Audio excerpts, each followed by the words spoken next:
I am pagan, and I'm proud. I am pagan, gonna shout it loud. I am pagan, want the world to know that I follow the goddess 'cause she rocks my soul. Don't need your Bible, I got the wisdom of the chrome. Don't need your heaven, into this life I'm reborn. No 10 commandments, one fills the bill. And in harm none, do what you will. I am pagan, and I'm proud. I am pagan, gonna shout it loud. I am pagan, want the world to know that I follow the goddess 'cause she rocks my soul. Don't need your churches, the world's my sacred space. Don't need your angels, I got fairies in their place. We raise the spirit most every night when we dance the fire in the pale moonlight. Are you pagan? I am pagan. Are you proud? Are you pagan? Then shout it loud. If you're pagan, let the whole world know that you follow the goddess 'cause she rocks your soul. Will you take your path and I'll take mine? A little tolerance and we'll both be fine. You keep an open mind, it'll set you free. And God is blessed, so mote it be. Are you pagan? I am pagan. Are you proud? Are you pagan? Then shout it loud. If you're pagan, let the whole world know that you follow the goddess 'cause she rocks your soul. Come on! Are you pagan? I am pagan. Are you proud? Are you pagan? I am pagan. Then shout it loud. Shout it loud. If you're pagan, let the whole world know that you follow the goddess 'cause she rocks your soul. One more time, sing along. Are you pagan? I am pagan. Are you proud? Are you pagan? I am pagan. Then shout it loud. Shout it loud. If you're pagan, let the whole world know that you follow the goddess, that you follow the goddess, that you follow the goddess 'cause she rocks your soul.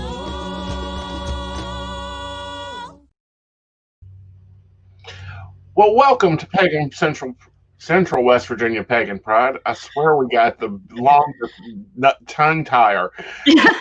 Hey, we are online and safely in our lovely Covensteads, taking off and enjoying the day. I am Ethan Knight. I'm going to be your MC and cruiser through the day. And of course, today with us we have Lady Gwendolyn, who is the runner and the organizer, and I don't know anything else we need for Central West Virginia Pagan Pride. She takes off and does a lot. How are you, honey? And what's up? Well, welcome. We're so excited. Ethan, thank you very much for everything that you have done to make this possible. Tacky Joe, thank you very much. I know you took a big part in this.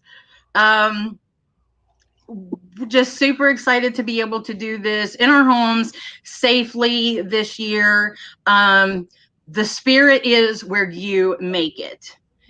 I've heard a lot of people say that we lose the spirit if we don't do it in person. No, spirit travels. It's within all of us. So if we're reaching out and we're connecting to each other today while we go through these classes and our fun, then we can show them that, energy. Yeah. Magic happens. That's a common misconception, is that people think that you have to be there, you have to do things, you have to assume things. No, you don't. You are where you are. You are going to be exactly, Spirit Goddess reaches wherever we go. She's with us in a car. I'm quite sure that she can kick Uranus's butt and say, "Hey, hand over the stream because we're going to be rocking it." Somebody be. Okay, so definitely. So you've got some announcements. We've got some special Yes. mentions, and kind of tell everybody what we're looking at for today. Okay, well, we've got some great presenters and teachers. Miss Byron Ballard, the Appalachian Witch, is doing 2 different classes for us. We'll have Dreamcatcher. We'll have watercolor. You'll be paint your own phoenix here shortly. We have Mid-Ohio Valley Pagans doing rituals, and we have the wonderful pagan panel with the amazing Ace and Knight over here. Well, there. And as well as Mo Cummings of Earth Magic, and who those 2 are our Pagans of the Year, so they have their award ceremony here later. Tommy Artist will be representing Christio Paganism in a class and on the pagan panel. So if you have any questions for these individuals, then hop on during the pagan panel and ask away. That's what this is for. Something new we're trying out this year. Shout out to a couple of shops that have helped out along the way. Crystal Lotus in St. Albans, Earth Magic in Morgantown, and Portals Metaphysical over in Berkeley Springs. They've all taken part in making this and our vendor show successful events.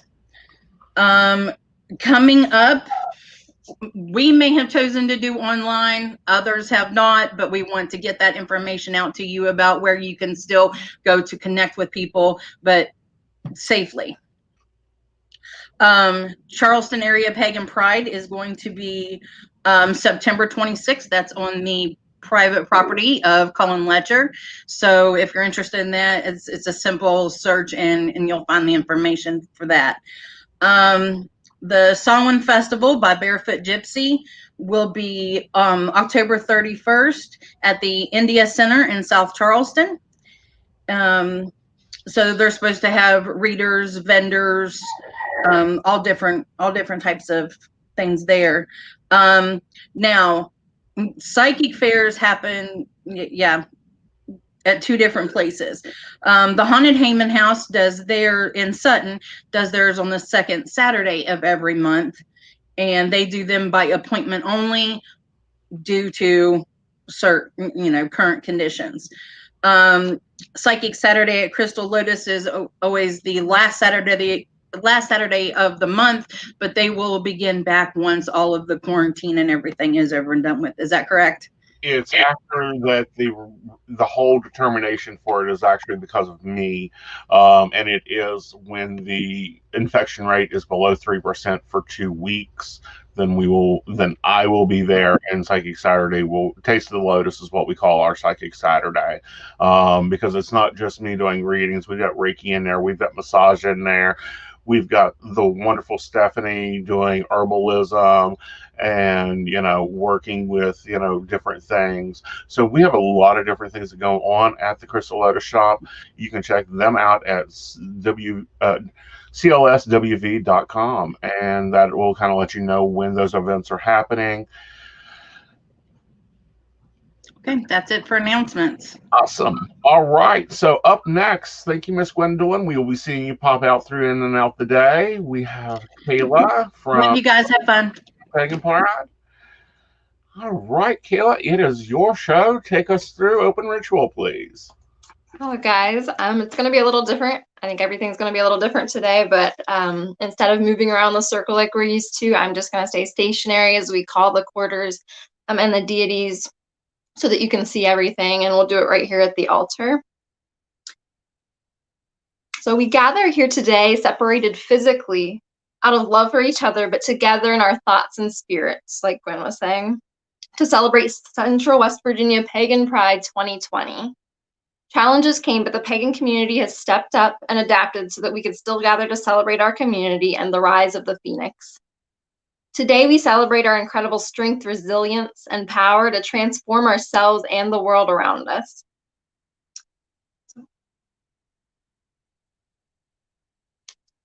We call to the powers of the north, element of earth, grant us your roots and grounding, your patience and wisdom.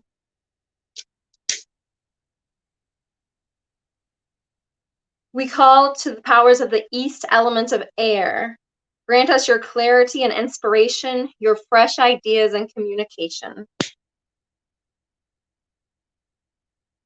We call to the powers of the south, element of fire, grant us your will and passion, your renewal and transformation. We call to the powers of the west, element of water, grant us your love and healing, emotion and calm.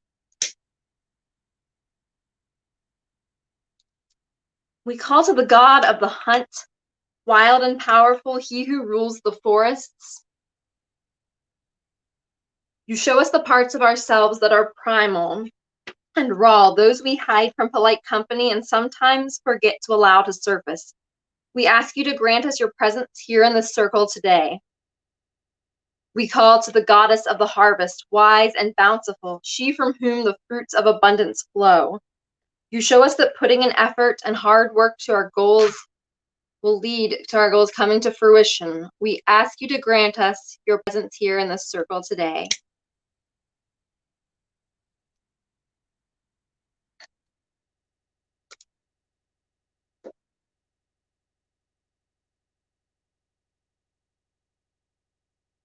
From Greek mythology, we know of the phoenix, a bird with grand feathers of red and gold that can live to be hundreds of years old. When it decides it has reached the end of its life, it ignites itself, bursting into flames and burning to ash. All is quiet and still, leaving only a pile of soot with smoky tendrils wafting out of it. Moments later, birthed from the ash itself, appears a baby phoenix. It grows quickly, magically, and a few moments later is a new bird just as before. Its feathers as bright red and gold, as long and soft and grand. Out of death, the phoenix transforms into new life. We will now undertake a path working in which we'll experience this power and transformation for ourselves. We will listen for whispers from the other world, guiding us forward to our own personal path of transformation. So wherever you are, get comfortable. Sit in your chair or lay on the floor, whatever feels good. Relax your muscles and take a deep breath in and out. Allow your eyelids to close. You find yourself standing in a field at dusk. Darkness is growing and the coolness of early night nips at your skin. Across the field, you see a large bonfire, its flames dancing and licking the air. You see no one around, but decide to walk to the fire.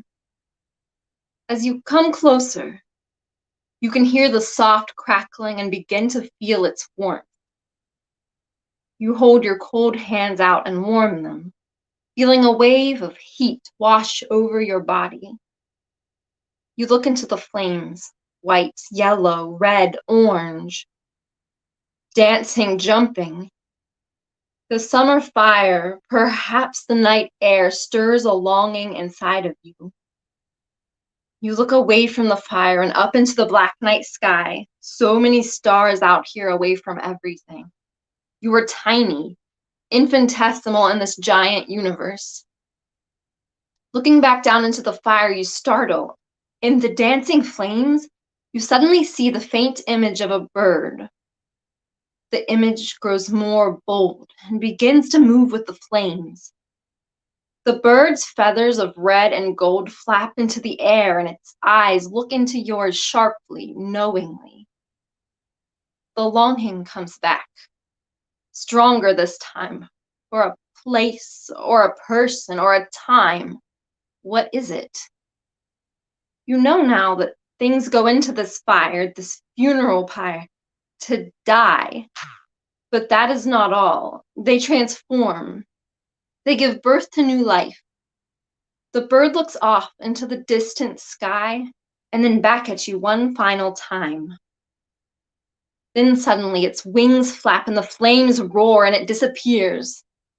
From the ashes, left behind falls an object, clattering to the ground. It is a gift, a symbol, the phoenix's message for you. You crouch down and pick it up, holding it in your hand, turning it over. What is the meaning of this gift left behind by this strange and powerful bird? The heat of the flame warms you while you ponder it over in your mind for a moment.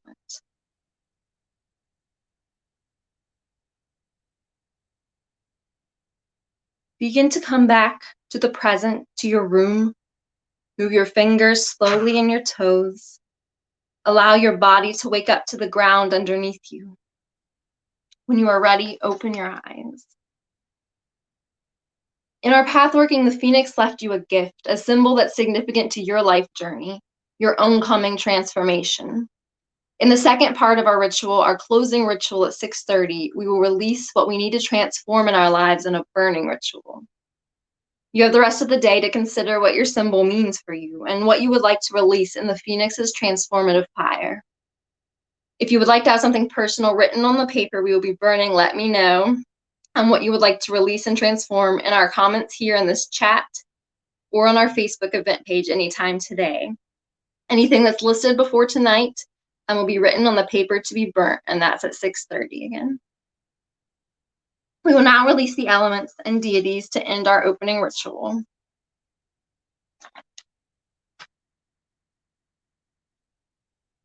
Elements of the West, spirits of water, we thank you for your presence with us today. Elements of the South, spirits of fire, we thank you for your presence with us today. Elements of the East, spirits of air, we thank you for your presence with us today. Elements of the North, spirits of earth, we thank you for your presence with us today. Stay if you will, go if you must.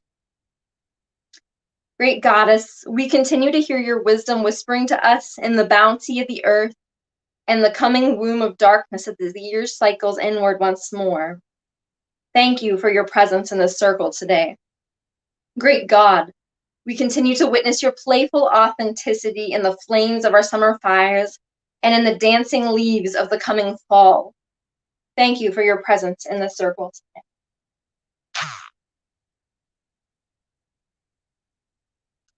May our circle be open but unbroken. May the peace of the goddess be ever in your heart. Merry meet, merry part, and merry meet again. So mote it be. Now, Kayla, where can people, if they want to get involved with Ohio Bio Pagan, how do they get connected with you? We have a Facebook group just called Mid-Ohio Valley Pagans. You can search it and find us. We're based out of Parkersburg, West Virginia, and we hold a lot of our events at McDonough Park in Vienna, West Virginia. Awesome. Okay, guys, check that Facebook out, and we will see you at 6:30 for closing ritual. Thank you so much. Right. So up next is David. Hi, David, and you're going to be talking to us about tarot today. Yeah, I'm going to try to help new people who are beginners at it to learn on how to read. Okay, awesome. All right, bud. You enjoy your time now. Enjoy your class. Are you taking Q&A later? I don't know. I might be able to if my net holds up. I don't know. Okay. Well, I'm here if you need me, and if you have Q&A, I'll come and join you, okay? All right. All right.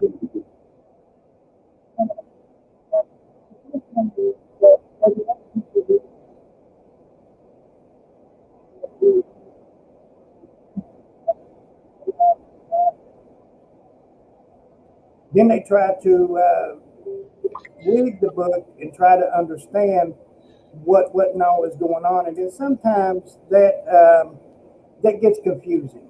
So I got a different method, and I would like to share it with you. But one of the things you're going to need is a tarot deck that is Rider-Waite friendly, and it could be any type of deck as long as it's Rider-Waite friendly. One that I use is the Arcanum deck.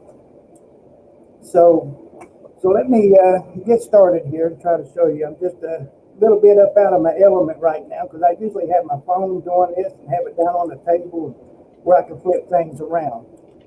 But let's start off with what I like to call silent movies. So what we'll do is like you're watching like a movie, then you pause it. And this is what you end up pausing it on. And then you say, well, what is that card about? Well, if you look at it, you got a guy on this side. Let's see if I get the camera right. If you got a guy on this side and a guy on the other side, and there is a rope in the middle, and you see them pulling, it's like a struggle. So this would be like a struggle card. So what you got to do is you got to let the card speak to you when the person asks you the question. So this one would be like a struggle. Let me show you another one. Now, when you get this card here out, it could be like with any card. It's what we call picture reading. I guess that's what some people call it. I get my camera right. I just look awkward. All right. Now, when you pull it out, first thing you do is that you just look at the card. You look, see what's going on. You think of a movie that's being paused, and if you walked in, and if you've seen this on your TV screen, what does it look like? Well, here we got a woman that is blindfolded. She's surrounded by swords. So here we can see also that this woman seems to be in trouble. So when someone asks a question about, let's say if they're asking a question about their relationship, well, then this card looks like, there might be a problem within the relationship, or something. Or this could be a person that could be feeling trapped and can't see their way out because of the blindfold, so they can't see. So let's try another one. We get a little bit more happier cards. Try this one here. Now this guy here, if I can get it centered, he's got a set of scales on this side here. You can see the scales, and the scales are balanced. But he's also giving out money and stuff to other people. So this person, he's pretty much balanced, but he's not only balanced, but he has a good heart. So if somebody, again, was asking about a relationship or something, and then they say, so I pulled this card because I want to know about it, my boyfriend or girlfriend or whatever, and just what kind of person are they? Well, this one here shows it's a balanced person, and it's a giving person, and it looks like that he's investing in other people, and stuff too. So this would be a good guy. So now that's what we do starting off in the tarot reading, is that we learn on how to picture read. So like this person here, you see, he's carrying a load. So just by looking at the picture, you can already tell something about it. This guy here, he's carrying a load. He looks like he's kind of struggling a little bit because some of it's getting ready to drop. So it gives you an idea on what's going on. So now the method that I use, you don't need a lot of memorization, but yet there will be some memorization.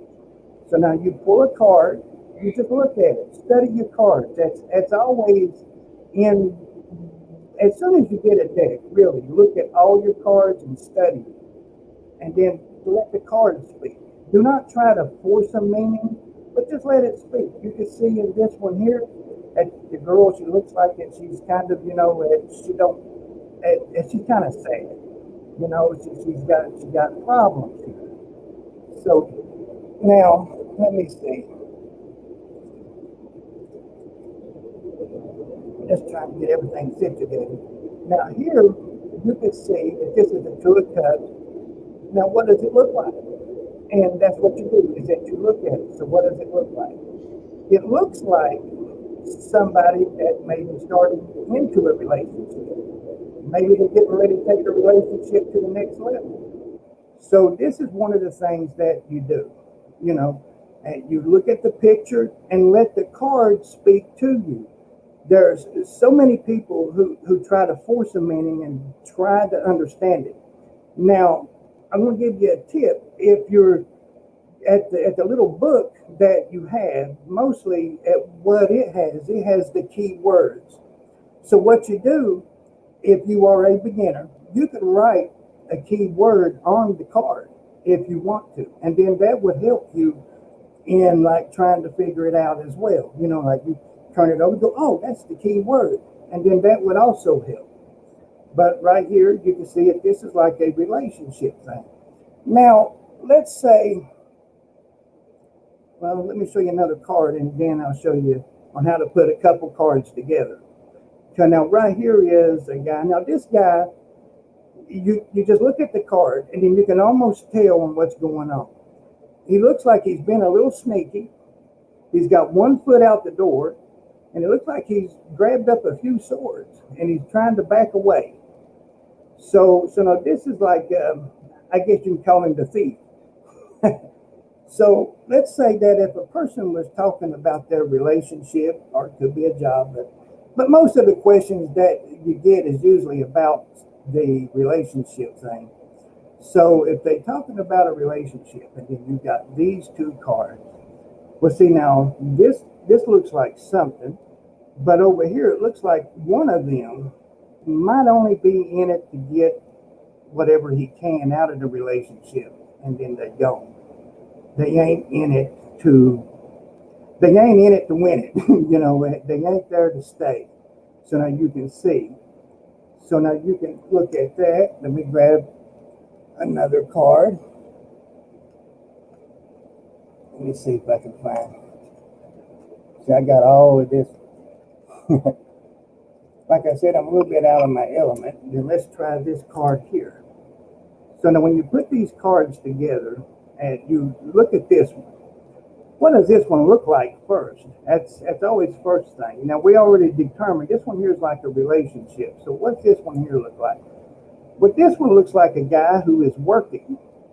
You see, he's working hard. He's paying attention to what he's doing and everything. So this one could be someone that's working on the relationship, or maybe the relationship may need a little work. So you put the cards together and you let them there speak. So they say, so how's my relationship going? They say, well, it looks like it might need a little work, but it looks good. You know, it's not bad. It just might need a little thing, you know, just a little something. So it's stuff like that. But now let me show you here. Now, let's say that a person pours it out like that. If I can get it together. Now, this looks really good. You know, you just let the card speak to you. See, you got your relationship card, and here now you got a family card. See how that looks? That looks great, you see.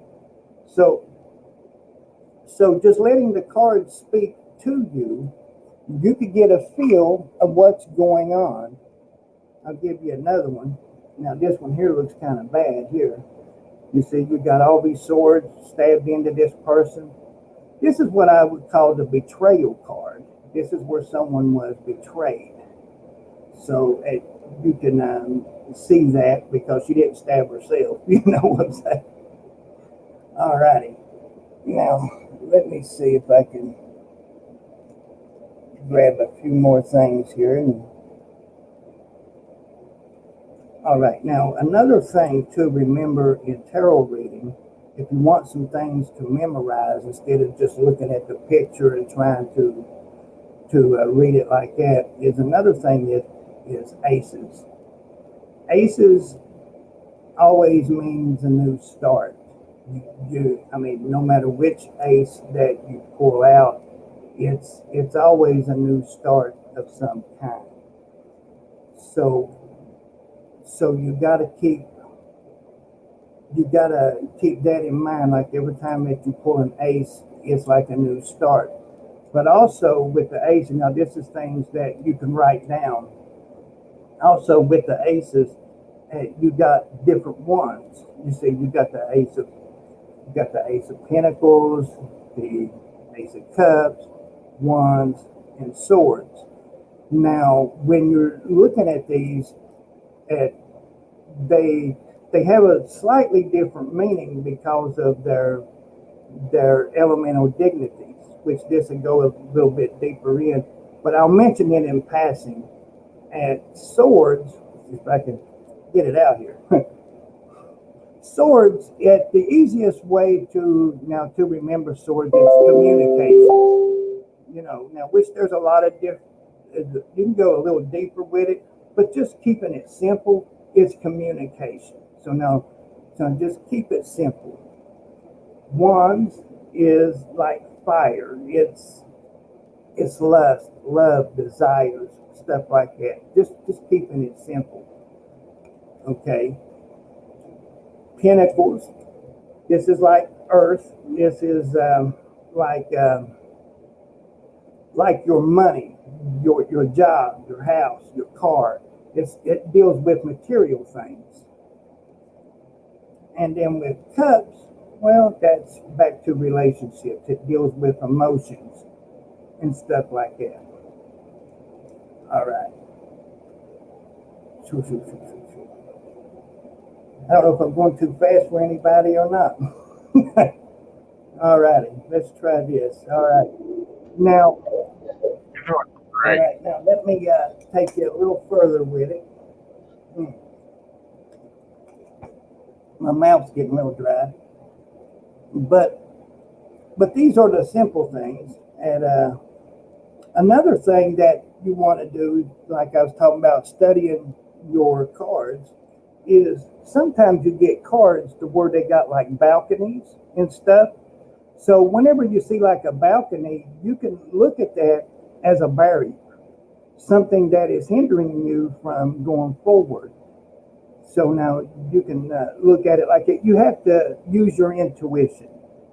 Now starting off, you might not have none, but as you keep reading and keep practicing, it comes. I mean, it does. It comes slowly, but it comes. But then once it comes, well, then you'll understand whenever you pull a card, well, then you'll be able to look at it, and then you'll see like barriers is blockage. So if you're feeling like at the question and your eyes or whatever draws you to the barrier, then maybe there's something blocking the person from fulfilling their question.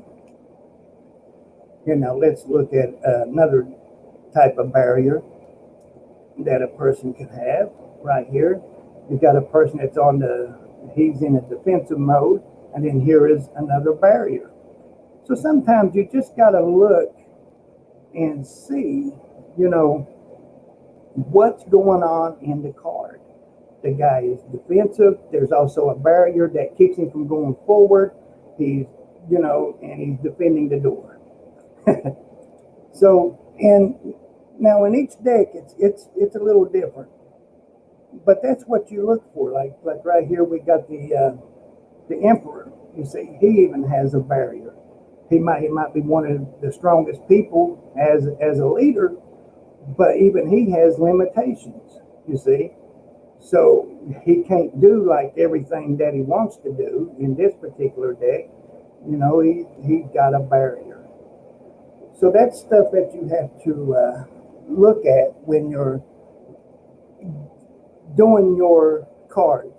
Now, like I said, you could take and put keywords, because if you're brand new, I mean, you could put keywords right on your cards, which would help you. And you can, like when you flip them over, you can go, oh yeah, okay. And then you have something to help trigger your memory of maybe what you read in like the book. But for the most part, for when you start out, just start out by doing picture reading, silent movies, see what's going on. Like here we see a struggle, the people with the tug of war. And then you start putting cards together, and then you can start seeing it more clearly. Let's see what else I got. See, I got the... Well, if I can quit. Got to get my throat straight. Hold up.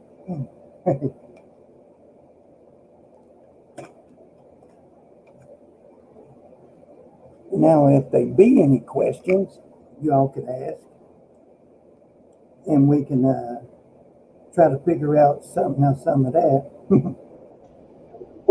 Well, I'll go ahead and hop in with what I get all the time. one of them being, what about the devil card? Ain't that all evil? No, but that is one of the things that there's some bad cards, or seem to be bad cards, that is in the deck, and some people are scared of. Let me find it here. And just because you see a bad card, it doesn't mean that it's always bad. I'm looking for the devil card. Now, in some decks, they don't have a devil card, like the Witch's Tarot. Because why? Because witches don't believe in the devil. Right. And a lot of them have been classified as the Pan card, or I think some of them even have transferred it to the High Priest card for that. Yeah. What's your feelings on how to start reading spreads or putting cards together? Now what now? How a lot of the little books, have like the Celtic cross and the 3 card, and then and a lot of beginners do this. They see this really cool spread online, and then they try to put it together, and they get all frustrated. Oh man.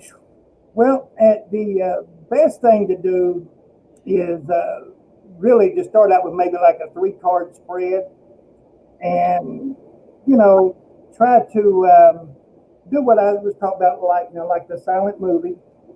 Well, here, let me get to that, and then get to this here too.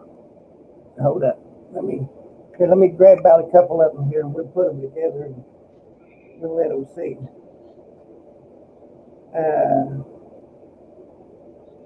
I usually have my phone, and I'll be over on my table where I can put things together. But just to try to keep it simple, because now I don't want to make it too hard. Now, what some people do is make up their own spreads. But let's just say that you got 3 cards, and then you're trying to put it together, and you're like, man, what in all is going on? Well, you start off one at a time, and then just look at and see what's going on in each card. Like right here, we already see a struggle. Here we see a relationship, and then here we see another man that is kind of struggling with what he's carrying. He's got like a load, like maybe a guy with like a lot of baggage. So if you really just think about it, once you understand what you're looking at, then it's easier to put it together. You can say, well, look at here now. You got a struggle here. You got a guy that seems like he's struggling there, and this is a relationship. So if the question deals with relationship, but if this is a struggle, you just put it together. You let the cards speak. Now on my Facebook group, I got called Smoky Wisdom Tarot School. I cover a lot of that in more detail. It's really hard here. I just don't. Wonderful. And with that, share out your links. You've got a tarot group running. Yep.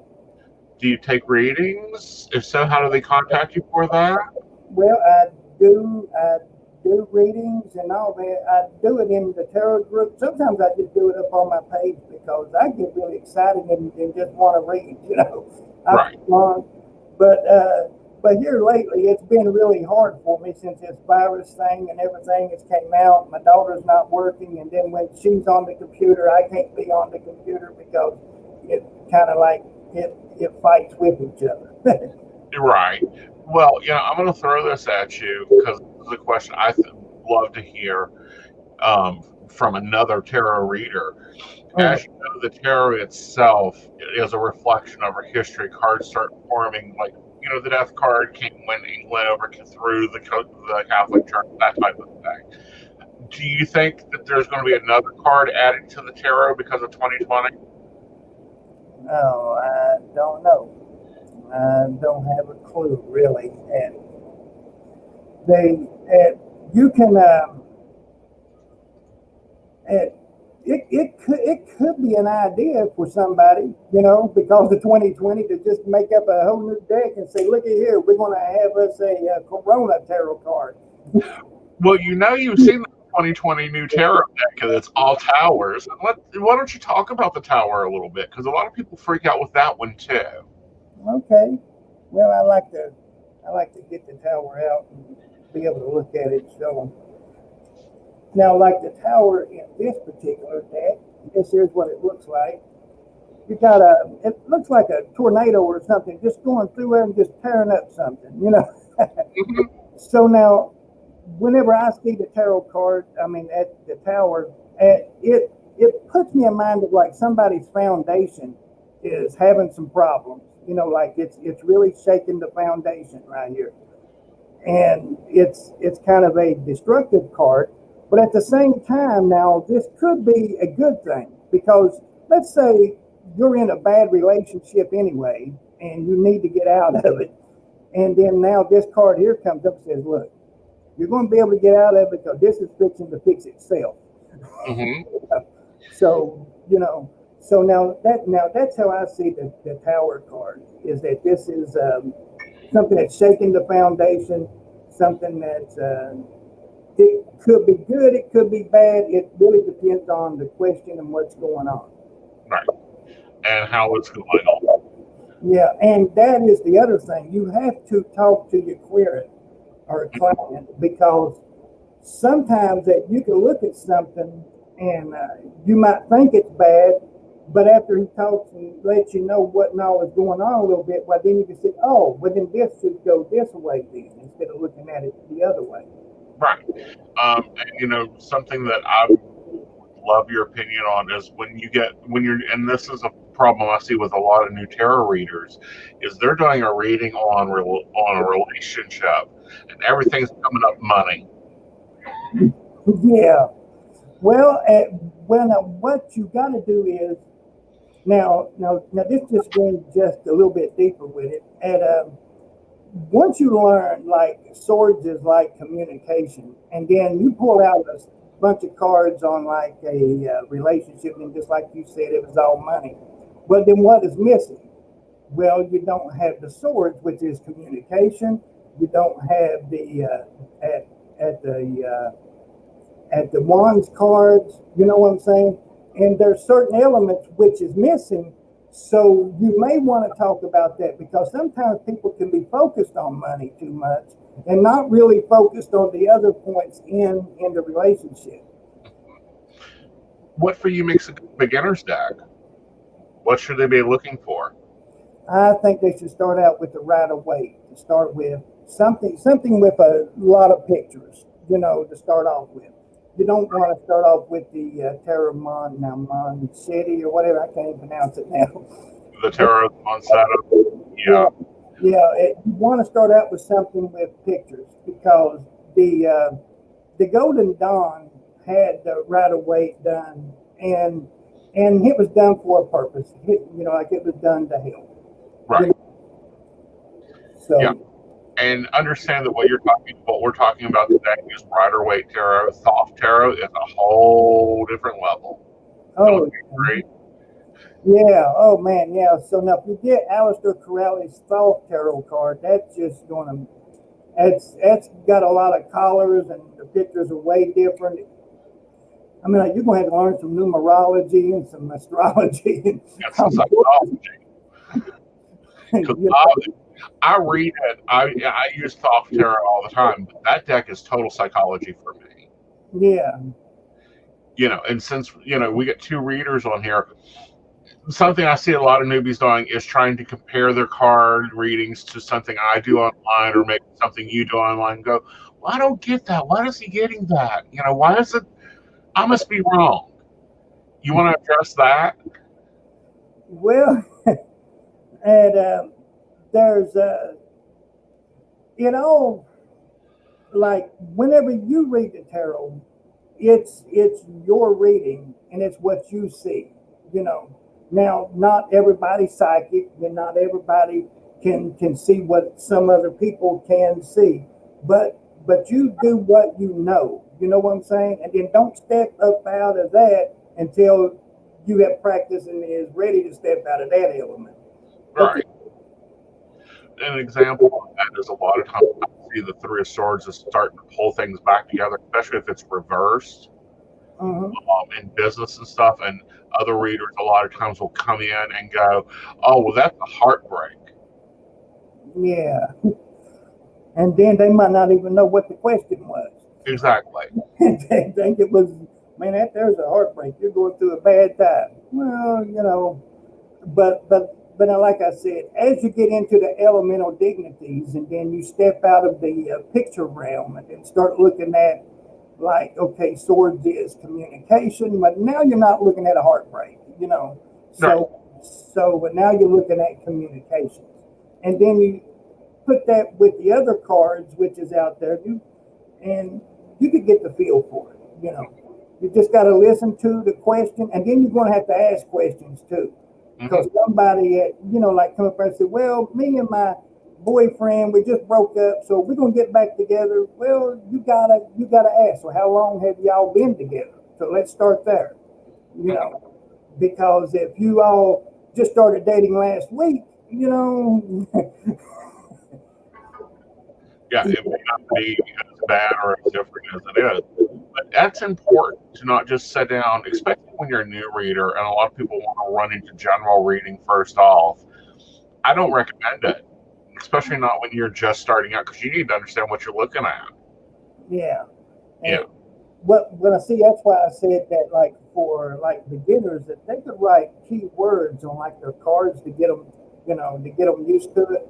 Mhm.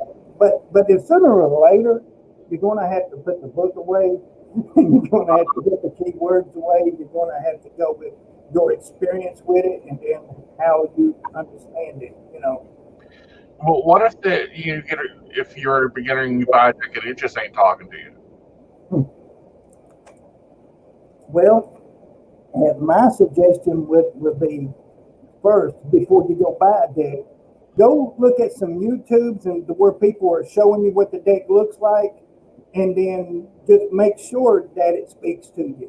Because there's a lot of people that they'll look at the cover and they'll go, man, that's a nice cover, and they'll grab that and run off the shelf with it, and I don't know nothing about it. It just might be a deck of playing cards, and they're like, well, I don't know nothing about this. One of our commenters said individual energies for individuals. I think they were talking about where we were talking about, two readers looking at the same spread. Another same commenter said ease into it, don't go blindly into either. What do you think about when people get past the beginner stage and then they start adding in like or deck has added in the astrology, the numerology? They've just piled everything into the tarot, and then they get overwhelmed. How do you suggest they fix that? Well, now, first off, just don't overthink it. Whenever you're looking at it, sometimes that they say your first impressions are probably right, but if you try to sit there and try to force a meaning, like you can pull up and you can go, okay, this here is like a relationship, but at the same time, twos is choices. Then at the same time, cups means emotions, and then when you're trying to throw all of that in there, you're going to have to first just listen to the question. The question is what you're going to have to go off of, and now just before you try to add emotions and choices and all of that, you have to listen to the querent. Mm-hmm. So another standard questions I get, and I always love hearing it back, is what's your favorite card?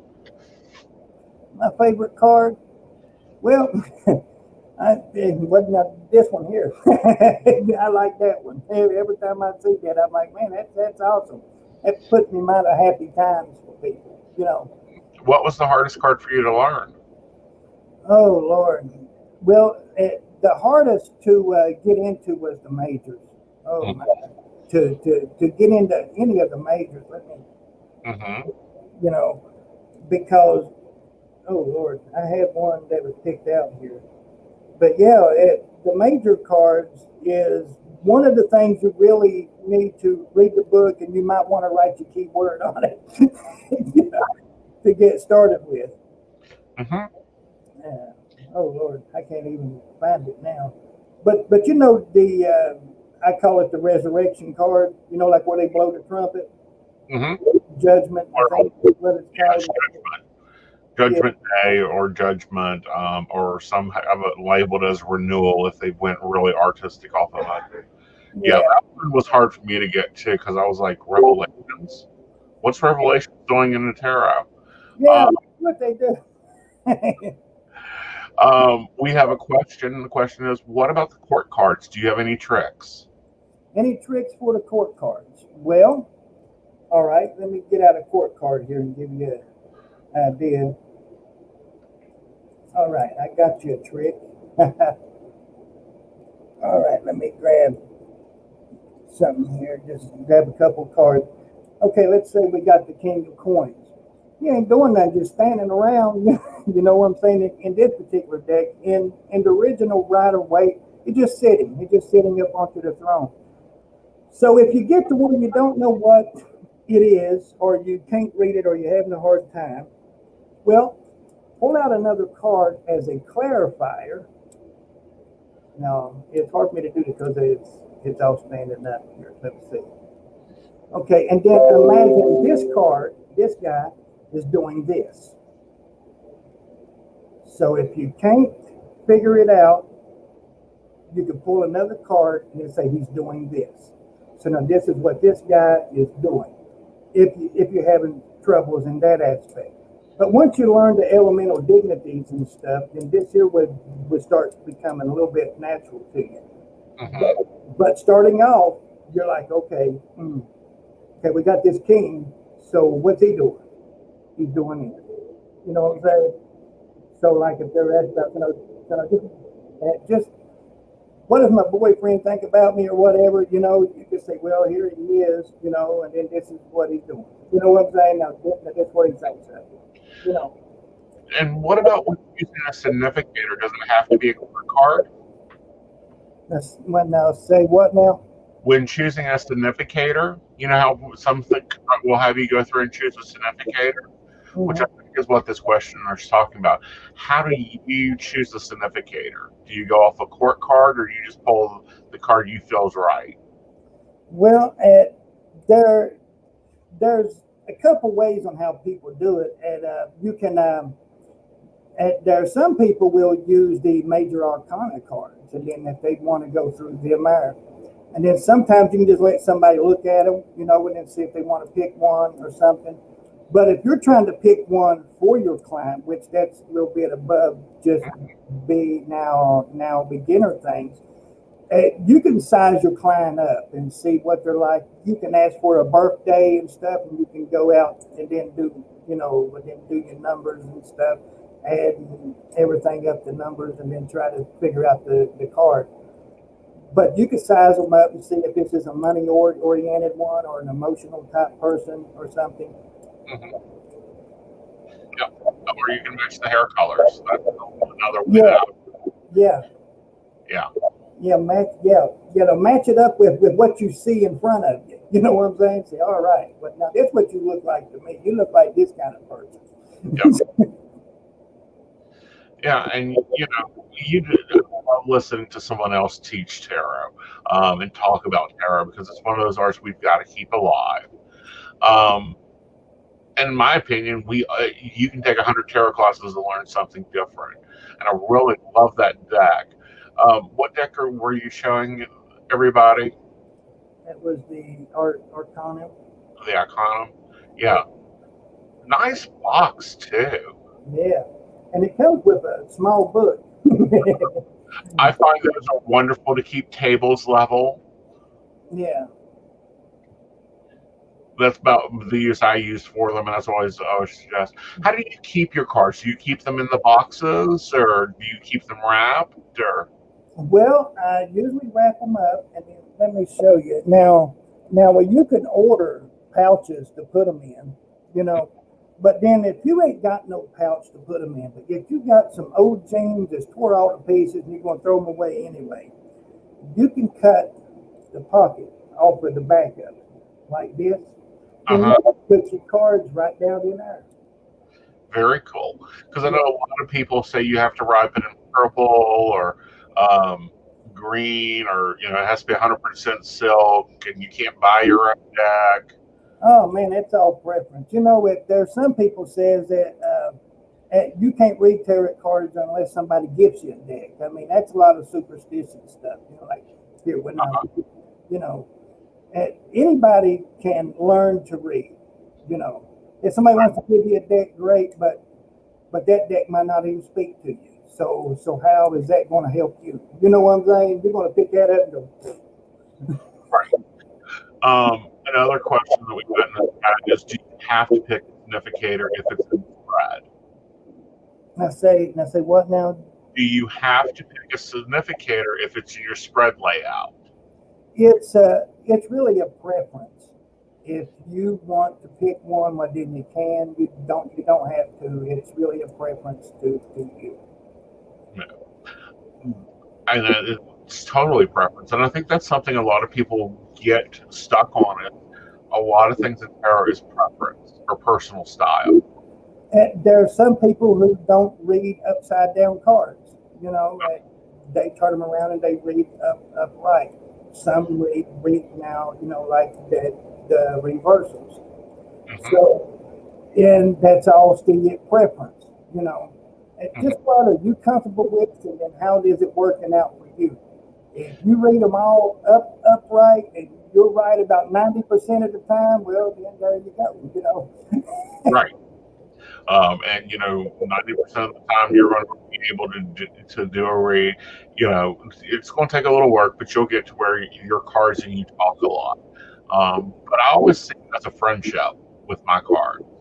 I have to learn to be friends with them, and they have to learn to be friends with me. Mm-hmm. And you should practice like every day. I mean, like maybe ask a family member, "Hey, come over here, let me read for you," or something. Or maybe a friend or something like that.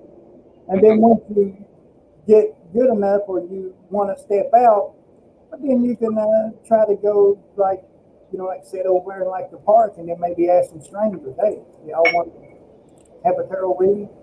Mm-hmm. What's your area though? Because we do still have areas in West Virginia where that's illegal. I don't reckon. Sure. Yeah, no, we do. Vienna, West Virginia, it is illegal to read tarot in public.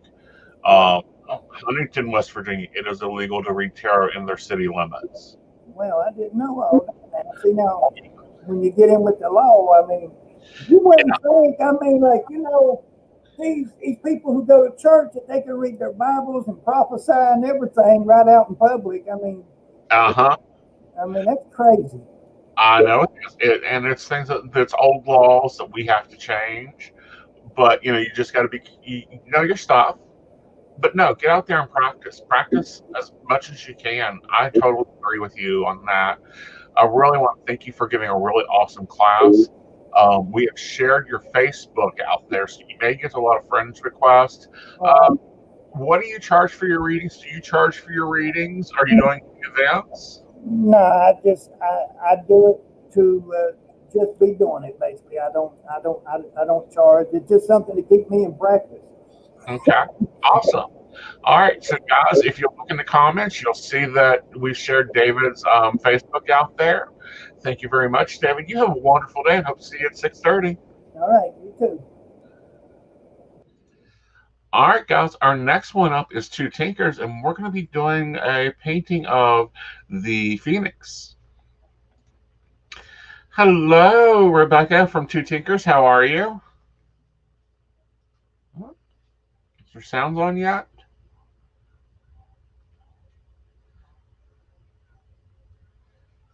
She's getting ready. She's frozen. All right, guys, I think she's frozen. We're going to let her set for a moment.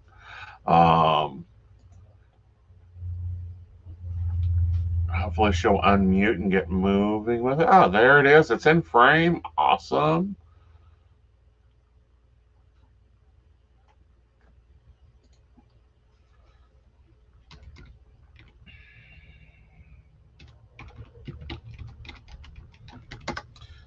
Right.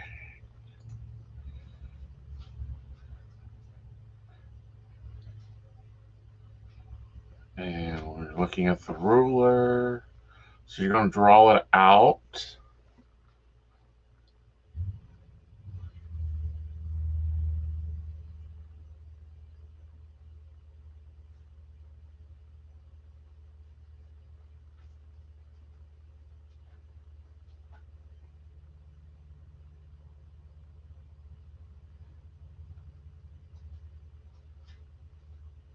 Wow, that's a very nice phoenix. And she's starting to sketch it in there. Okay, hopefully we'll get her unmuted. I know we can't hear anything on their end. They're working on it. I've asked them to unmute now twice. But Two Tinkers is down on Lee Street in Old Main Plaza. They have a lovely shop with a lot of art. Not Old Main, I'm sorry. It's Lee Street. And we lost her. All right, so she may be back. She may be not. That's okay.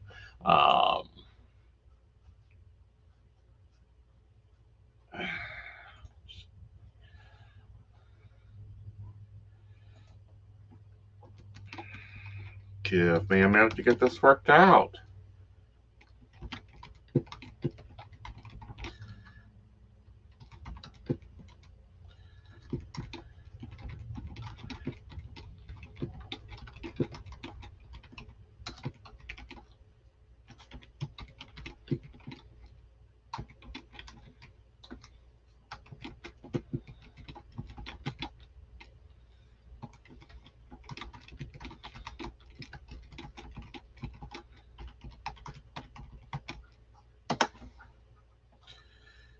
All right, we'll see if we can get it. All right, there we go. Hi, Rebecca. Are you back? Nope, honey, you're still muted. Check and see if you've got yourself connected to a Bluetooth. Can you hear me? Yes, there we go. Can you hear me now? Yes. Oh gosh, all right. Well, sorry about that. It was acting weird. I had it all set up, and then all of a sudden it just stopped working as soon as I wanted it to. So Yep. what I'm going to be drawing, I'm so glad I figured that out. Yeah. So what I'm going to be drawing is this right here. This is a baby phoenix coming right out of the fire. Okay. And my headset wouldn't work for some reason. That was the problem. So I'm sorry about the echo.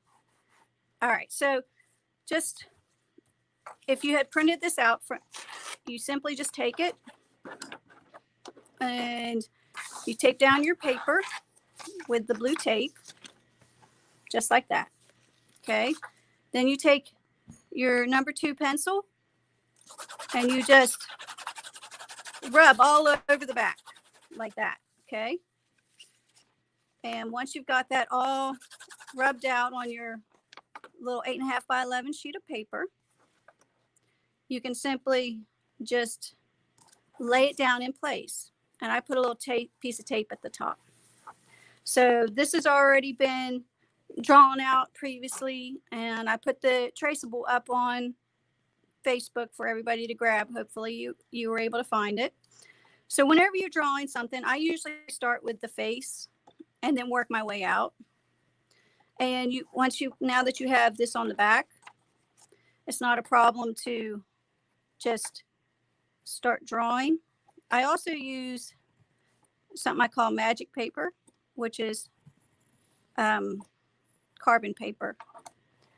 But I didn't think everybody would have that. But as you see, the lines are really faint and it'll pick up right on the other side. So you want to kind of press a little hard and just trace around. And you can do this with just about any drawing. Okay.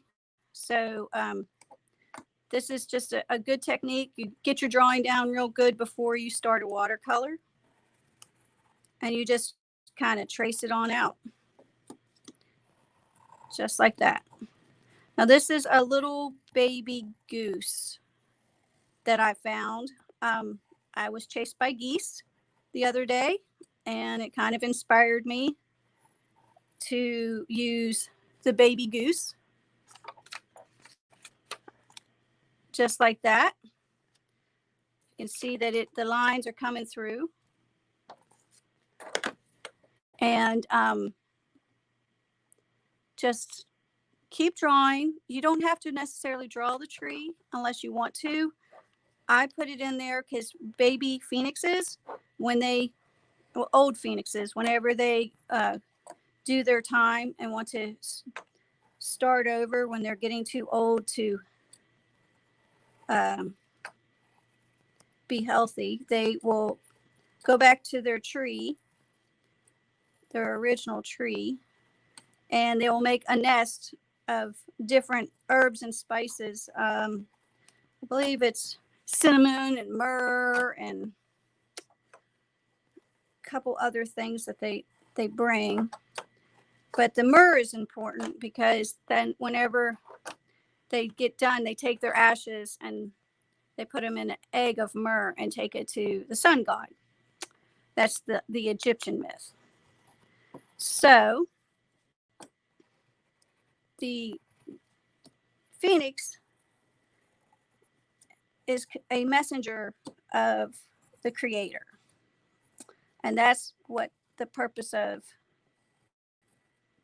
the phoenix would be, is to bring down the messages from the creator and the other side. We'll just call it the other side of the veil. Now this has a lot of like every part of the phoenix is magical. There's many different parts of the phoenix that are magical.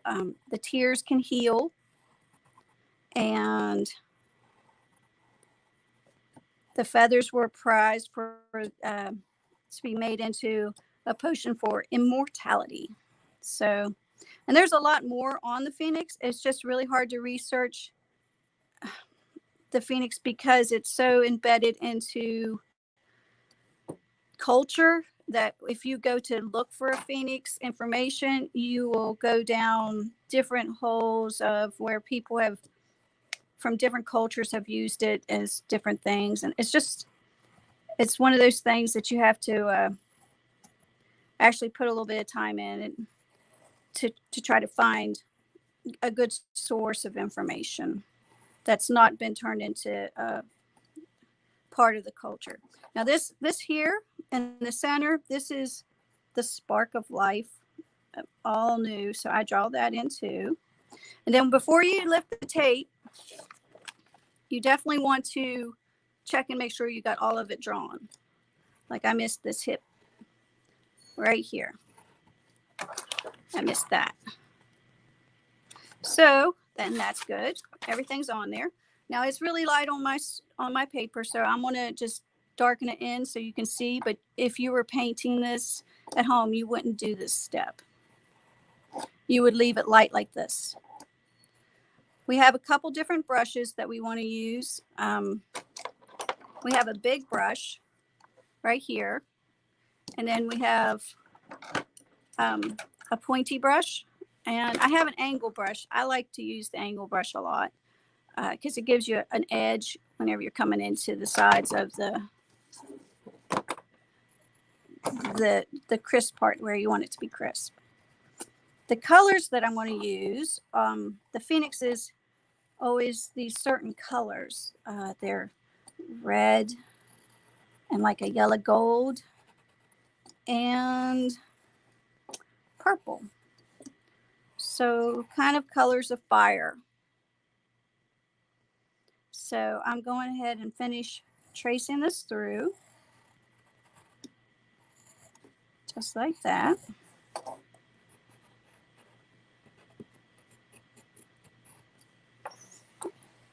And the more you add into it, you can see the cute little squiggly legs. See, the phoenix actually doesn't stay tiny for long. So this is like the moment of innocence. It almost grows into a full bird within the day that it's born. So it's only innocent for a short while, like this little tiny baby. And I'm just kind of giving you guys a chance to get caught up with me by tracing this twice. I figure, I mean, I'm kind of fast when I draw. This one might give you a chance to get yourself caught up. But you can see that we're going to have some really nice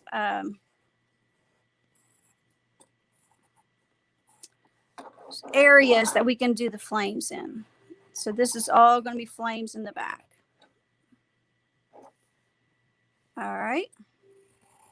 And so I have this tree, which it'll be black and charred, because even though it doesn't burn down because it's the phoenix tree, it probably has a name that I did not find in my research. But the tree doesn't burn down. It just gets reborn too. In nature, there are trees that that's the only way the seeds for the tree will grow is if they've been in a fire. So forest fires are a natural thing, and this is probably like that tree, like those trees, where you get you know. Okay, so now we're going to put water on the paper. We're not going to put paint. We're going to put water. And I got this larger brush here, like that. And I'm going to put it in my tub of water. I got clean water to start out with. And I'm not able to see what people are saying. So if any questions pop up, you don't have to worry about that. I'll take care of them and bring them in. Okay, great. I couldn't see the question. So basically what you want to do is you want to take your clean water and you want to just wet this background and not paint the baby bird. We're not going to paint the phoenix. We are going to paint the background first. We want to have that contrast in. Now you can do over the tree because the tree is going to be black, so it doesn't matter. But you don't want to paint the baby bird because there's parts of the baby bird that you want to have light, and you don't want your colors to bleed into that. So I'm just putting a nice heavy coat of water like that on the background. So the fun part's going to start real soon. Whenever you start dropping color in, it'll spray out and kind of run with the water. And the paper's going to start bubbling because we're putting this much water down. That's why you have to tape it. I don't tape it just... once you pull the tape up, it's going to have this nice pretty border. But that's not the reason I tape it. I tape it because whenever you add all this water, the paper's going to start curling. Okay, so we've got the water laid in. And if you're having trouble seeing any places you miss, you just look at it on the side and there will be a glare and you can see where the water needs to go. All right, or where it shouldn't go. If you get water where you don't want it to be, you can use paper towel. Paper towel. That was on the list. All right, so I'm going to start adding the reds and the yellows of the sun's blazing and hot fire.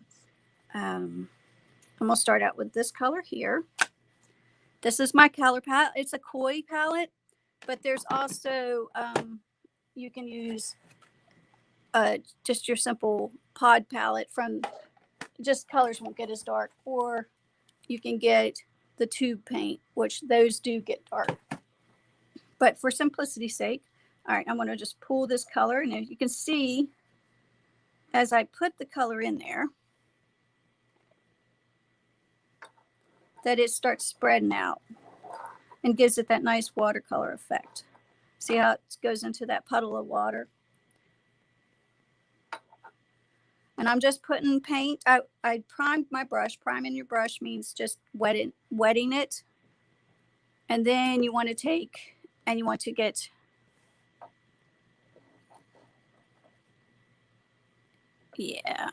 So we're starting out with the red, but I don't want to go too high because I want to put some yellow in there too. I'm going to blend it backwards. So I'm getting this vibrant red started for the flames. And I'm going to go right up this tree and follow the tree like a flame would. And not do the wing. And just come right past that. Just like that. Okay. Now at the top, I'm going to do yellow. And I'm going to pull that down. But I got to get the red off. So I'm tapping that off. Priming my brush with some fresh water. And hitting that yellow. So it's hard to see watercolor on your brush, though. It's really hard to see the watercolor on the brush, but you get the idea. So you just start at the top.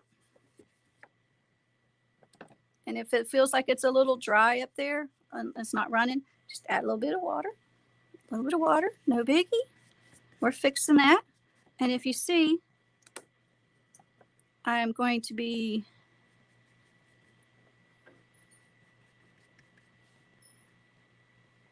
just coming in a little close to the hair.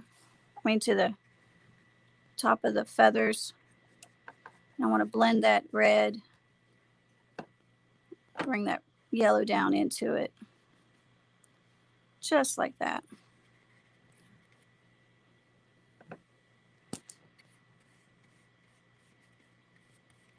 All right, so now you've got a full background going of the colors that we're going to use in the bird. And down at the bottom, I'm going to put the purple in. If I can find my purple. Oh, that's blue. There's the purple. All right. So down at the bottom, I'm going to put the purple. Because his legs are going to be yellow. And I want to just have a high contrast right here. So I'm going to put a lot of purple in here at the bottom.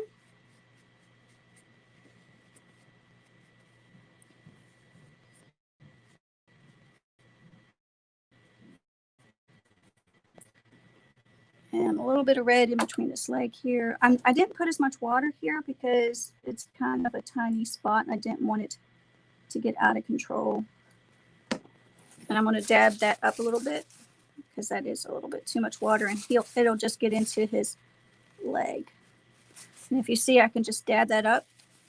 When this dries, it'll be a couple shades lighter than what it is now. So putting it on a little heavy at first might seem like you're going overboard, but you're not. You're not. It's going to dry lighter. All right, so now I've got the background all in. We've got this blended, fun. There we go. Now, on the legs and we're going to, on the beak, we're going to put the yellow, okay? But we're going to switch brushes. I'm going to switch to one of our skinnier brushes, a little pointy brush.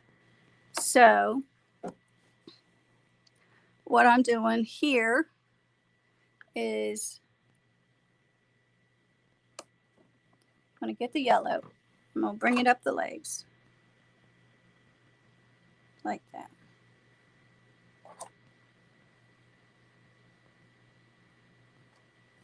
We'll come on up the leg and the claw.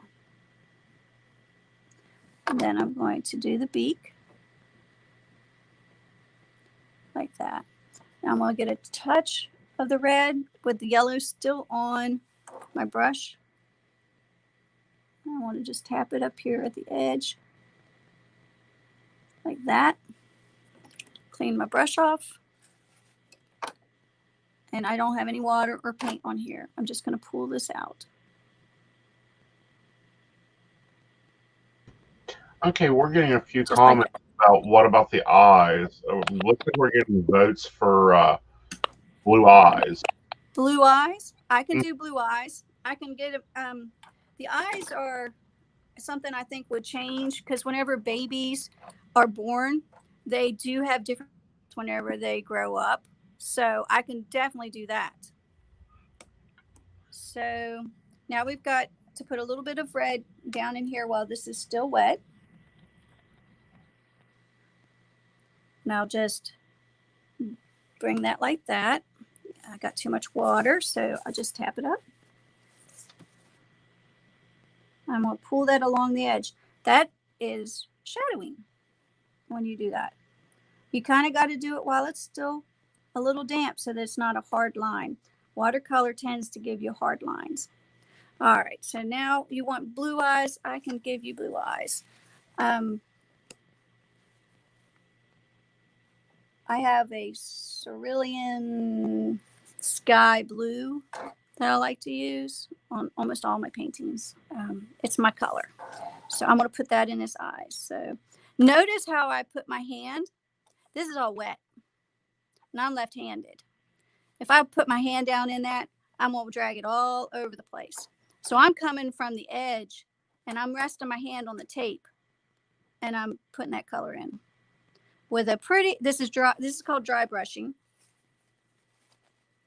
And if you just do the bottom edge, like that, then take and wipe your brush dry. You've got plenty of water on there. You don't want it to get out of control. You just can kind of pull it around, drag it along like a puppy on a leash. Come on, puppy, get that color around there. All right. And then I'm going to come over here and do the same thing. Depending on the look you're going for, you want to leave a little bit of glare. So you got to leave that white. You don't want to fill in the whole eye. You want to leave that little bit of area white, because the whiter the paper is how you get white. And if you painted something over and then you decide later to put, you want it white, you have to use a different kind of paint. You have to use gouache or acrylics to fix it. I mean, you can fix it, but I don't tend to do it that way. I tend to just leave the white space where it needs to be. All right, so where this is going yellow and this is going red, I'm going to go yellow, red. I'm going to go opposite. It's going to be a little fun reversal. So down here in the tush area, I'm going to do like an orange, yellow orange. I'm not going to do straight up yellow because his claws are that golden color. So I'm going to pull this color in around the edges, just like I did on the eye. That way I have control of where it goes.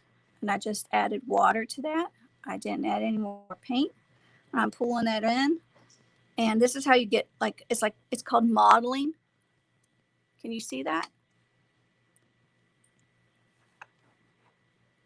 Oh, I can't tell if that's blurry or not. Hopefully it's not too blurry. It's not blurry. You can see it really well. So we got a little bit of orange over here. We'll pull that up. I'm just following that pencil line, that real light pencil line. Your line should be light. Mine's dark so you can see it, but yours should be just a real fine light pencil line. You see, and I'm adding that little bit of orange to that yellow. So I've got two colors. I've got yellow and orange, and I'm just going to pull that up and get my brush wet and just kind of let it flow towards the middle. All right, so we don't want to paint this though. That's going to be a different color. Yellow and blue make green. So if I want to make this blue, I don't want it to be green. So I don't want to put any yellow under there. So I want to keep that white so that can come back later, paint it blue when it's dry. All right, so we've got this yellow coming quite nicely up there. I think I'm going to do the tips of his wings yellow too. yellow orange, of course, not just straight yellow. And I'm going to go right along the edge there, because this is kind of a back glow from the fire. This is where the light's coming from, is back here.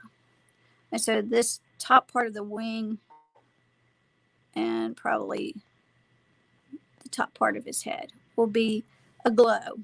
The rest of him, we're going to go dark red now. We're going to go dark red. So I'm going to take a little bit of red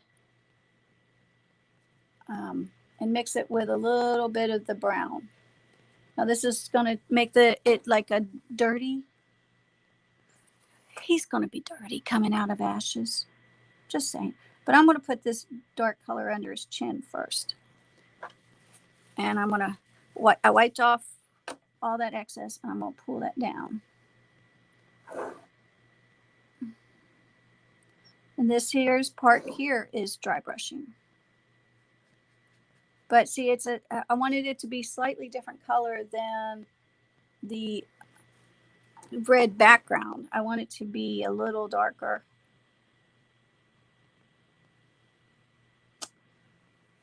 So we're getting that in there. And now I'm putting water on my brush to just smooth that out and pull it down into the yellow. Smooth it out. Now I want a hard line under his chin. That's going to define his jawline. So that's why I didn't do a blendy there. But I do want a blendy down here.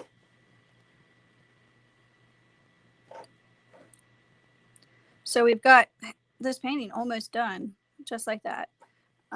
Watercolor can be done quickly, or you can just keep going at it and going at it and going at it and put layers and layers and layers. All right, I got a darker color going here. I added more brown and more red, and a little bit darker brown there. So I'm getting like a darker, the darker tones of the red, because underneath here is all shadow. There's not going to be any light coming down under his wing. This is the crevice. This is the dark place under his arm. And we want that to be, I want that even darker. I'm not happy with that color. It needs to be darker, darker, darker. There we go, darker. Of course, you can always tap out anything that you don't like. All right. So this has got a little tinge of purple hue to it. I think I got a little bit of the blue in there, which is fine because I needed to add a little bit of purple now because we're going to put that on the wings, some purple. Just like that.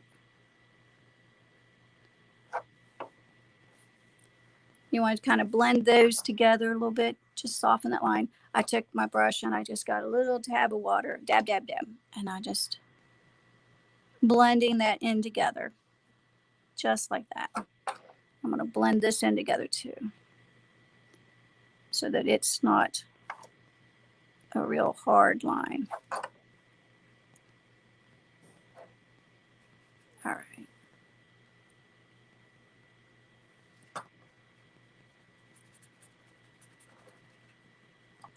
So as you can see, these watercolor paintings can come together pretty quickly.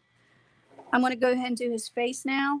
I'm going to do it with a red orange and not the dark red. So I cleaned my brush. I used my paper towel. I got a lot of paper towel here. So I'm cleaning my brush and I'm getting this like a red orange for his face. And I'm going to come right to the edge of that yellow and then pull it in down here.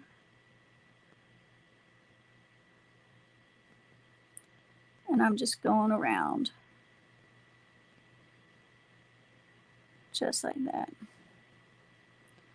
And this gives him kind of a brighter face than the rest of his body. And I'm trying to get rid of the white between his eye and his head. So I'm doing that.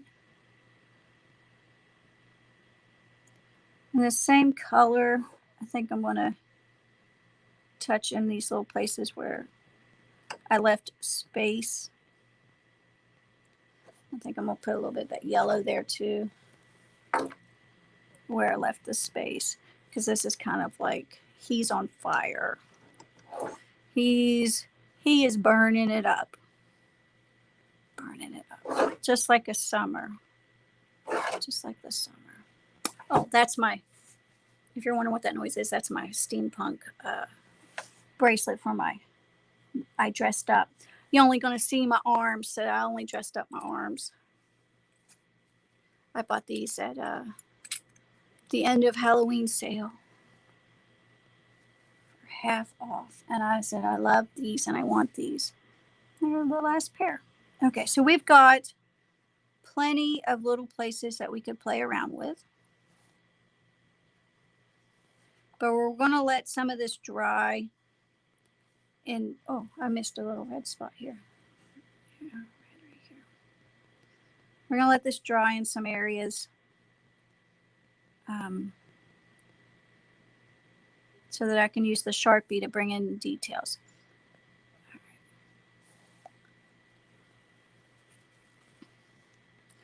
So my plan for the edge of this baby bird, maybe, oh, I know, there's some purple down in here. We can go ahead and put another layer of purple down here, I think. Get that red and blue make purple. If you don't have purple, red and blue make purple. All right. So I'm just going to add a little bit of scorched earth here. And scorched earth here. Just like that.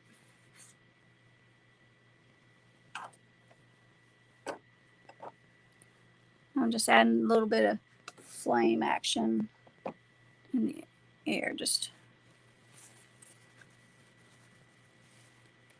there's a fun thing I like to do. It's called splatter. So I'm going to get that dark blue I just had on there, and I'm going to,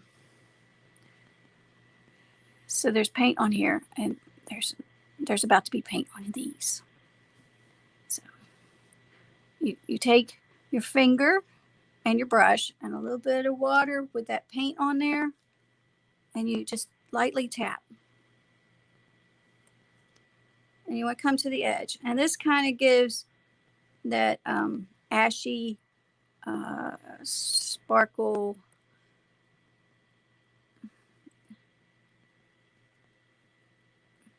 randomness. Like if you sat there and drew all the dots, they'd all be the same size. But if you do it this way, they're different. They're different sizes. Now I'm going to get red. I'm going to do the same thing. I'm going to get a wet red brush. Just lightly, just lightly tap. Oh, this is going to be the fun little added bonus sparkle. Okay. I don't like the drips right here on his face, so I'm going to take my paper towel and I'm just going to tap. It's gone. Magic. This is magic here. All right, so now it's time to put the spark of life in his belly. Hopefully this isn't going too fast, but this is, you know, just how it goes. It just kind of keeps flowing. So we're going to put that bright blue that we used for his eyes, whatever blue you used, and we're going to just kind of trace this shape.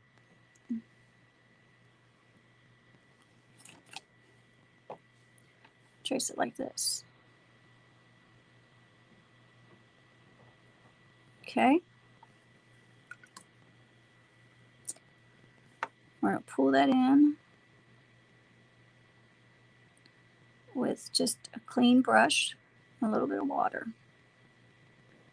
And there's his spark. Spark. Now we come back to the eye that is over here. And we're going to put a little bit darker blue. It just, oh, I don't even know how to tell you. Okay, let me try this. I'll put a little bit of that blue purple color here. And I'm going to scrape that off. I don't even want that much on there. And I'm going to take the point. And I'm going to come above his eye like eyelashes.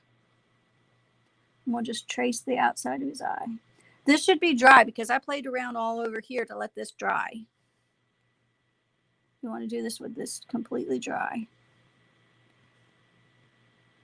And this kind of is like eyeliner, which adds the dimension that his eye is in the socket. And then he's got a little nostril. So I'm going to add that right there. Notice I didn't use any black on this. I don't normally use black, except for with my Sharpie. And I'm just going to smooth that out a little bit. Right there. And over here. Just like that. And that gives his eye a couple different colors.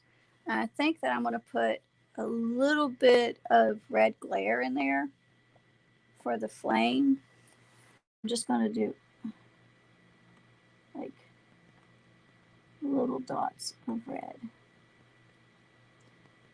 When you look at an eye, it's an iris. It's round ball inside it, and then you have the iris in the center, and it's a focal lens, and it closes and opens, and so it usually has striations around the pupil.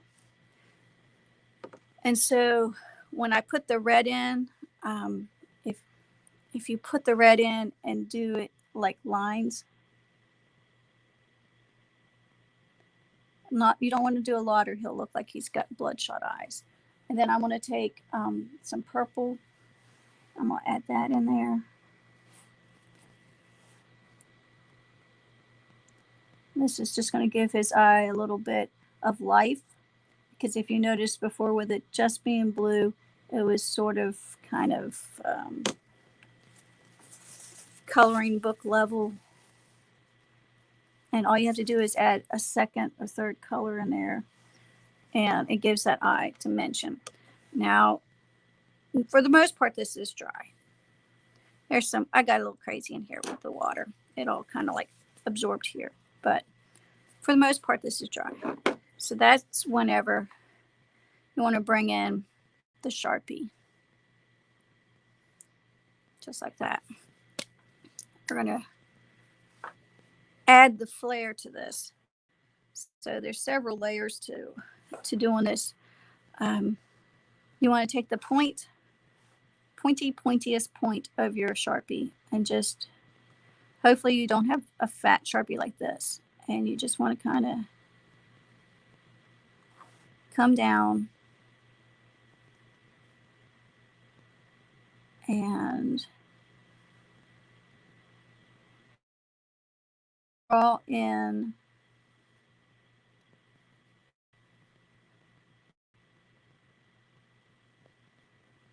your phoenix. Little baby phoenix.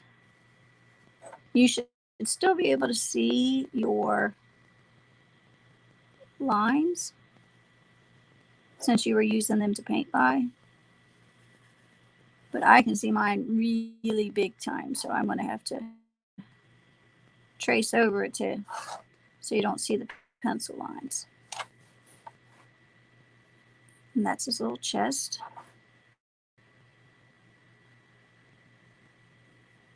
Now, if you get to a part that's not dry all the way, just skip over it, because the Sharpie won't work as well on wet places. Like this is my wettest place, so I wasn't sure if that would work right there. Then I'm going to come down, I'm going to get his little spindly legs, which to me is the funnest part of the... This also cleans up where any of the paint might have went over and blended into there.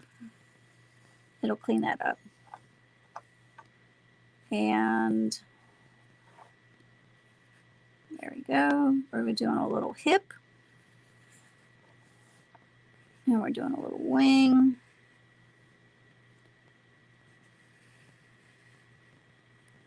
We're coming down under the armpit. There's a baby bird. Now I'm going to put a little pupil in there. Since I put that glare, he kind of needs it. And then up at the top, I'm going to give him a little fun swirly cue because I want to. And I'll put a little, this is the fun part. I'm just adding now. There's the little flames coming off his, this is where I added that yellow. So I'm just kind of making it look like flames coming off of him. Now you have your tree in the background, which was optional, but I'm gonna go ahead and pull that tree in, being mindful not to drag my arms through any of these wet dots that I got going on. And the tree, you know, just kind of just have fun with the tree. Make you some jaggedy sharp lines in places and some crooks. You want to have a place where the nest could sit though. So my nest sits right in there and it's on fire. And I'm just kind of adding branches until I get tired of adding branches. Over and over and over again. Trees have lots of little twigs on them. And this tree's on fire, so some of those twigs will be burnt off. But we're just going to go ahead and have fun with this part. And hopefully while you're doing this, your heart rate has come down. You've forgotten about your problems for a minute. You focused on the phoenix and what the phoenix means and how you can use the phoenix for rebirth and renew in your own life. Notice this phoenix isn't looking back. He's forgotten the past and he's moving forward, and he's not even ashamed of it. He's excited to start afresh and anew. He's practically like one of those action heroes where they blow up the thing and walk away. Don't look back. Well, we've got some comments. One, we got a question. When are you going to name the babies? So I don't know how close I am to time, but the painting's pretty much done. Cool. You might want to add your little name on there. So Hemsworth. We still have 15 minutes, and you've got some comments and questions waiting for you. You still have 15 minutes, and we've got questions, and I've got some questions too. One of our people said that he's totally into the authentic idea of that the elemental callers of the flames loving it. Another one commented they understand about keeping your hand over on the tape because they do stuff with gel pens. Yeah. Another commenter wanted to know what you're naming your phoenix. Well, this one is New Beginnings. So this one, that's what this one is named. Okay. Well, what happens if you get too much water and it starts diluting your colors? You use paper towel and you just dab it up, and then you reload. You take the brush, and see this has got like a drip of water coming off of it, and you just kind of lay it like that, and then go back at it. You can actually use the brush itself to suck up water. So say you've got a dry brush and you put it down, it'll pull the paint up and remove it from the space. So like if I had all that water there and I wanted it to, it's like a basting brush, like a baster. Well, that's what the bristles do. It sponges it up. So there's a couple different ways. So if you didn't have a paper towel, you could use your brush clean and suck up the water that way. There's several different ways to do it. Okay. And what if people haven't worked with Now, water notice when I before? Any tips? well, it's a forgiving. It's a forgiving medium for the most part. Just don't. Okay, so the worst thing you could do when you first use watercolor is misuse your brush. Don't go like this, or you'll rub a hole in your paper. If you get too much water in the area and you start rubbing it, you will just make a hole in your paper, and there's no fixing that. That's the only thing that I can't tell you how to fix, is if you oversaturate your paper and then rub it real hard with your brush. The best thing to do if you get a lot of water, soak it up, let it dry a little bit, and then go back at it. And that's what I recommend on that. Wonderful. And how long does it normally take to dry? Do you have to seal it or anything? No. I do recommend, now your paper's going to look like a little wavy thing when you're done. So some people will lay like a newspaper over it and iron it flat. But for the most part, watercolors are framed behind glass. And that's just how they're presented, because it's paper. So you don't need to seal it. There's no need to seal or anything. Once you're done with the paint, and like this is already done. This is already dry. I could go right into this and do another layer.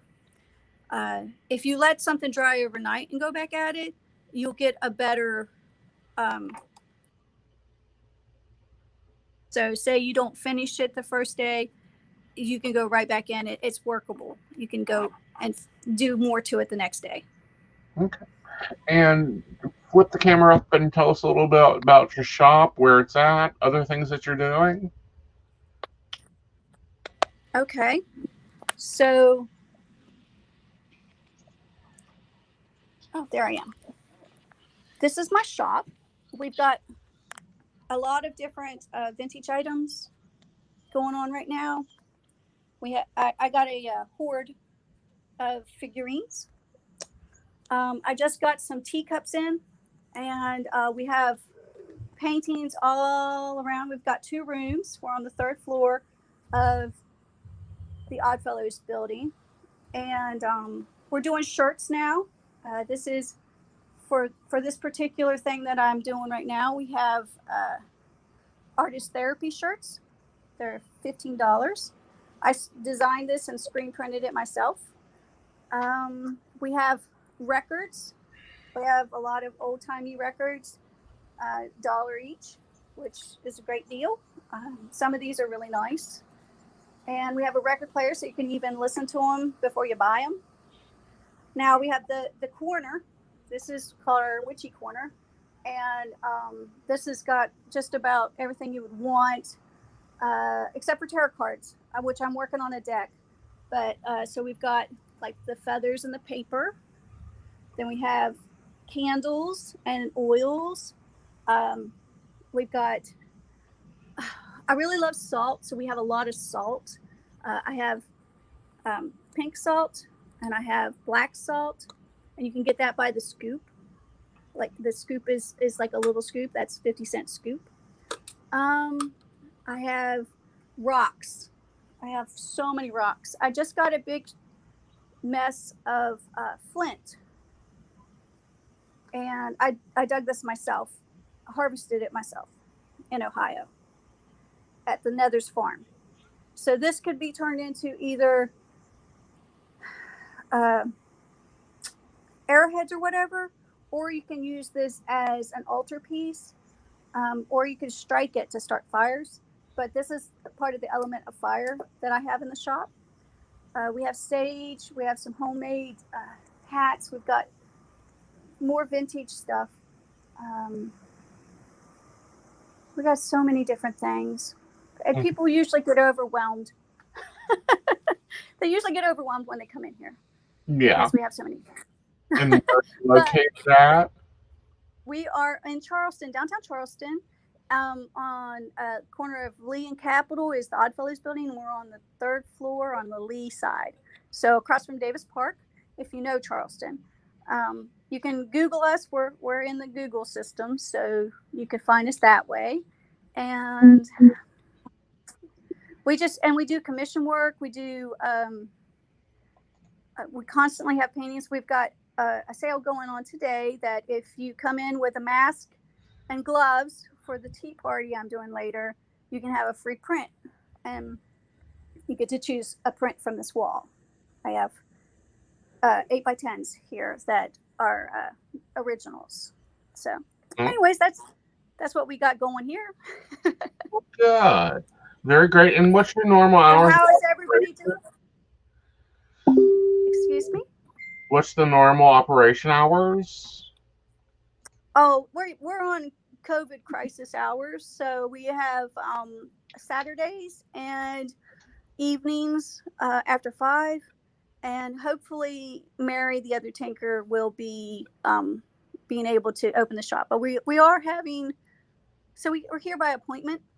Okay. Necessarily. If you want to come in here, I can find somebody to open the shop for you. But I have a lot of people who have health issues that work for me. So I don't want to risk their health. But exactly. Clearly understandable. That's why we moved Pagan Pride to virtual. But no, and what are some of your favorite watercolors or your favorite subjects you've done? I do a lot of animals. I have my very first series of watercolors was this tarot deck. It's not a tarot deck; it's oracle cards. And I've kind of lived with these for a long time, and they've always made people happy. So I finally made them into a deck. There's about 16 of them, and they're different animals, West Virginia wildlife animals. And I like to do contemporary themed things, so TV shows and other fun things like that. But my class, sometimes my students will pick what I want to do. They'll teach me about things, and then I'll learn and I'll investigate, and every part of it is research. All of the stuff I do, I research before I dive into it. But like, here's a little Bigfoot I did. Can you see it? Here. Little baby Bigfoot, because somebody was interested in cryptids. So it's just how whoever takes my classes, they get to have a say in what they get taught. Cool. It's just how I like to do things. Yeah. Because I can paint anything. Yeah, you can, and you do a lot of great work. The shop looks really nice. Thank you so much for coming and joining us today. We'll see you again next year. Okay, well, hopefully we get to see each other in person. You do a great job, Raven, and enjoy the day, okay? You too, darling. Bye, darling. All right, so we have some things to talk about. Lady Gwen, you are up on live stream. Unmute yourself, darling. Okay. So I didn't mention this morning. I did forget. So I did post it out there. Anybody who is commenting, and sharing the event gets your name put into the little cauldron here. I have already started a list, so I am on it. Let me just show you a few of the items. I can get into frame here. There. Okay. So yeah, it does. Very it good. is a necklace, and it does move. It is very beautiful. Phoenix pin. There you go. These are all Phoenix related items. And I actually have 2 of these little Phoenix rising necklaces. That is beautiful. The bracelet that you have all seen before. There's blues and purples and green in there. That is good. And then the necklace, I'm not pulling it out of the packaging, but it It appears to almost be onyx, I believe it is, in the center, and then with the green stones. Very nice. So these are our door prizes for the day. Also, Shelly and Draven had donated a candle and 3D printed Phoenix Rising. The candle is made out of it's dragon's blood scented, and it's got herbs and stuff in there for uplifting and positive energy. And the 3D image is a 5x8 in size and weighs 16 ounces. So if they have those, so if you win that main door prize, then they will be sending that out to you. Otherwise, if like I said, I've got the list started. If you want to confirm that your name is on the list, go ahead and message me. It's perfectly fine. But I'm getting you. But yeah, every name goes in here. Everybody's got an equal chance. Like, comment, and share. Exactly. And of course, if you get the magic broomstick out of here, you won't be entered in any of the drawings. Yes. Yes. Absolutely. All right. So, we are having a great time. Now it's time for some kitty time because, Pagan Prayer, we do include children. So we are bringing up Sacred Yana. Mm-hmm. All right. Sacred Yana, you're added in, and we'll see you in a little bit, Gwen. Hi, guys. Check and make sure you're unmuted.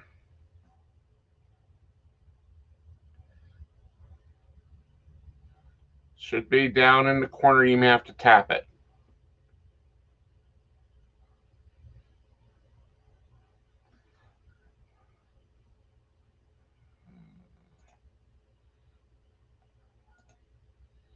Okay.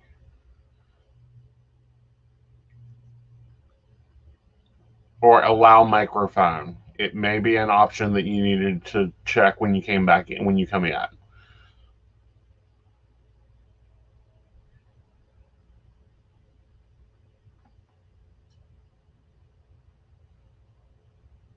Yes, we're working with audio.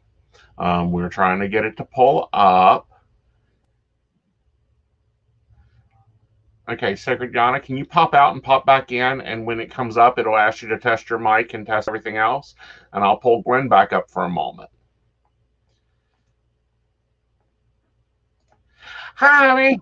Hi.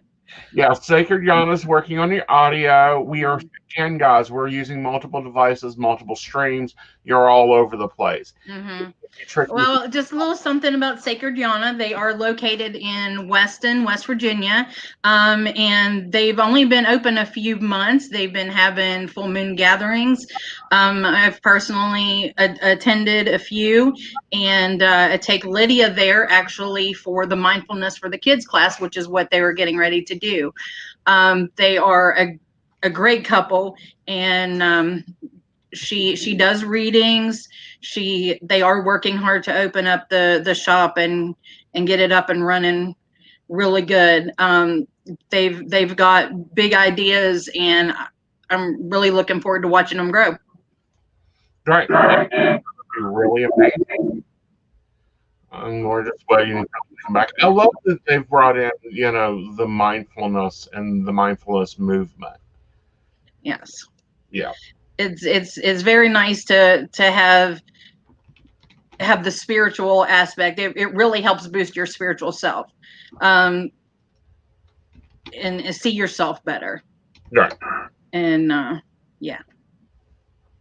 But I can't talk enough good about them. They're doing really good. They got big plans for the upcoming months as well. Right. Yeah. So I'm sure they're back. Let's see if we add them. Are you guys back with us verbally too? Oh no. Okay. When you're coming into the studio, it'll say test mic, allow mic. Did you always do that?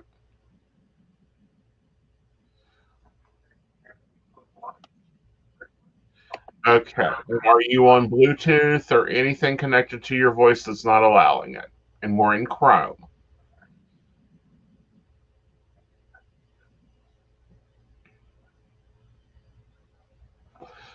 Yeah. Please try to go to make sure that you're in Chrome and that you test your mic before you come in.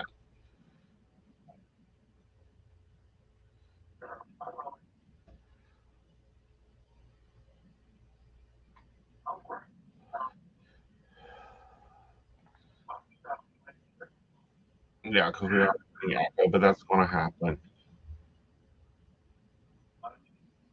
Hmm. Try this. Try it now, honey.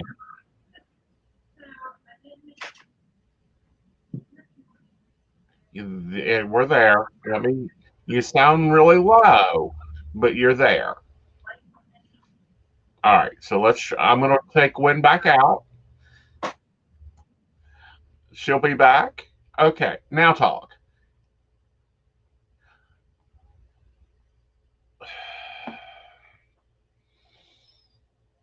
This is going to be fun.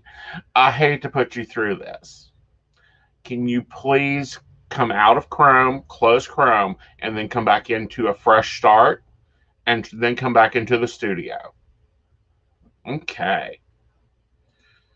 All right, so let's bring Gwen up here. Let's talk about mindfulness for a little bit because this is a new to us term. You know, here in West Virginia, we've not really done it. They've been having it in the school system for quite a while now, which I think that's done a major job in helping the students. A couple of times, what she uses now, I'm not sure what she's using today, but it's an animal and the like say the lion, the courage of the lion. Or as today, the phoenix and rising from the ashes, like what we're doing. How can you incorporate that into your own life and and focus and project yourself forward? So so say you've been down and you've been depressed for a long time, but you're like, you know what, I'm about to set this on fire and I need to get out of this headspace. Exactly. So you start making the movements toward it, you get it in your head, you think about what you can do, and then you just go for it. It's like jumping without a net. Right. Now, how's that different from meditation? Mm-hmm. How is it different? Okay, well, focus, and this is my view of it. Hers is her own because everybody has different perspectives on things. But with meditation, it'll open up and take you to places that you normally don't go. It may show you what steps you need to take. So you're getting that from the spiritual side. Mindfulness is kind of like looking at yourself. It's taking the knowing and the spiritual side and bringing them both together. You can do that.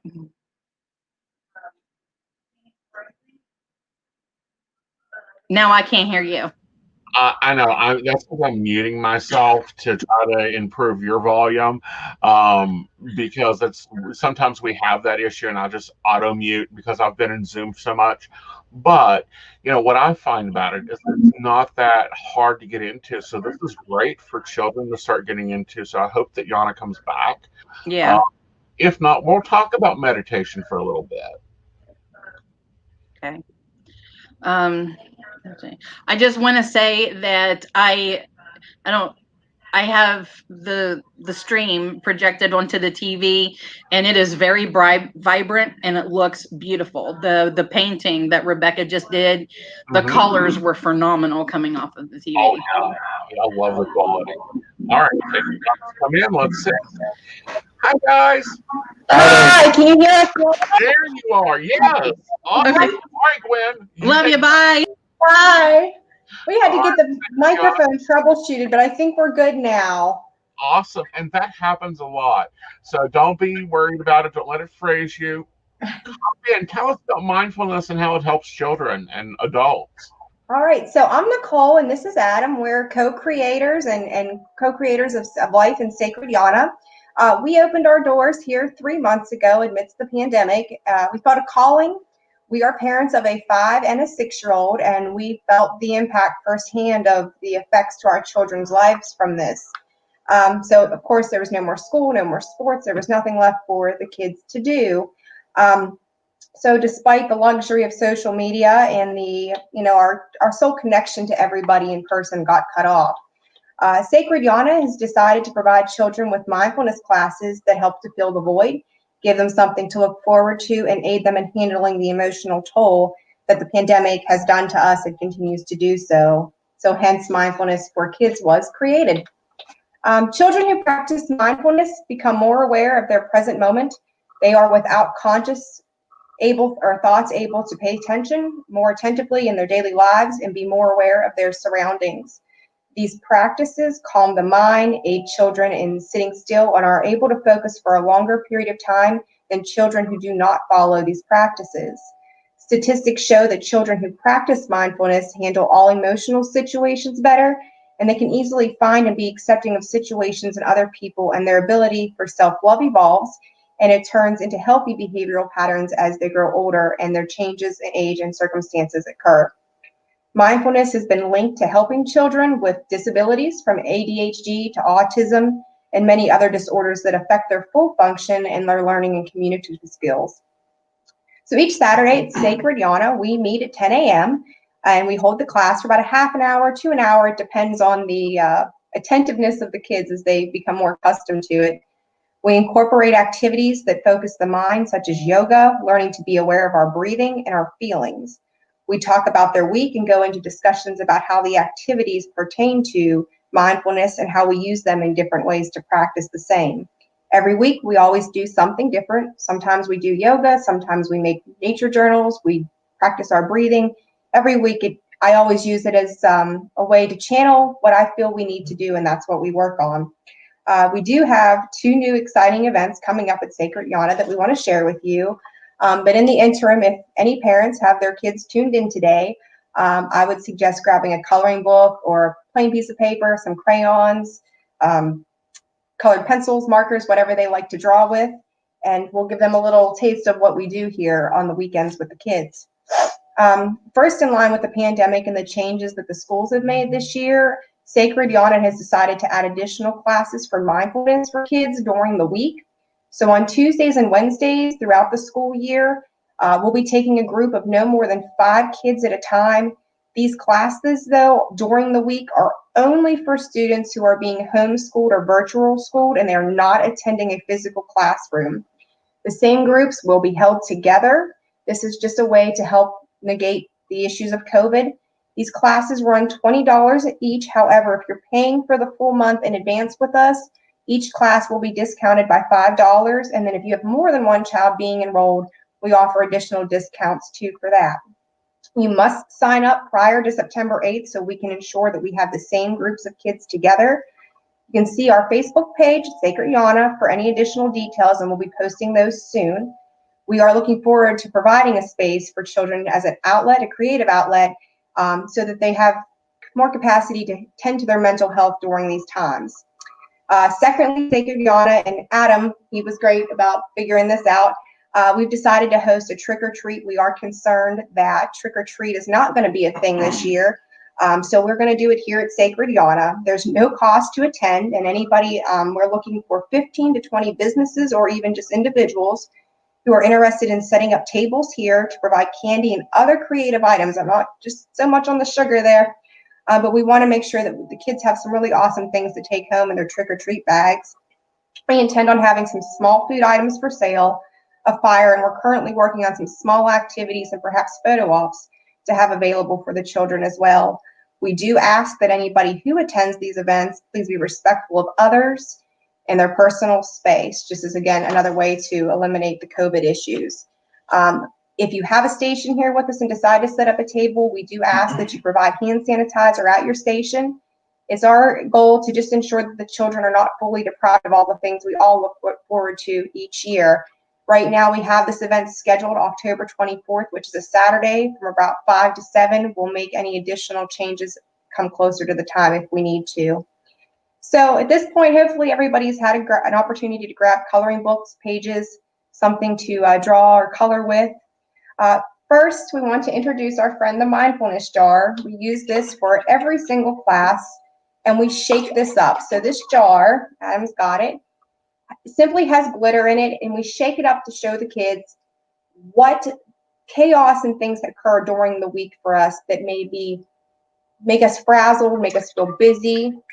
So as we show the kids this jar, we encourage the kids to stand up, shake their heads, their arms, their legs, and shake the sillies out for the day. We sit the jar down, and as we sit the jar down, all of the glitter settles down to the bottom. At this point, I would instruct you to instruct your kids to take a deep breath in, encourage them to breathe in through their nose to the count of 3. So 1, 2, and 3, and then breathe out through their mouths to the count of 3 again. So 1, 2, and 3. This would be repeated one more time. So deep breath in through the nose. 1, 2, 3, and exhale through the mouth. 1, 2, 3. This glitter jar is simply a representation to our children of their own emotions on a daily basis. When we're over busy and overstimulated, we are distracted. Our judgment, just like the jar, can be cloudy, and we are out of tune with who we are. If they get all that.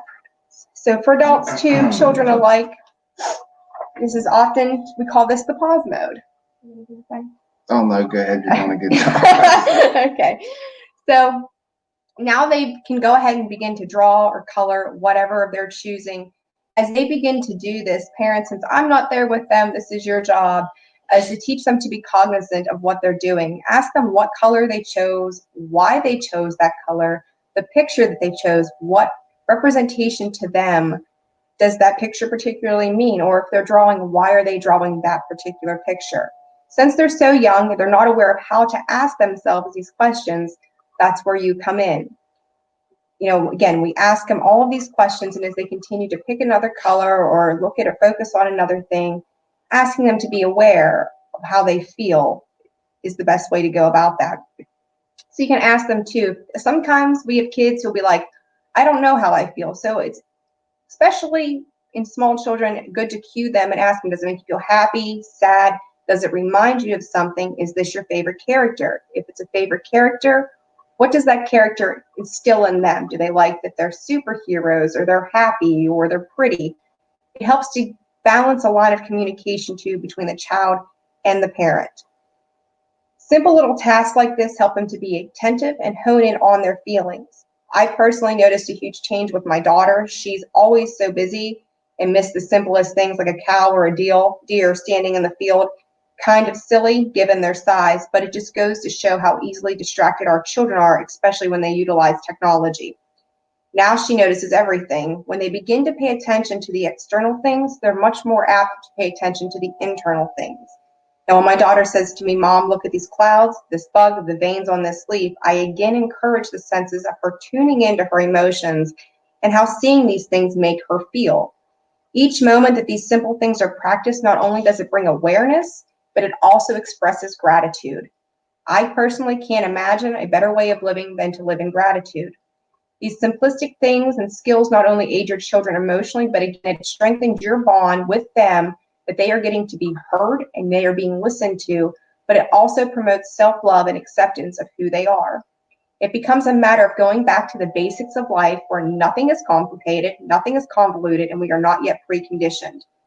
All of the practices that we teach utilizes the imagination. For children and adults alike, our imagination is key to everything that we do. We cannot breathe life into anything without using our imagination. Every idea we have goes to show how beautiful our imagination can be. Just as we asked our children to simply color this morning, adults, this is not exempt for you because we're older. Grab an adult coloring book, some colored pencils, crayons, markers. Be cognizant of your own feelings and your own emotions while you do this.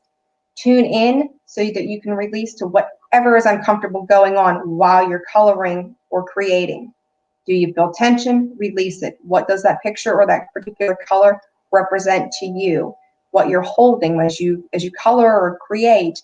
Do you feel tension? Are you gripping down on the pencil? All of those things are keys and triggers to us to make us recognize what it is that we're dealing with emotionally. While for something like coloring may seem childish or irrelevant, but the matter of the fact is it stimulates the creative mind regardless of age. It encourages you to be creative. I personally am a visionary. You get to create and see it instantly. And for children growing up and expanding spiritually, and for adults trying to fine tune or become more spiritually and aware of this process, expands into the law of attraction. There is no process in spirituality that does not slowly lead into other things. You cannot create without imagination. Children are our greatest asset because they teach us that childlike wonder that we as adults have become preconditioned and have forgotten about. Our kids believe that pigs can fly, they can fly, superheroes can fly. And two, if you've ever truly seen a child in dismay due to adult fighting, they will often say something to the effect about everybody getting along or giving each other hugs.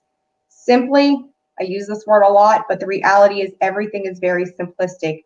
They do not tune into the rational, conscious mind. They see things innocently and want the world to be a better place for them, and that's our responsibility to provide that. This class, while it's not complicated, it does give them incredible tools to develop this love outwardly and inwardly. We look forward to this class every week with these kids. Our children personally participate. We have seen wonderful groups of kids here. They have built friendships, bonds, understanding of the world around them. And just last week, we practiced bubble breathing. And they each in their own time mastered it. The excitement in their eyes and the instilled belief that they had in themselves for trying and not giving up was absolutely beautiful. I encourage you and your children to come and see us. Take a moment for time out and practice your skills. We are currently getting in some children's books on mindfulness. One of the items we got into Sacred Ayana this week was a meditation CD for the children. And we are also working on currently getting cards in as well for the kids. We have mindfulness cards for children. It's got that glare. I don't know. It's a meditation CD for kids. But we're working on getting some decks in. So I know my daughter always likes to play with my cards, and his son likes to play with his. And they're really just not tailored for them to be able to understand. So a lot of the times the children's cards are associated with animals, what the animal represents. We use them every week here, and the kids really seem to enjoy them. So hopefully we'll get to add that here into the shop very soon. And please come in, grab up a deck for your kids. I'm sure they would love them. And again, we have this class every Saturday morning at 10 a.m. We'll continue to make announcements on the children's items that we get coming in. And again, we look forward to seeing everybody on October 24th for what we're hoping to be a first annual trick-or-treat event that we get to do every year. We hope that this segment that we did was useful to you and your children, and we hope that you have a blessed weekend. Thanks for making time for us for the kids this morning.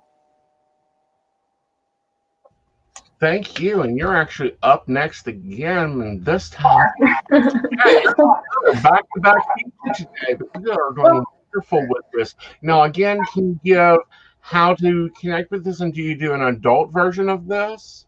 We do a lot of different adult classes. I first kind of dug into it and started doing like 3-day classes where, excuse me, they would be a couple hours, a couple weeks in a row. But I think we're going to break it down. We have calendars that I sit down and schedule out every month. So we work on chakras. We work on, one I'm excited about in September is working on dreams and what they mean to us and ways to hone in on that. We have a lot of different things. Law of attraction, we're big on that. We always go back to the basics and the fundamentals. Also working on a class for meditation. I've had a lot of people come in here and talk to us about the fact that they don't know how to meditate, if they're doing it right or wrong. So we do a lot of different things with the adults as well. We have our full moon cleanses. Every full moon, we get those up and running on the events part of the Facebook page. We do the new moon gatherings for manifestation as well. We always have something going on. We love to see people stop in and take a look at everything.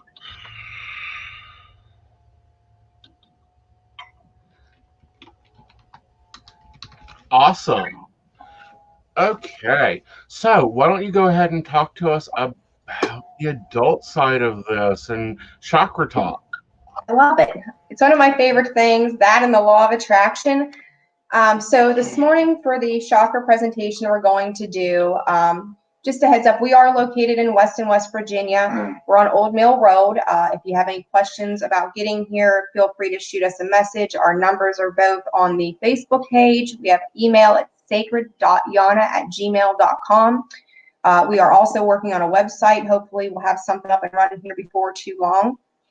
So in this segment, we're going to discuss our chakras, what they do for us, ways to understand if they are open, stagnant, overactive, and ways to heal them. We also have a lot of items here in the shop as well, which will show that we utilize and are available for purchase here as well. So our bodies have a total of 114 chakras or energy centers, and stemming from these, we have 72,000 energy channels where prana takes place, and also known as energy channels. So you can imagine that when our energy gets stuck, how debilitating that can be to our emotional, physical, and spiritual needs. So today we're going to go back to the basics and dive into the 7 primary chakras, being the root, the sacral, solar plexus, the heart, the throat, the third eye, and of course the crown. So our first chakra is the root, and this is located at the base of your spine and is associated with the color red. This particular chakra sits in an upright position that can be referenced by imagining a trumpet with the sound hole facing down. We use this chakra to draw energy upward from the earth, just as we do when we ground. The root chakra is associated with our hips, legs, genitals, and all of our lower extremities and organs. The life association to this chakra is stability, security, the sense of grounding ourselves and our basic needs for survival. When this particular chakra is balanced, we find ourselves being very comfortable in our own skin. We feel stable and we're connected to the earth. And if you hear a cat in the background, we have our holistic kitties that are sitting out. We threw out for the moment because they're a distraction. So I might go get them here in a second. So when our root chakra is unbalanced, we have a tendency to feel flighty, we feel insecure, we struggle to provide for our own daily basic needs. Some of the physical symptoms can include weight issues, knee problems, depression, and immune-related disorders. When this chakra is overactive, you might find yourself not being able to complete projects. You have no consistency. You're often scattered, and it's very typical to be depressed and sleep a lot. To balance, you need to connect to nature, cultivating plants and crops, physical activity, yoga and meditation. Move your body. You're going to hear me repeat to you yoga, meditation, over and over as we go through these. The tree pose in yoga relies on stability and is an excellent practice to bring the root chakra into balance. Your diet, along with your chakras, and all of them are key to changing the balance and what's going on. So you eat foods that are high in protein. Of course, you're going to have beets, strawberries, tomatoes. Anything red is fantastic for this chakra. With every chakra, you can incorporate yoga and meditation practices along with essential oils, incense, and crystals. For the root chakra, myrrh, sandalwood, and patchouli incense and oils are great for that. The root chakra utilizes any kind of red stone, grounding stones such as ruby, garnet, bloodstone, obsidian, black tourmaline, red jasper, onyx, and hematite. I'm very strong, so pretty, I love these. I'm very, very big on affirmations because it's about training your mind, reprogramming your mind from the preconditions that we have been taught to know. And the affirmation for our root chakra is, I am. So we move on to the second chakra, which is our sacral chakra. This chakra sits right below our belly button and is associated with the color orange. This chakra is the first that has a front and a back. So if you're standing, on a sideways angle, you can imagine that end of that trumpet shooting out from the front and shooting out from the back as well. This chakra is associated with our kidneys, our bladder, and our reproductive organs. It pertains to our sexuality, creativity, sensuality, and our emotions. When this chakra is open and balanced, your creativity, it flows. You have a healthy sex life. You are open to feeling motion. When it's closed, you're closed off from the world. You feel withdrawn. You are not comfortable in your own skin. your sex drive is low, and you are not in tune with your creative processes, i.e. writer's block. But it can be anything. You don't have to be some performer to make this work. You're also associated to this too when it's blocked is guilt and shame.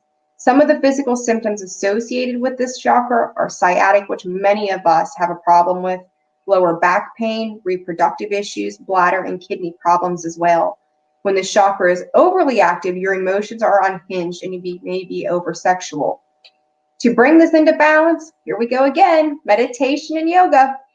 The child's pose and downward facing dog are great yoga poses to help bring this into balance. Eat anything orange. So of course, oranges, peppers, cantaloupe, anything along that realm that you can think of and enjoy. Any fruits that produce a natural sweetness is helpful. You're going to want to stay away from anything that is produced with sugar and man-made sugars. Those really don't serve us any real good purpose. Water. So our sacral chakra coincides with the water element. So water and lots of it. Your sacral chakra needs that water to purify. For this chakra as well, using oils and incense such as ylang ylang, lemon, patchouli, and sandalwood are extremely useful. Crystals to have on you and meditate with are carnelian, sunstone, orange tourmaline, amber, and moonstone. Our beautiful sunstone we have in here. We have a big basket of it. I love it. The affirmation associated with this chakra is, I feel. So our third chakra is our solar plexus chakra. And this chakra sits right above the belly button and has both a front and a back. So again, that trumpet shooting out in the front and out in the back. It is associated with the color yellow. Beautiful, the sun is shining. It is associated as well with our personal power, our emotions, our self-esteem, and our ego. The physical associations are our digestive system, our bladder, liver, stomach, and spleen. When it's balanced, you're confident and you're humble. You step into your power. Excuse me, sorry about that. So you have confidence in yourself. If it's closed, you feel powerless. You lack the boundaries that you need for healthy relationships and for yourself. Digestive issues are absolutely going to arise. You're sensitive to criticism. You care for others before you care for yourself. When it's overactive, your power overrides all. The ego is in full gear. You're not listening to anything you need to. You're very self-centered and it becomes all about you. So let's balance this. Again, yoga and meditation, starting off. So you've got the cat pose and the boat pose. You eat yellow foods such as pineapple, corn, bananas. Reconnect to earth. A lot of the times when there's frustration with this particular chakra, go out barefoot, no shoes. Take your feet, stomp them into the ground. Get rid of that anger, aggression, and anything associated with power that's no longer serving you. Write and journal about repressed anger, trust issues, fear, and utilize Ho'oponopono. If you're not familiar with that, stop in. That's a whole other day right there. So essential oils and incense associated with the chakras: lemon, lavender, rosemary, and Roman chamomile. Our crystals that you can utilize are yellow citrine, tiger's eye, which is my personal favorite. I love that one, and we have beautiful pieces of that in here. And rutilated quartz and amber as well. Affirmation to this is I can. I'll do a quick preaching that I do at, I think, every moon event that we have. Can't is not a word. Don't is not a word. Don't ever let anybody or anything tell you that you can't do anything, because you absolutely can. It's a matter of will. Fourth, our heart chakra. This is my favorite chakra. Love it. So in the midpoint between the bottom of the bottom three and the midpoint of between the bottom and the top three, our bottom three chakras are our physical life needs, our demands, and our emotions. The top three come into connection with the divine, life, our intuitive, and our spiritual needs. The heart chakra ultimately is the portal to all of them. Without love, nothing is possible. This chakra has both a front and a back as well, and is centered in the middle of your chest, being associated with the color green, but it is also supported by the color pink for love and our heart. These associations for the body are our heart, our lungs, and our thymus. When your heart is in balance, you express love openly and you're honest with yourself and others. You sense gratitude and give gratitude. Compassion, healthy boundaries, your relationships are healthy, you're in flow, and you are absolutely connected. When it's closed, we have no empathy or compassion for other people. We're shut off and we're very cold. We lack boundaries, negative self-talk occurs, we are shallow, and so are your relationships. Heart issues and pneumonia and allergies are very common with the heart chakra. If you're too open, you have terrible boundaries, yet again, kind of in line with the closed off area. You take on the weight of everyone's problems and you forget to care for yourself. You must be healthy for yourself to be healthy for others. To heal, breathing exercises aid your lungs. Again, hence meditation and yoga. But when you're doing the breathing techniques, when it comes to your heart chakra, you want to make sure that you're breathing not from your diaphragm, but from your lungs and your chest. So you'll feel the difference. We are terrible breathers in life. We really do. So when you're breathing from your chest instead of the diaphragm, you're going to feel a difference. If you do it till you're dizzy, you've gone too far. Slow it down. For the yoga aspect of it, you can use the camel pose or any pose that you prefer that opens and widens the chest area. Foods, of course, anything green, so collard greens, asparagus, lettuce, Swiss chard, broccoli. Incense and oils, rose, neroli, ylang-ylang, bergamot, lavender, and lemon balm are fantastic for this. Crystals, rose quartz, of course, jade, emerald, green kyanite, and green tourmaline are great. And of course, the affirmation for this is I love. So next is our fifth and our throat chakra. Our throat chakra has both a front and a back, but the energy is taken from the back and put forth through the front. So again, imagine that trumpet at the back. It's open back here because clearly we're projecting from the voice and it's coming out and forward. The color associated with this is light blue. It is connected to our throat, our ears, our shoulders, our thyroid glands, and many other glands in this region. I personally have had bouts with thyroid disease over the years, and it's really something that can be worked on. When your throat chakra is open, we communicate very clearly. We mean what we say. We come from a place of compassion and love. Not only do we speak, but we listen. A lot of people instantly think throat, you're talking. That's not all. It is the case, but it's not the only thing. We have to really pay attention and hear. Silence sometimes is best because if we're quiet, we get to listen, not just hear what's going on. When you're listening, you're taking in the true vibe of what is being expressed to you. You're better able to understand, empathize, and communicate, not from a place that you just want to speak back, but from a place that you're understanding what is being expressed to you. So we come from a strength of will in this as well. Our capacity to make judgments are sound, and when we're healthy, we avoid criticisms of ourselves and others. Your throat chakra is closed, our shoulders and our neck take on the stress. I personally always carried the weight in my shoulders, always ached from it. We feel that tension. We feel as if we have a lump in our throats and do not speak, and we are repressing our feelings and what we need to say. We become judgmental.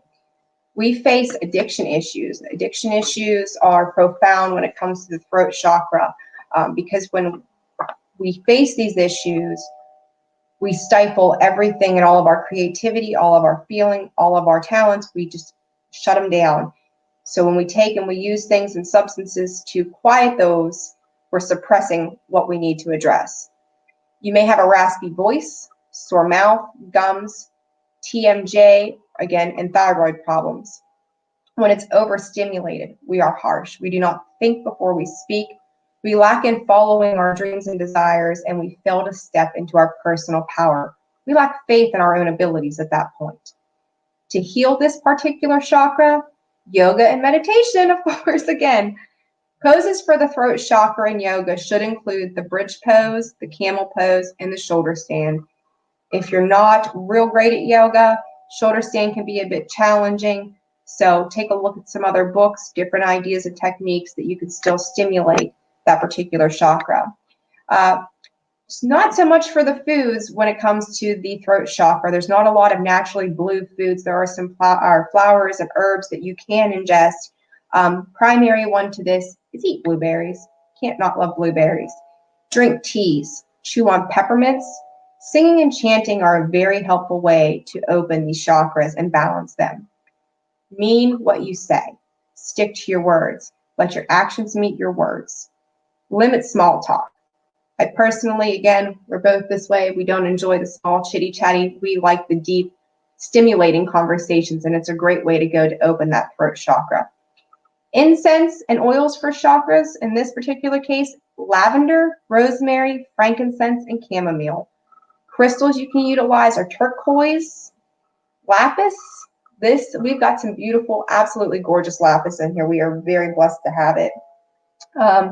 Aquamarine, iolite, and sodalite as well. The affirmation to this particular chakra is, I speak.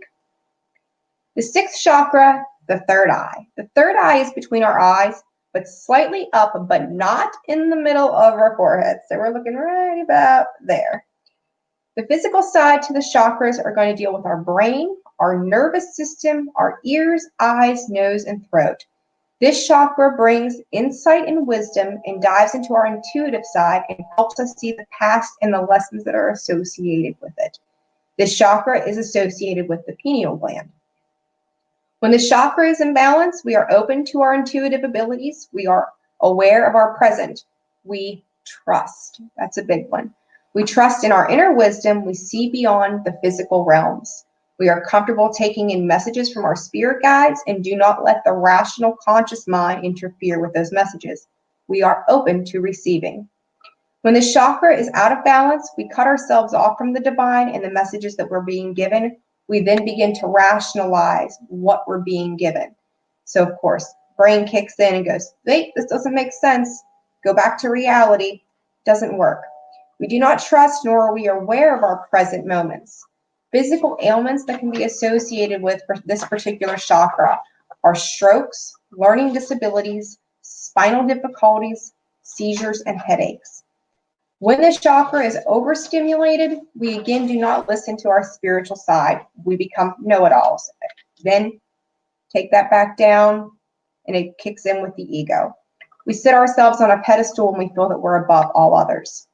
To heal, yoga and meditation. All poses are very helpful, but when doing any of these, you want to keep your eyes closed.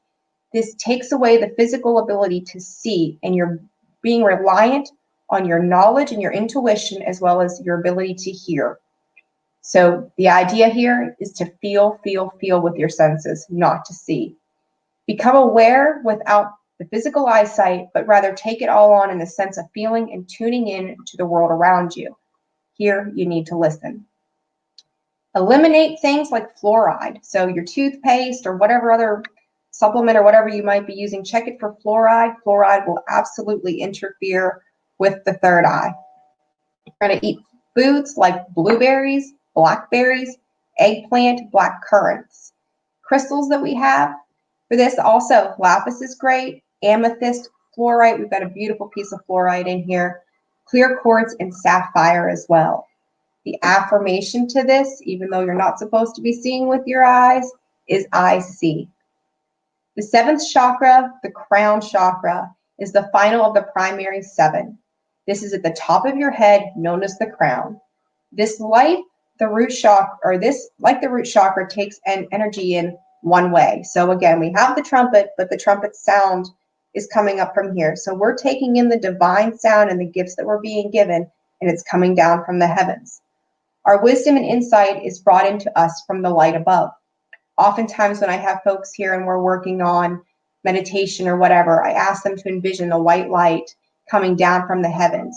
At this portal in the top of the crown, that light's shooting down through. And when it comes down through, it is illuminating every single chakra straight down your spine to the root every single time to balance, clear that energy, and protect you.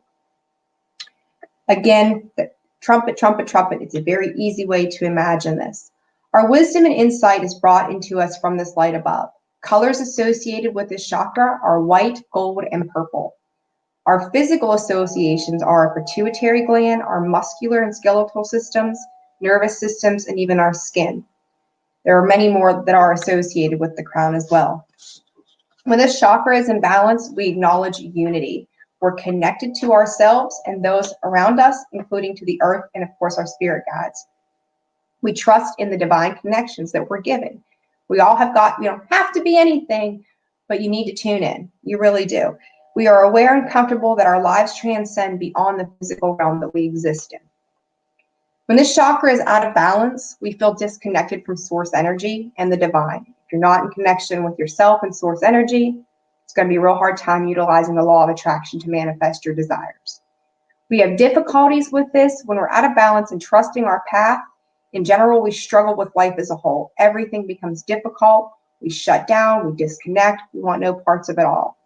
We are depressed, we're unsatisfied. We cling on to anxiety like it has become our friend. We live in fear. COVID, prime example. Everybody got shut down to some extent for a little while. The physical aspects of imbalance are depression, chronic exhaustion, sensitivity to light and sound, alienation, and constant confusion. When this chakra is overstimulated, we live in a constant dreamlike state and cannot connect with any sense of reality. We close ourselves off and hibernate, only ever wanting to be outside of our natural state. We have no balance. We find the need for intoxication because that numbs us. So this too is also associated with any addiction-related issues. It can be anything from nicotine to heavier drugs or whatever it is that you choose to do. We don't have to feel. That's why they do it. You don't have to feel. So to heal these, yoga and meditation, again, headstands and shoulder stands. Like I said, with the third eye though, for someone who's not, real into yoga or anything like that, there are other ways to go about opening the chakra, but you can always take a look at some yoga books or beginner's yoga. There we go. We've got some books in here on different things like that as well. Welcome to come in and talk to us. We'll gladly give you a hand. Chant Om. Wear the colors purple or white. Practice gratitude. No better way to live, and set the intentions for what you're trying to do. If you're following the dietary practices of all the other chakras, you are in balance for the crown chakra when it comes to dietary needs. Eating a balanced diet in these foods helps all the chakras. Can't go wrong there. Essential oils that you use and incense, frankincense, peppermint, sandalwood, and lotus. Crystals, amethyst. We got labradorite here. Everything's all backwards. It's beautiful. We got labradorite, moonstone, selenite, clear quartz, and amethyst are great ones for this. The affirmation to this particular chakra is, I know. These are the basic tips and tricks on working to balance out and heal our chakras. We could truly go on about this subject all day long. We have a class set to start in September for our chakras. It's a one-day class. It's an introduction. We would go over many of the same things that we went over today, but far more in depth. And if we would have to add time to that, we could definitely do that. We encourage you to check out our Facebook page for the latest updates on all of our classes and many other classes and future events coming up. Since we are actually a little ahead of schedule, we can show you a couple of the things that we have in the shop that pertain to our chakras. So in this particular group here, and I know there's a glare and I'm not real sure how to get rid of that. These are energy healing oracle cards, and this particular deck has a card for each one of the chakras, and they're pretty awesome. There we go. There's that one. So there's our 7th one, and here is our 6th one. So if you're really interested in the chakras, this is a great way to go. They focus on all of them. This is a deck that we can get in here to the shop. We've gotten in touch with a lot of publishing companies, and they've been wonderful with us, and we're getting so many wonderful things in here for divination. Another deck, here you want to show? Another deck we have in is Kim Kranz, and these are the Animal Spirit Tarot. They are also have one for each of the 7 chakras, which these cards are, so are the other ones, but these ones are some of our favorites, and they are absolutely beautiful. And the messages contained in the book, which the book is a great thing, but always use your own intuitive skills first and foremost for any kind of cards that you're picking up and practicing with. So let's go ahead. Got the dragon, the eye, the ever-watching eye on us, the sea serpent. That's my favorite card, I do believe. Yes. And perfect for this year, the Phoenix. which is the root chakra in the animal spirit deck. We do have some additional bracelets that we have in the shop right now. All of these particular ones, we pulled them and left the other ones off to the side, are great for the chakras that we talked about today. All kinds of things. We're always getting new stuff in as well.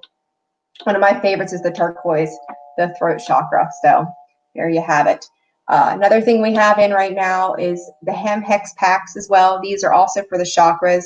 It's very nice. They break it down. So you have, it's totally designated to which chakra in the pack that you're looking to work on. So it's a great way to help balance your chakras through And incense. they smell good too. They do. They're awesome. They really smell are. really They're some of good. my favorite. They're probably my favorite overall. They really are. We were able to get some really awesome items. We have a beautiful, I'm going to let Adam, we've got this beautiful singing bowl. I love this thing. Let Adam, he's better at it than I am, to get it tuned in. I can try. You put me on the spot. I Yeah. know you can do it.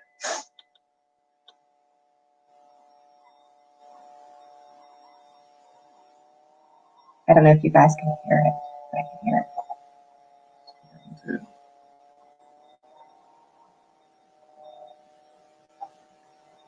We do also, we're very, very cautious about where our products come I from. want the bell. I can ring the bell. Go ahead, ring the bell. Ring the bell. Yes. And deafen everybody. I can do that. All of our products we're very cautious with. They do come in from places like India, Brazil, Nepal. We are working with some local people who do their own handcrafting of different items as well. We like to stick local as much as we can to support small businesses in the area. I don't know. Is there anything else? Did you tell them where they could find us on Facebook? What our Sacred, tag was? Sacred Yana. Find us at Sacred Yana on Facebook. Again, we're working on getting a website put up. We're a little. I don't like technology, so the fact that I got into this today and we did all right is an amazing thing. I'm old school. Give me pen and paper. So Yeah, we've actually got some questions here that I want in comments. I didn't want to interrupt, and we're going to hold Q&A until after the presentations for y'all watching. All right.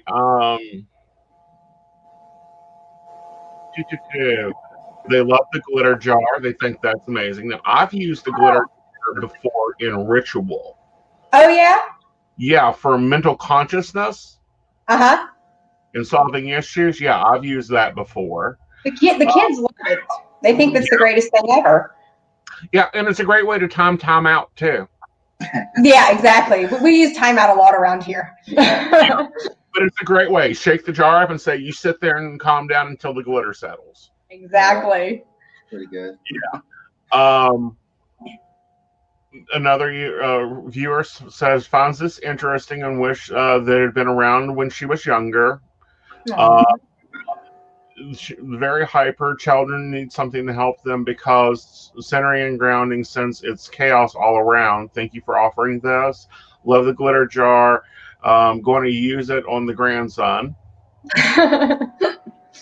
Dottie's public, so I'll say her name. Dottie says she loves the classic, is her homework. Heidi asks, what's a good meditation music? For kids or for adults? Both. Both. Okay. So you know what? I'm going to be honest. I don't want to say that. Well, the CD. What did we do with that? We're kind of got a small space. We're working on expanding. So this particular CD that we have in for kids is Meditations for Children. We have one disc available here for sale in the shop. This one is for relaxation and imagination.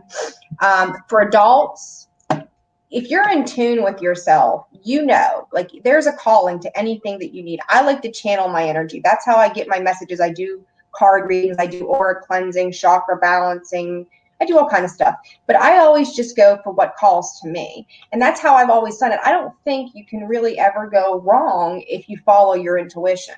So I think it really depends on the person. You flip through YouTube and see, like, listen to, 10 seconds of it. You'll know in 10 seconds if that's what you're supposed to be listening to. I like the Celtic meditation music. Yeah, that's those are good good to look up. Yeah, those are good. I like the binaural beats too. I'm a big, because all the hertz in the binaural beats are all for something different, and I think that's a great way to start. We have a list on our Facebook in the our post somewhere, I think maybe in the last couple of weeks, you could scroll through that, take a look at the hertz levels, and it tells you what each hertz level is meant to do. So that'd be a great place to start. And they're looking for a link, so I will be putting out a link to your page here in a second. Please, thank you. Other question is, are you open today?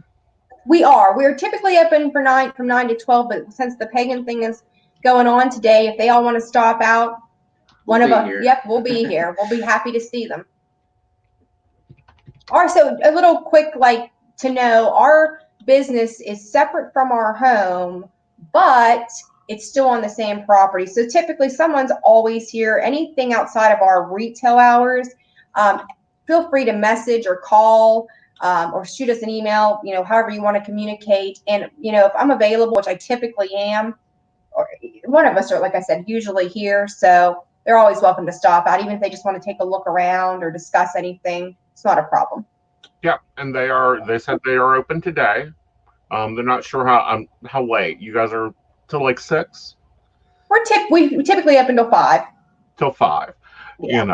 But also I have a question for you. What do you recommend about someone that's never done yoga? That flexible. I can't be a pretzel. Well, first off, let me tell you something. This gal right here, I have terrible back issues, which I've gotten better over the years, but I was in a bad accident when I was younger. But so we have a meditation and yoga class Saturday mornings at 8 o'clock. And you could ask Gwen. Gwen's been here. We have a beautiful space here, and you get to watch the sun come up. You get to watch the moon come up. I mean, you can't ask for a more peaceful, beautiful area. But we have a spot where I do yoga and meditation on Saturday mornings at 8 a.m.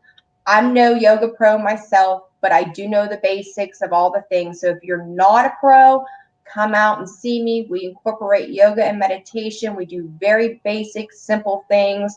We won't be pretzels together, I promise. We can get the beginner books too for yoga. We have they need in like beginner stuff. Yeah, one of the big things that we're working on right now is, like I said, we've gotten in touch with a lot of publishing companies that handle the Oracle, Tarot, everything from Pagan to Celtic to spirituality, horses. I mean, all kind of stuff. And we're getting those products in here. So we want to get a lot of the beginner's guides to help people, because there's a lot of people that just don't know. And again, like I said, the basics. Yeah, everything they need to know. I always go back to the basics to begin with. You start complicating and convoluting stuff, and it's like you just can't. You always go back to the simplistic aspects of everything to begin with. So come out and see me. Yeah. I don't know what to say. What's your address? Where can they find you? So we're at 834 Old Mill Road in Weston. When we're open, so we have a driveway out here. We have a blue rock with the numbers 834 in yellow painted on it. And we also, when we're open, we have a big yellow metal sunflower that sits at the end of the driveway. Awesome. So it's a great way to tell when you're open, when you're not. There's a lot of attractions in Weston. You've got the asylum right there. I was just going to say.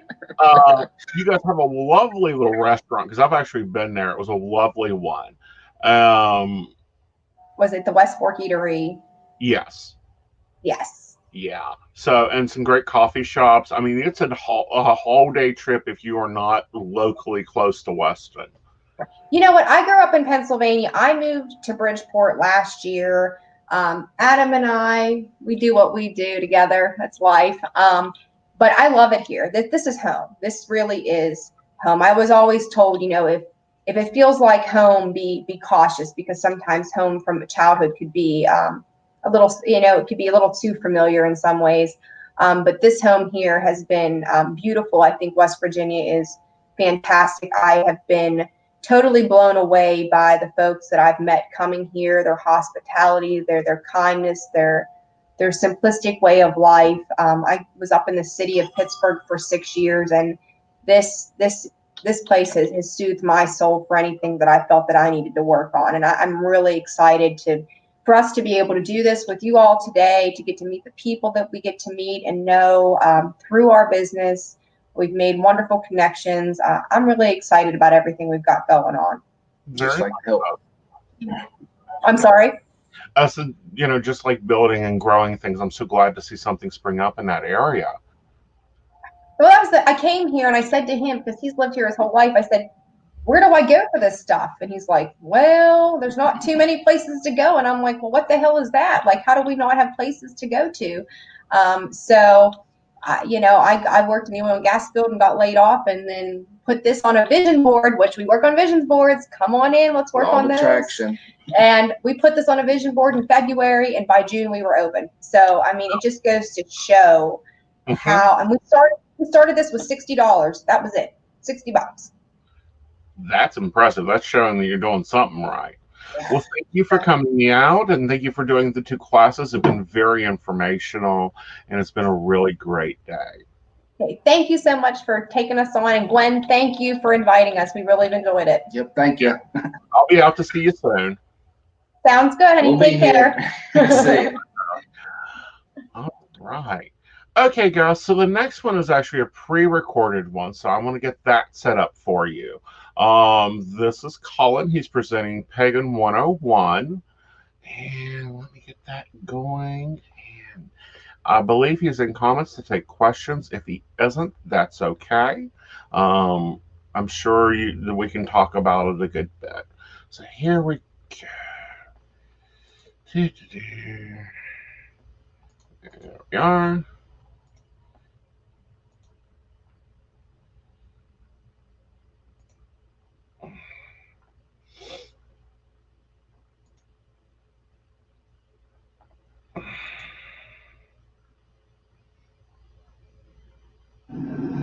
Howdy folks, this is Cullen, and this is Pagan 101. I'm going to break this into 3 separate videos, simply to keep the file size down, and we'll work it from there. This first one, basically I'm going to cover what paganism is and is not. Probably the is not is more important for this one. We'll get to that in a second. Besides this video, I have in a prior time written another set of missives, basically a Pagan 101. I sent these to Gwendolyn, so they're available for you to acquire. And if not from her, you can get them from me. It'll cover slightly different stuff than what this is doing. And enough of that. On to what paganism is. The term itself comes from a Latin term from the time of the Roman Empire. Basically what it referred to is the country folk. And the people in the cities, just like today, consider themselves to be smarter, more cosmopolitan, and just better than the hicks that are out there in the country. So it was basically a derogatory term, which, like I said, you can use a term, modern translation of hick, and it would apply. But it meant country folk. Nowadays, paganism more or less falls in the category of any path that does not fall into the 4 main monotheistic paths. And so it could be pretty much anything. Sometimes the term heathen is used. Some people like to use heathen rather than pagan. I put it in the same category as with Star Trek fans. Some want to be called Trekkers rather than Trekkies. It's all semantics. It's all the same thing. Use the term that fits for you, and be damned what anybody else thinks. The 4, you might think 3 branches of monotheism, but there is actually 4. The 3 main ones that you think of course, is Christianity, Islam, both of which splintered off from Judaism, or well, in the hodgepodge of that time, they, well, at least Islam might have, you know, it come about. It doesn't matter. They're all sucking up to the same big dude. Doesn't matter if you call him God, Yahweh, Allah, same guy. They're all fawning over him. That's fine. Then there is the fourth branch of monotheism, and this is the one that we get confused with on a regular basis, and that is the Satanists. No way, shape, or form is paganism part of Satanism. It's real simple. Satan, Lucifer, whatever word you want to use for him, the devil, that is the big guy's tantrum throwing angel that didn't want to play by the rules that he set. So you can't have the devil without having the God, you know, that he split off from. They're a package deal. It's as simple as that. If we don't suck up to, you know, the monotheistic God, why in the world would we want to go and deal with one of his misbehaving angels? You know, leave it where it's at. Don't bring it into it. That ain't us. Somebody wants to say it, you know, pat them on the head, say, well, you're cute, but you're wrong. There's some other things about paganism when starting out. And I've run into this on occasion. And that is, treat it with respect. It's not a hobby. It's not something, a fashion statement. It's not something to rebel against your parents with. It's really not even a religion. It's a lifestyle. It is something that appeals to you, and you feel comfortable following the tenets of whichever path you want to follow. That's, you know, it becomes part of you, to where after a while, after you've done it enough, every breath you take is part of you being a pagan. It's, you know, if you want to be some goofy little New Ager, you know, D&D LARPer, Harry Potter, you know, knockoff, fine.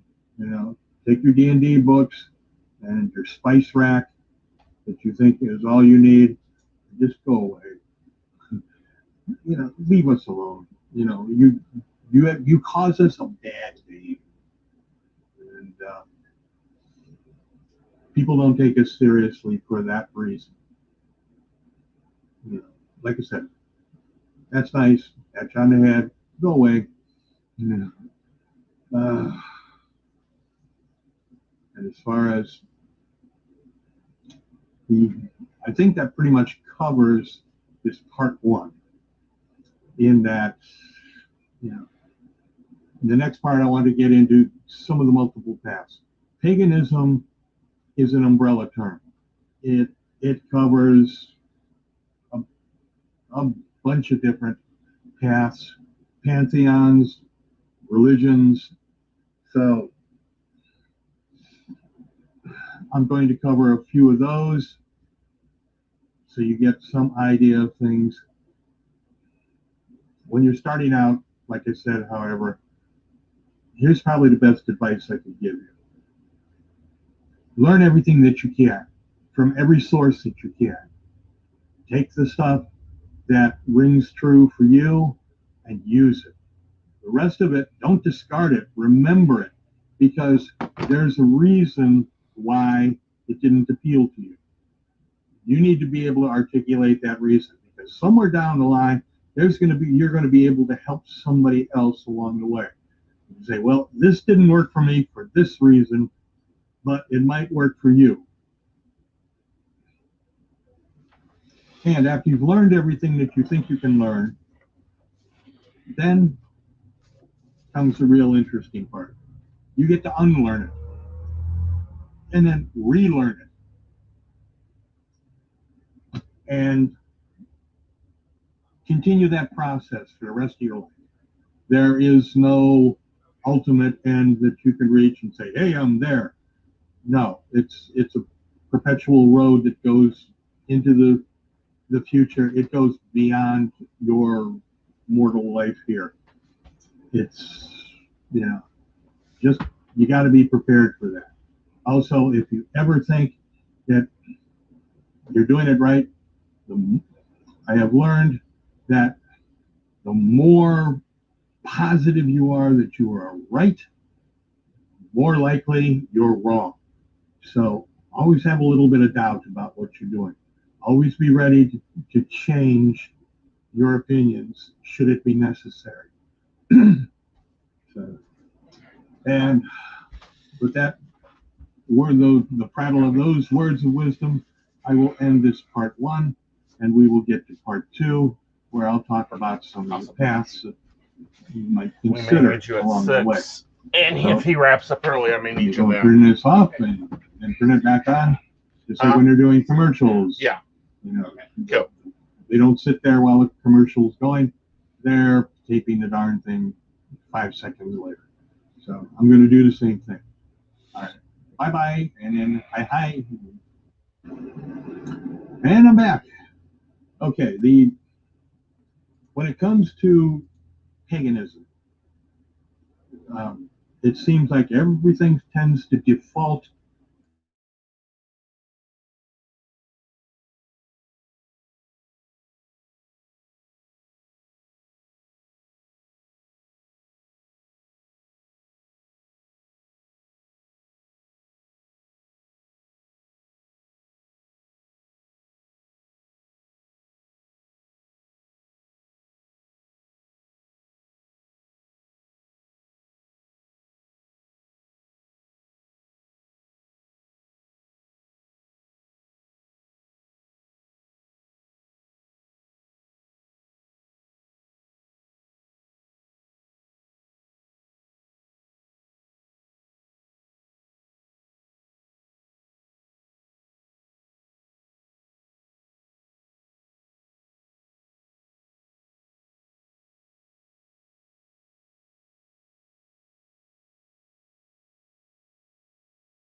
group to group, but that's the basic thing right there. Most Wiccans are in covens with a leader. Not always. They can be as solitary as anybody else. Same as with the witches. The witches are, they're in many cases solitaries. And again, it's not a religion for them. It's their calling. It's their craft. It's a vocation. So if somebody, if you're not a witch and you're not a Wiccan, well, that's cool. That's some of the other things we're going to cover. We'll get on to the one that I guess I could say I know the most about, and that is Druidry. That's because I'm a Druid, and I am, well, that's what I do. That's what I am. And probably the easiest way to define Druidry would be to say it's having a respect and a reverence for the land. Doing things that don't cause harm to the environment. It could be as simple as picking up a piece of litter. That could be considered Druidry. So you don't have to go through all the rigmarole. You just have like I said, a respect and a reverence for the earth, and you want to see it cared for, and you're, in whatever way is open to you, you are helping that along. There's several organizations that you could become a part of. The two largest, I should say that there's many solitary druids that have created their own little groups, and well, you find them where you find them. The two largest organizations, one is based in England, Order of Bards, Ovates, and Druids, otherwise known as OBOD. And in many ways, it could be said that's where the modern Druidism began. The other large organization, which I have been associated with personally, I'm not even going to try to do the Gaelic. It's the ADF, which translates to a Druid Fellowship.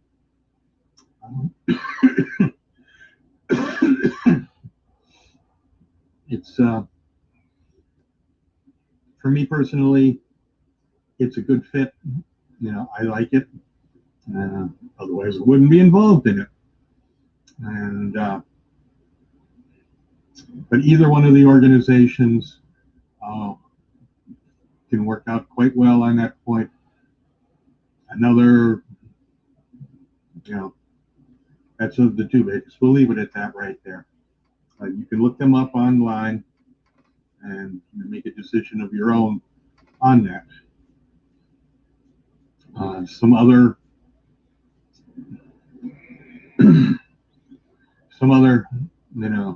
related to Druidism would be any of the Native American paths, because in many ways they had a respect for nature that us white folks lack. And they have retained it. It's part of their culture. I would caution you in that if you were going to get involved in anything with Native Americans, you need to go to them. Specifically, if you're talking about following you need to go and find their medicine man and convince them that you want to learn from them. If you can do that, because the one thing you don't want to do is cultural appropriation. Just don't run off and start doing all of putting on feathers and dancing around fires and going woo woo woo woo woo and all that stuff. No, that's disrespectful. One thing that the pagan paths try to have is respect for each other, so that we coexist. We have somebody that we can learn from. Their experiences could be very useful. Yours could be very useful to somebody else. But you got to be respectful. So if you choose to be doing anything with the Native Americans, go to them. And don't be a bozo. Some of the other things, another one would be shamanism. And that's almost always a solitary.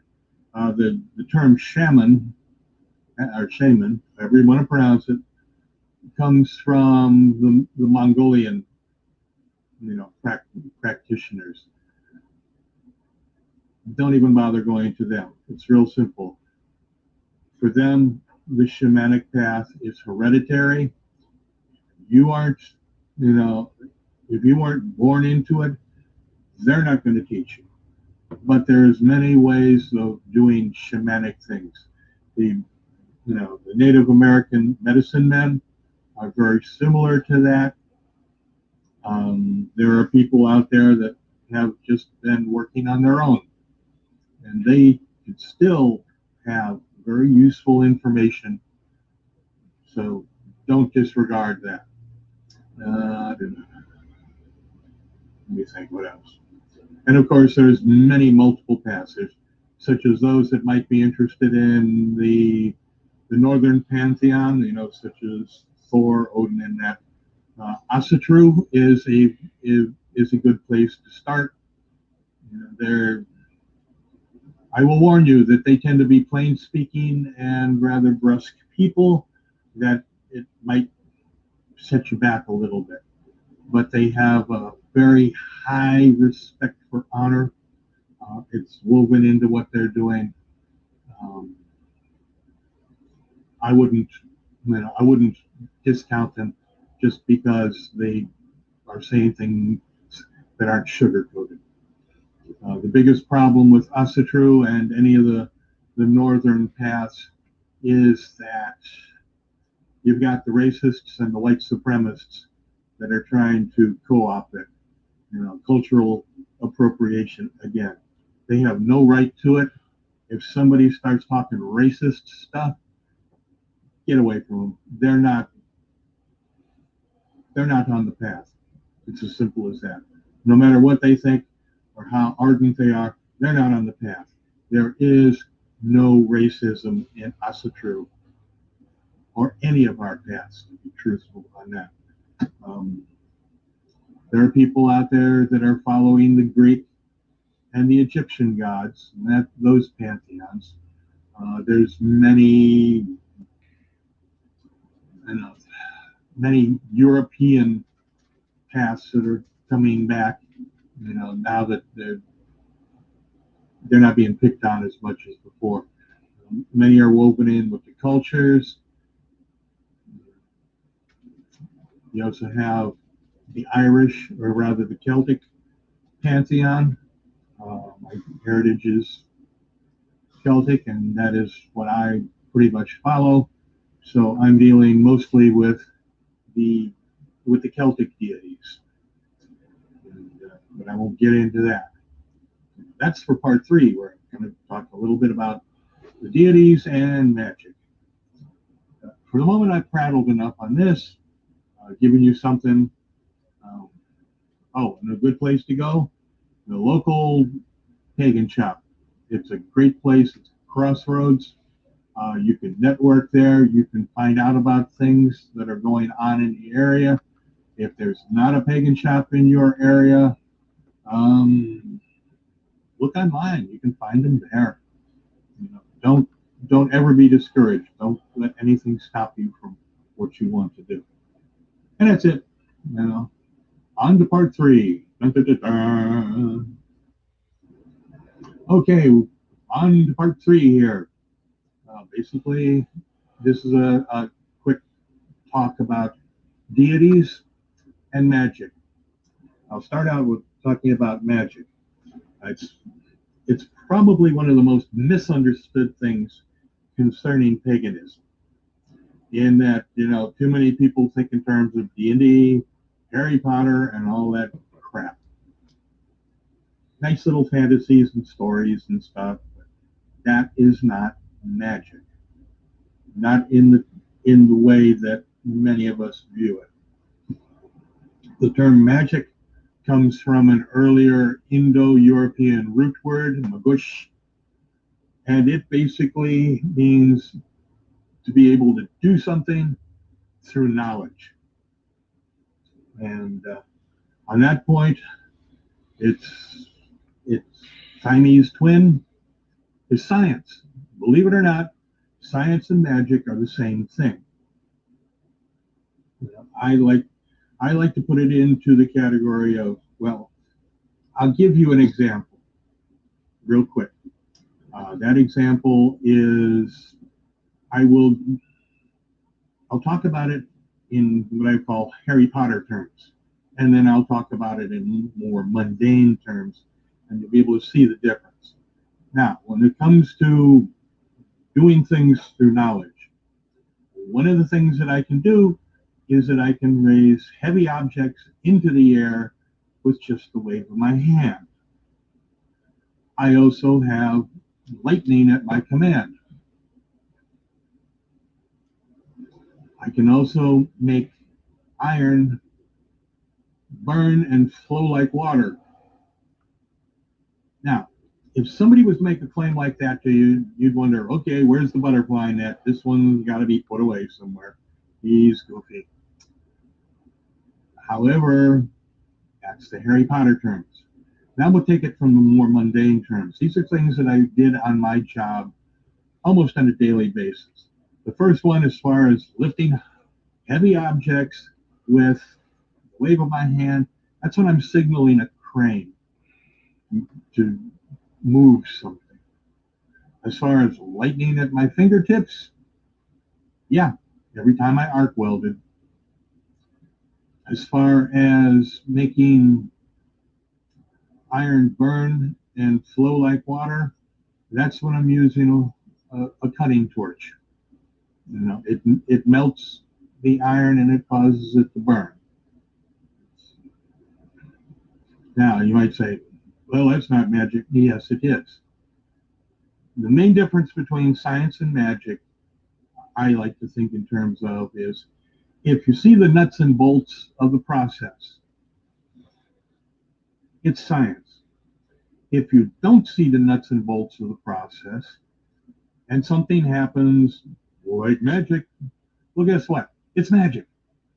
But in either case, it could be the exact same thing, such as what I was just talking about. There are many other things that can play a factor. The main thing with magic is that you are patterning your mind. You're setting your mind. You have a mindset that you're putting in place so that you are in the proper state to do what you want to do. And once your mind is set for it, things will happen much more naturally. You know, how that depends, person to person, it varies. But that's what I personally have found. If, you know, if this kind of takes the fun out of it, we're hoping to, do something Harry Potterish. Well, I'm sorry. I guess I'll have to disappoint you there. Now we'll get on to deities. There's a problem with deities in that because Christianity has been so pervasive for so long, too much of their context for a deity has bled over into paganism. You know, because they've got the infinite big dude, and of course, well, our God's got to be really, huge too, which is not the case. The earlier context for a deity was to be greater than a human. If somebody is doing something that is impossible, or at the very least highly difficult to do for a normal person, that person has been at least touched by divinity.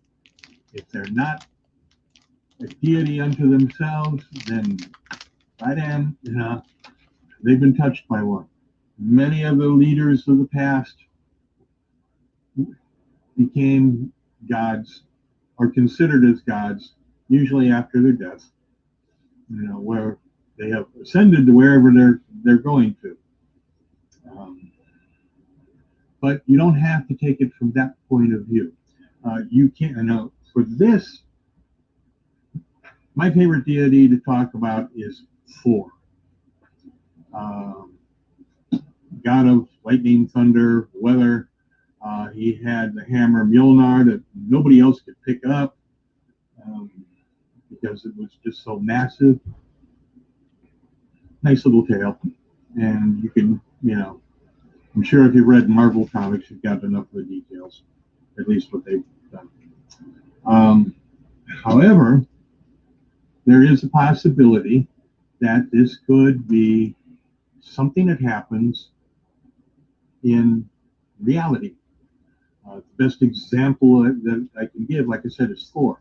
Now, because I'm in a living history group and we do the Middle Ages, I have the advantage of knowing that a little bit of information about weapons. Unlike what you see in the movies, the average sword that would be used on the battlefield weighs in at about 2-3 pounds. Maybe it goes up to 5 pounds. The really monstrous big blades like the Scottish Claymore or the Swiss Flamberge, these things topped out at 15 pounds. So, and it's like, is that all it is? Well, first off, try swinging 15 pounds worth of steel around and you'll find out it ain't as easy as you think. There's special muscle-bound people that would wield these weapons because they were the only ones that could do it effectively. Also, something that people today don't realize is when steel hits steel, be it the weapon hits the armor or weapon hits weapon, sparks fly. It's just, I ain't going to go into the details of it, it's just that it happens. And of course, when a weapon hits a shield or armor, the sound, believe me, is thunderous, especially if there's a bunch of you out there in the field. You're bang crashing around, it gets noisy out there. So, we have the beginnings of a context for Thor, where there's a thunderous sound when he's hitting, sparks are flying, which could be considered lightning, and he's got a big, heavy weapon that only he can pick up. The problem is that even at 15 pounds, you're not talking about something over the top, because a person can, if they're strong enough, do it. But let's just say that the weapon, instead of being 15 pounds, weighed in at 100 pounds.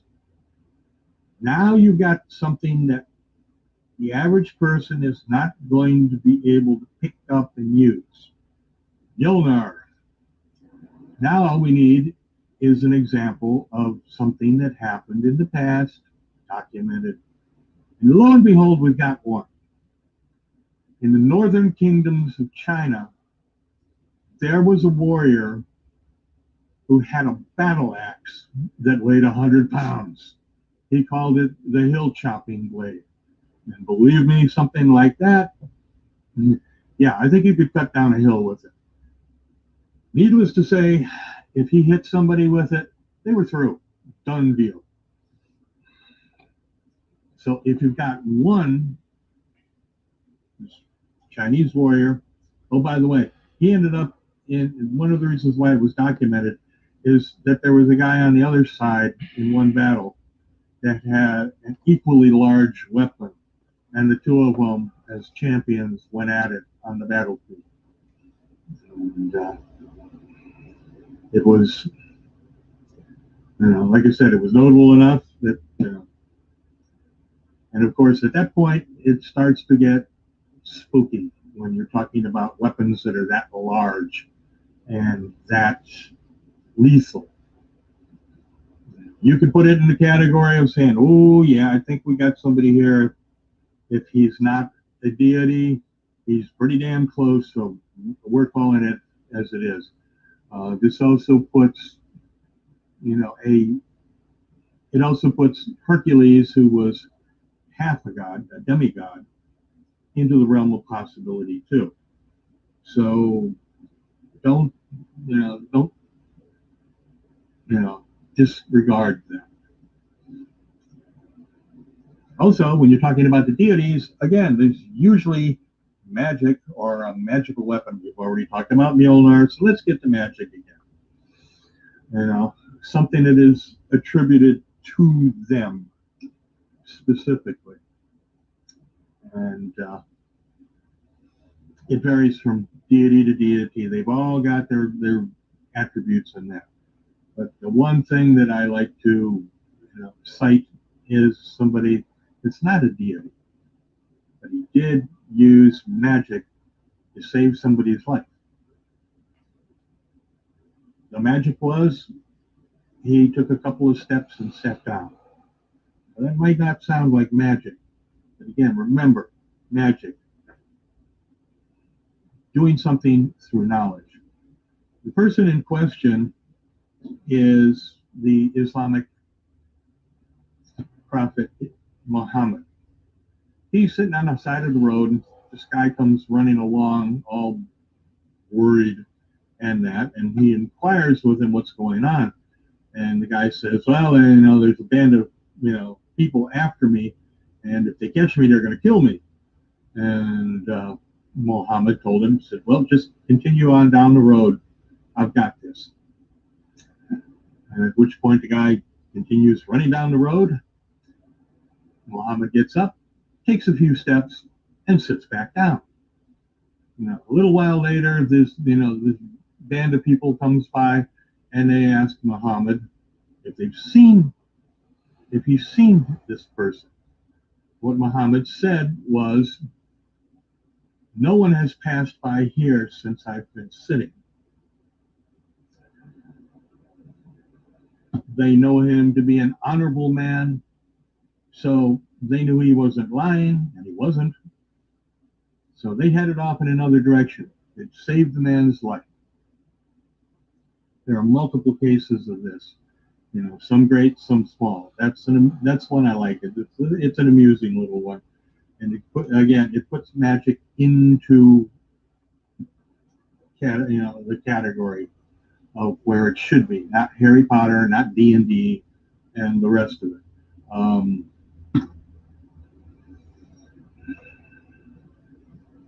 And so take a look at these.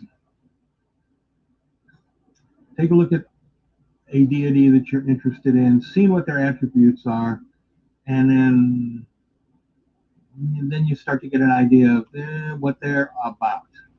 And this can be very, very important in some cases. Some of the deities you want to be a little careful with. They are subtle, and they are, in some cases, sneaky, and you probably want to approach them respectfully. They've been around longer than you. They know more than you. If you think you got the goods, they're going to ruin your day, or at least get your attention. Let's say.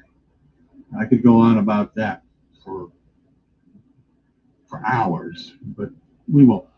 And well, I think that covers the basics.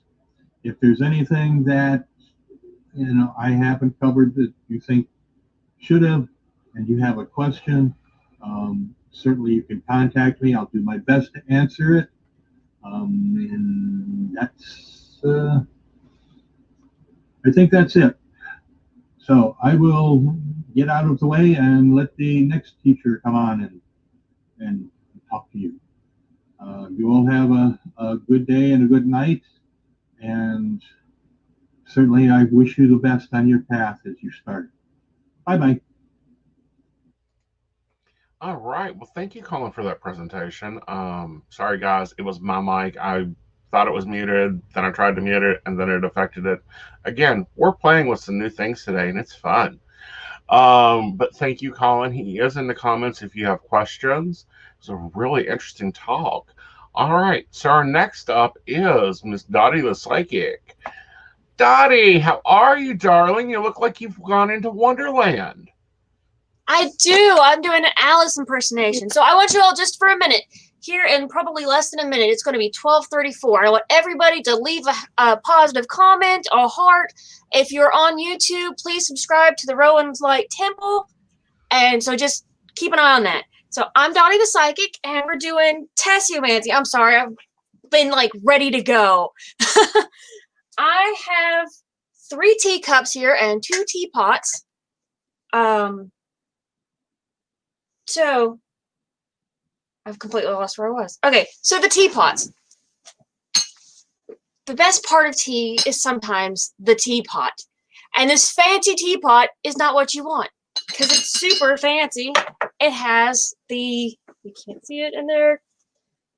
If you look it down in there, you can see that it has a strainer, which makes it very hard for the tea to come out. And it is 12:34, so y'all leave me some positive comments. You'll want the cheaper teapot that does not. And this one is actually a lot easier to see because it is white. Because it's a cheaper pot, it's better for this. Because you can put your tea in there with the water and swirl it around before you pour it. And that way, the leaves are actually mixed in the tea. That's not always the best way to do it either. I think the best way is to go ahead and put the tea in the cup and pour the hot water on it. That way you can actually control how much tea you're putting on there. I have been practicing for this all week. I'm super excited to be on here. I'm so glad you guys are here. So I've got 3 cups, but I wanted to show you this one first because we can see we have to sip down the liquid just a little bit. See, there we go. See, because it's moving. If you look, it's moving, but the tea is able to grasp on the sides of the cup. So that's about where we want it. So we're going to take our tea cup and we're going to put the saucer on top and we're going to spin it in our non-dominant hand, which is our feminine hand. Most people, that's their left hand, but if you're left-handed, it would be your right. 1, 2, 3. And we're going to let that sit because it has to drain. There's still water in the actual leaves that has to drain out. So we'll go ahead and we'll look at it. We're going to look at what kind of tea we want to use. When you're picking a tea for your divination, you don't want to use just a tea bag for 2 reasons. Number 1, when you go to drink it, it's super fine and you're not going to be able to strain it through your teeth, which means you're going to be swallowing chunks of plant material, which is fine if that's what you're into, but I'm not a fan. It's a texture thing. What can I say? Also, you don't realize it until you go to open these bags. Well, I didn't. I didn't realize it until I started actually kind of experimenting with these tea bags, how much different the amounts are. And also because it swells up in the bag, you don't get as much of the actual tea flavor out of those tea bags as you do when you open it up and pour it in your cup, because whew, that was a strong cup of tea, let me tell you. And I still ended up, I'll show you the differences here. These have actually been draining for hours now because I was super excited. I got really overjazzed about this.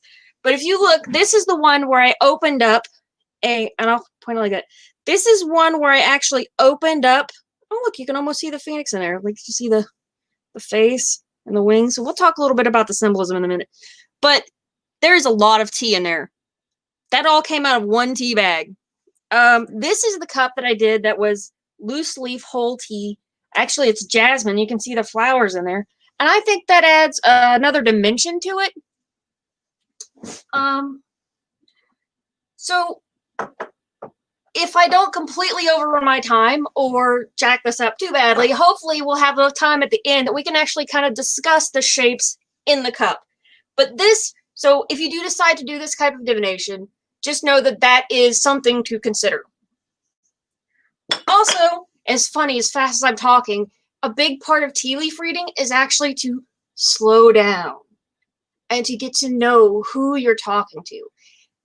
This particular form of divination, let me try that again, divination, is probably the closest to modern talk therapy that the 18th century could provide.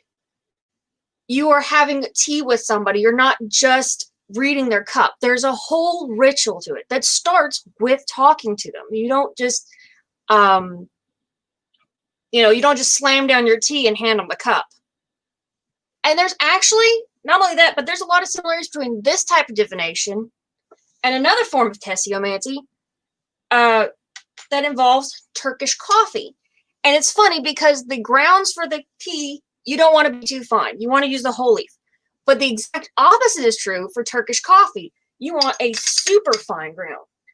If you look in there, you can see how different that is. if you noticed, when I've had the cup upside down for the Turkish coffee, I actually had my ring on it. And that's because I want to look into my love life. I want to learn more about my love life. So these are actually super short periods of time. They say that a tea leaf reading is only good for, I've heard different timelines, but depending on the source that you're following, it can be up to 6 months. But the standard is something like 40 days. So they're not long-term readings, but they're a good chance to sit down and really see where you are. So in these, and I didn't realize this, but if you look, this cup looks different than these other two. Like, these are blank, they don't have anything in them because you read them differently. You interpret where the grounds are only by how deep they are into the cup and like the pictures. But with this one, there are things to mark. You see that? Of course, each one of these symbols means something different. There's a letter.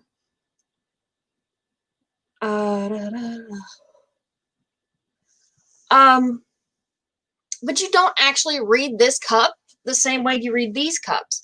And if I had to do it over again, I would totally go on Etsy and find some of the super duper fancy ones. They've got some that are like laid out like grids and then like the tea. So like this one would read differently than these two. But we'll start with this one. Something also to note is when you go to read the teacup of somebody else, the handle represents them. So that's where you start. And you would turn counterclockwise to start interpreting the symbols that are formed in the tea. Also, the closer to the rim, the sooner, the more imminent. And as you go down, that's when you would sort of go off and look into the future. And at the bottom would be your end mark. Yeah, that's right.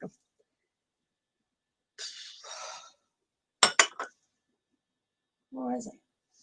And that's actually, I'm not going to get too much into the symbols in each of these styles because I think that's something that, of all the divination styles I've seen, tea leaf reading is probably one of the most subjective.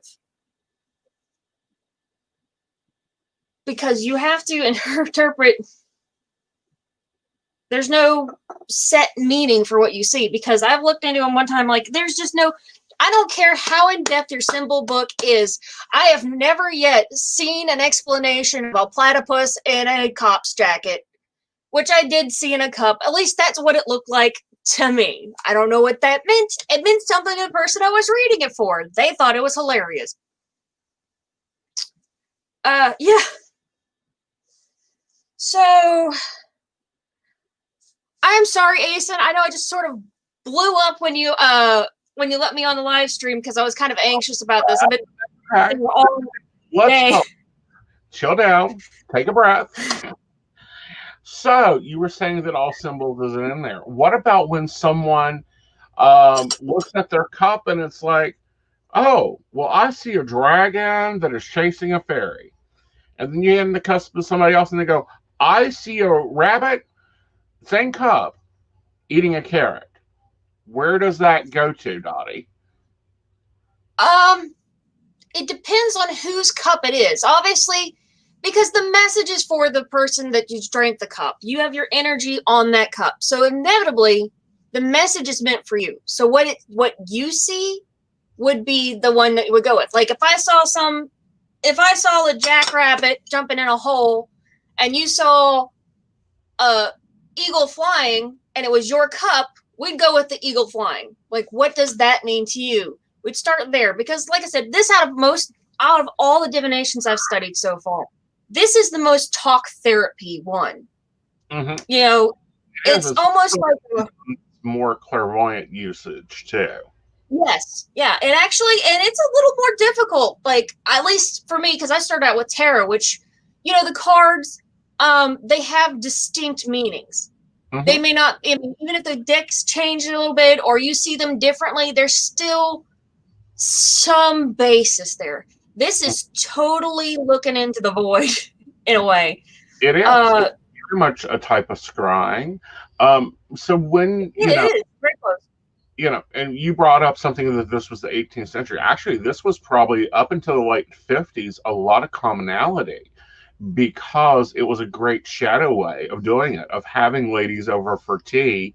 What you're doing is you're giving readings all day long with the ladies coming over for tea. Yes, it was, as a matter of fact. And actually, it was kind of sad because when I was looking it up, I wanted to get deep into the history of it, and it kind of stops where the English language stops. So that's about the 18th century. But you're right. It's actually still pretty common. I've actually talked to people I thought were, forgive the term, mundane. See, people I would not thought who were into that sort of thing. Tell me about learning tea leaf reading from their mother and palm readings from their mother, because it's something that's readily available. Right. People have coffee. Well, and then there's some play into it, actually, too.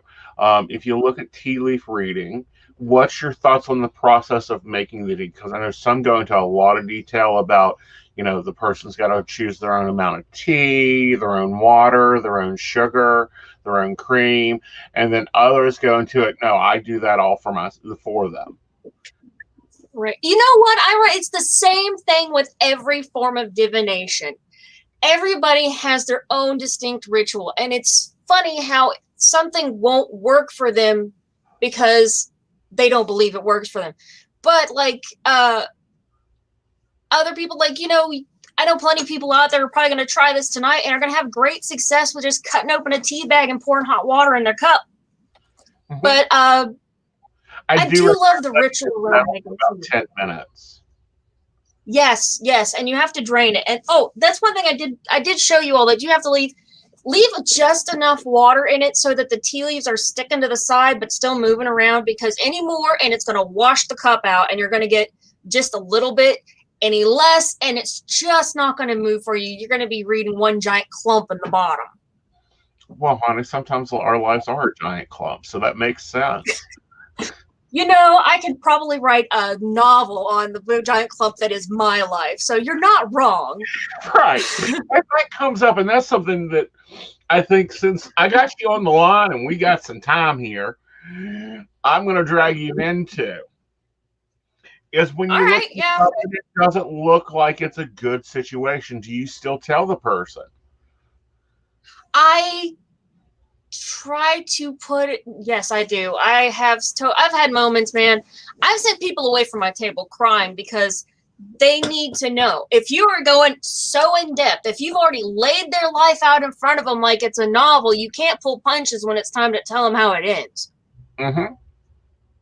And I've had clients walk up to me, especially in the bar. It's not a great situation when you're drinking on a Thursday at night. Not something I'd suggest to people, but it's not a great situation to begin with. So a lot of these people, they needed to hear the hard truth. Mm-hmm. If you keep doing this, then this is going to happen. It's going to happen. Behaviors, cause and effect. And sometimes it was a warning. I'll never forget. I will never, ever forget. It was New Year's. I thought, okay, I'm going to sit down and everybody's going to want a reading and I'm going to make some money, and nobody sat down except for this one couple, and they're just not paying a bit of attention to me, and I'm reading her cards, and then suddenly the health card comes up. It's the caduceus. It's the medical symbol. And I said, have you been to the doctor lately? And she looks at me and totally breaks down, screams, I have brain cancer. I've got a month to live. Mm-hmm. I'm like, I don't see her way out of this. Right. I cannot give her false hope. Right. So instead, she asked me to read for her children. Mm-hmm. Well, let's kind of go over the process again, because there seems to be some questions on that. Do you drink the tea with the loose leaves in the cup? Yes. Okay. Go ahead. Yeah, you drink it with the loose leaf. A lot of times I will put I had the stuff set up like 3 hours ago, which is why I don't have it to do right now, but you can put the tea in the cup, or you can. We're going to have fun here. Let me page my assistant. I've got loose leaf tea in the house. Okay. Well, you know what? Because I was thinking we could pick a cup and let everybody see what they see. Like, let people list off what they think of it. But basically, it's funny because, like I said, the tea ritual can be pretty precise. Like, some people are very concerned about when they put their milk in, when they put their sugar in. There's a whole book. I remember seeing a whole book of what to do with your spoon. Don't let somebody else stir your tea. Only put half a scoop in. I'm like, the rules of etiquette. People got very, very intricate with this very simple ritual. Mm-hmm. So you got tea coming? I do. It's being made right now. Okay, I gotta tell you, like, the thing is, like, I'm sitting here, it takes about a half an hour for the full ritual. You probably won't have your actual cup of tea done in time because it has to drain. If it doesn't drain, then the tea leaves will keep moving around. Mm-hmm. And changing. So we can take a look at that one right there. The one you just picked up. Yeah, let's take a look and talk about the let's go left. That was the messier one, right there. Yeah, let's do this one because this is probably what people are going to get. So, yeah, if you all want to leave in the comments what you see, I think it would be great to participate because I'm always interested. I thought it kind of looked like a phoenix. I'm like, it might be that we're kind of into that right now. But see, here's the cup handle. So that would be me. Mm-hmm. And then we turn it. I've seen it go clockwise and counterclockwise, but we're going to go whatever direction this is right now. Right. There we go. Right. So yeah. So what do you see? I see a heart, a bleeding heart, or a weeping heart. What I call a weeping heart. It's basically like offset. It's not like. It almost looks like a leaf because it's kind of tapers out a little bit. So it's not a happy heart. Uh-huh. I'm working on it, y'all. This is my cup. I know I'm about to put myself out there. I also see a dragon, which to me, and I when I see dragons, I think of something a little differently. I always think of a powerful friend. Somebody who can bring force to your form in a way. They can help back you up in a situation that end up being, a powerful character in your life. And that is predominant over this cup. Like, I think it fills the cup. Like, I think, see, there's the tail, and there's the face, and there's breathing fire, which is probably concerning. But, it wouldn't be the first time I burnt myself to the... Well, it wouldn't be the first time I got burned. Completely different. I see a whale, having a bunch of thought bubbles going on and being all scattered about them. If we look at the debris, so that's having a ton of ideas and options, but not really doing the follow through with it.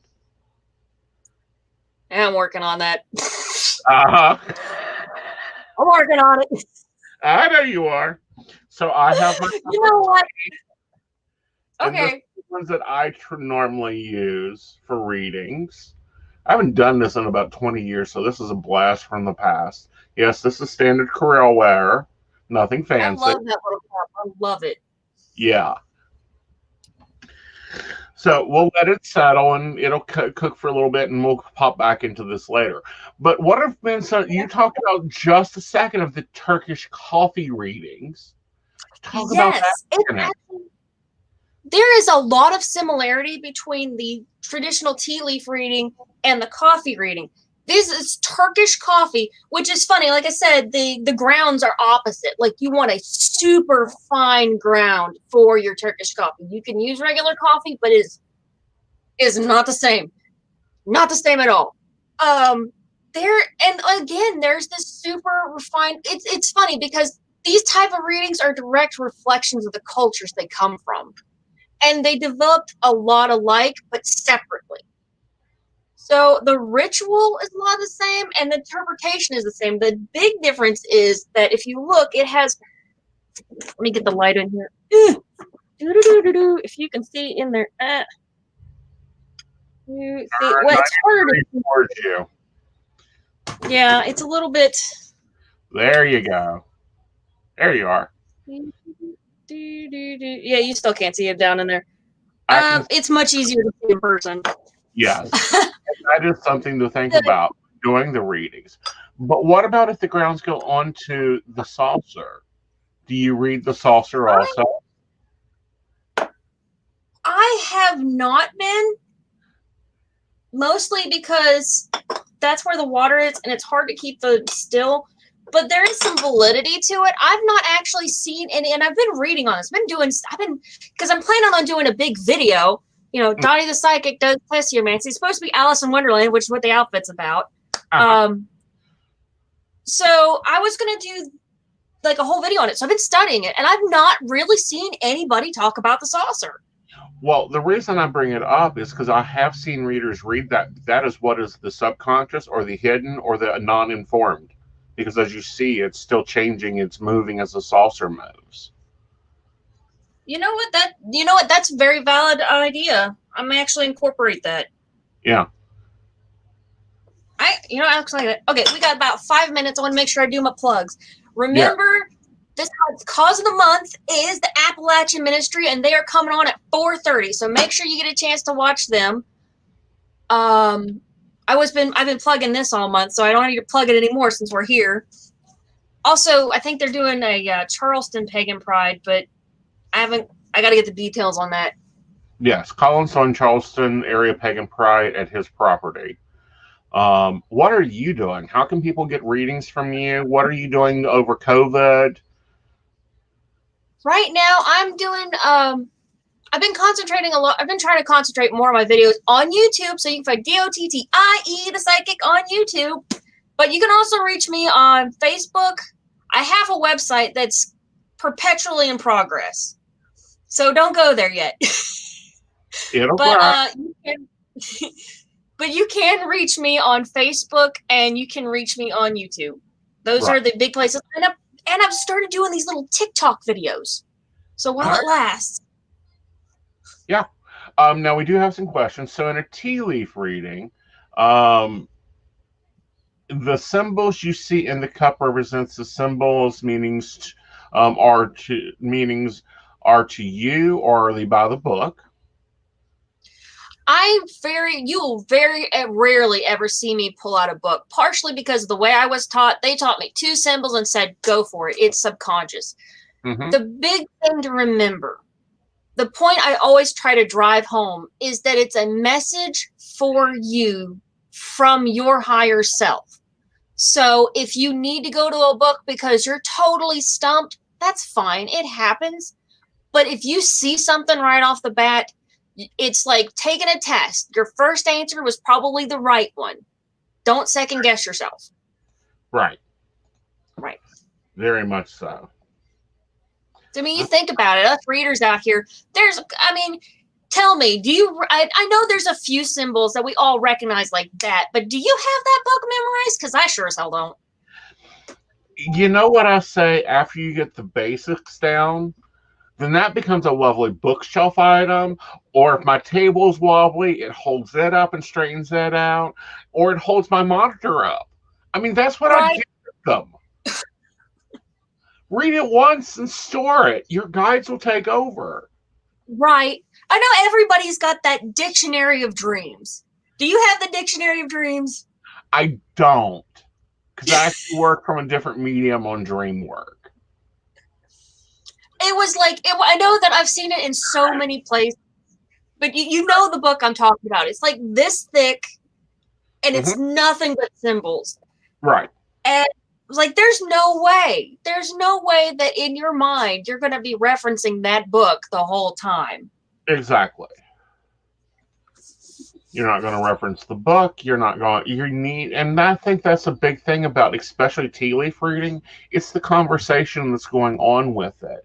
It's the ability to go in there and hear it out, the intuitive. And just listen, because the tea itself will tell you something. Right. And there's something to be said about like which teas you pick. Like what tea you're drawn to. Also tells you what kind of mood you're walking into it.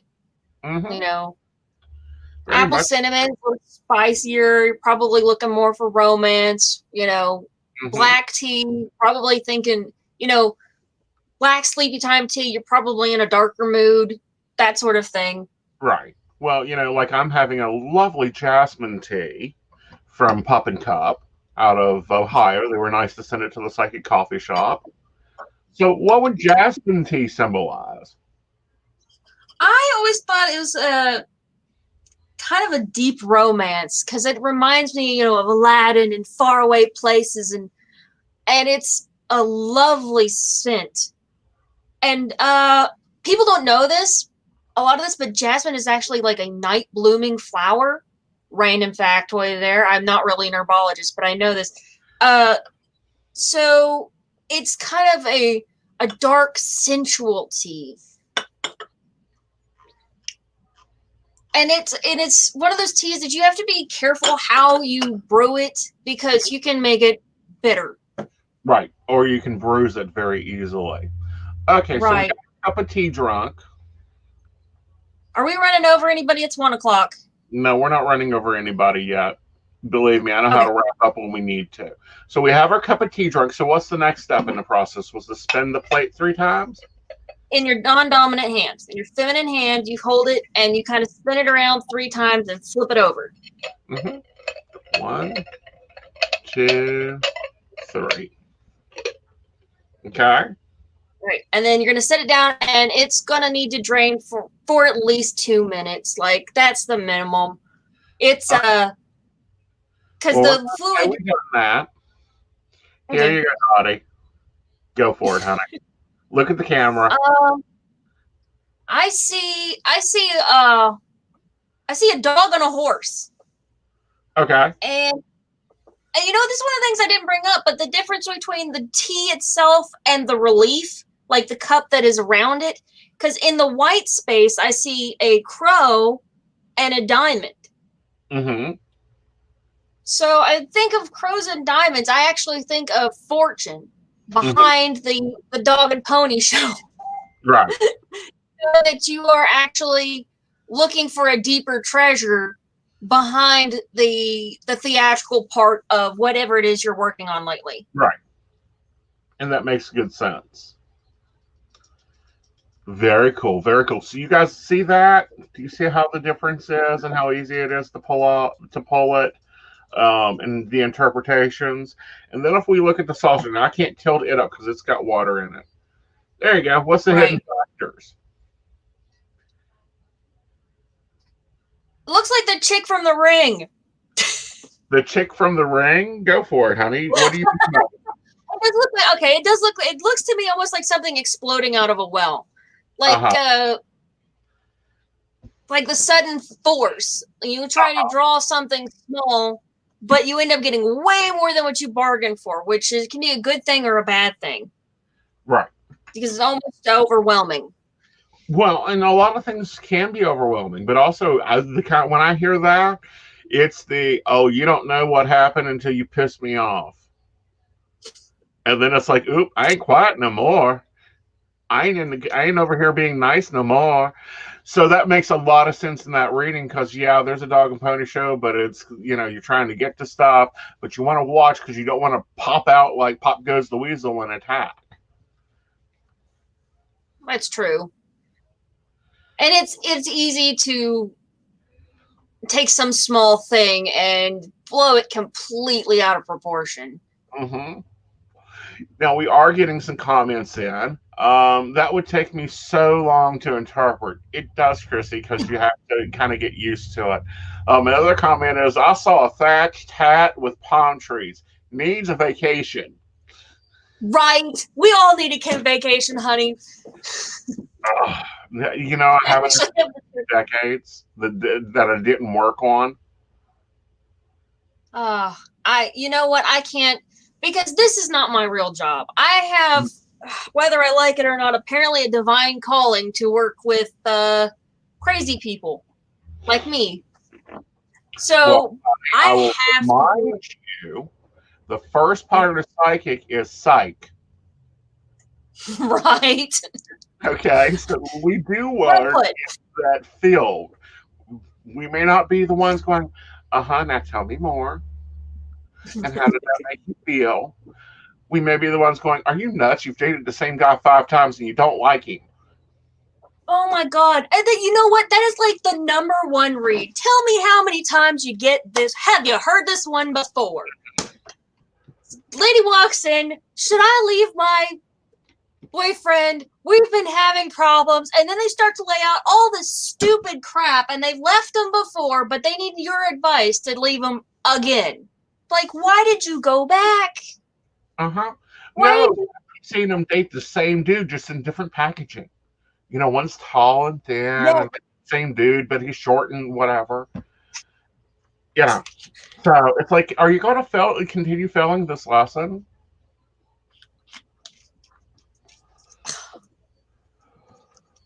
I'm just glad I learned mine. Awesome. Well, thank you, honey. I hope you have a lovely day. I look forward to working with you again soon. Thank you. Safe travel and much profit to you. Exactly, honey. Same to you. All right. Our next up is our key feature. It's the Appalachian Witch, Byron. Hello, Miss Byron. How are you? I am very well. How are y'all doing? Good. All right, honey. I'll be taking care of your Q&A at the end of this. Okay? Okay, great. You ready for me to start? Yes. I guess so. Hey, everybody. I'm Byron. I am coming to you today not from a hot park or a potentially raining park, but from my own living room, sitting in front of my own computer. It's still pretty warm here, just to be honest, but it's very pleasant. And I hope you all are situated in a place that feels good, that is pleasant, that is homey, and that is everything that makes your little pagan heart happy. So I was asked to do the keynote today, which to my way of thinking is always a little bit of a sermon. And y'all are in West Virginia and I'm in Western North Carolina, so whether you are a believer in that way or not, we all grew up knowing what sermon time was. And I get accused a little too often of preaching, but I'll try not to do too much preaching today, but more talking about where we are and who we are and why this time is a particularly lucky time and a time that is full of great possibilities. So let's begin by thanking the people who organized this. And honestly, doing a pagan pride is as much like herding cats as anything there is in the world. So for all of the people who did that, thank you. And all the people who are running it today, thank you. We have been tossed up and down, put through the colander, and come out where we are now in the pagan community throughout the country. A lot of us this time of year have been traveling. I would have been on the road probably since March. But because of this virus, because of the situation around us, we have all had to take a step back and rethink who we are and what we are and where we're going. And that is no bad thing. It has given us opportunities to flex our courage. It's given us a chance to go deep into our own personal homely practice. And it has given us a chance to model for the people around us how one behaves in a crisis. And I'm going to talk a little bit about all of that in the time I have with you today. So first off, thank you to the organizers. And second off, thank you to all of y'all that are listening. And I understand this will probably be recorded, so you may be listening weeks or months from now. In any case, we are here. We all are here. And we have come to many crossroads in these last 6 months. We have come to many places of grief, but we have also found places of joy. So for every time I open up social media and there is the recording of the death of someone beloved, almost immediately someone will post a picture of the new baby or the new grandbaby, or in the case of somebody this morning, their new great grandbaby. And the little babies look like little babies always look. They look like little wrinkled old men. And some of them look so grumpy, like I was in this warm, damp place and everything was taken care of, and now it is bright and it's cold and I don't like it very much. They all look like that. Babies, when they come out, it seems like it's such a shock to them. And I guess it is if you think about it. And that's been true for us too as communities. Sometimes when we come out, there is a shock to it. We come out to, you might come out to your grandparents and they just go, well, I always knew you were a little peculiar. We may come out to somebody that we think is going to understand us, and there is no understanding there at all. And there is fear, and there is regret, and there's anger. But that can't stop us from being who we are in the world.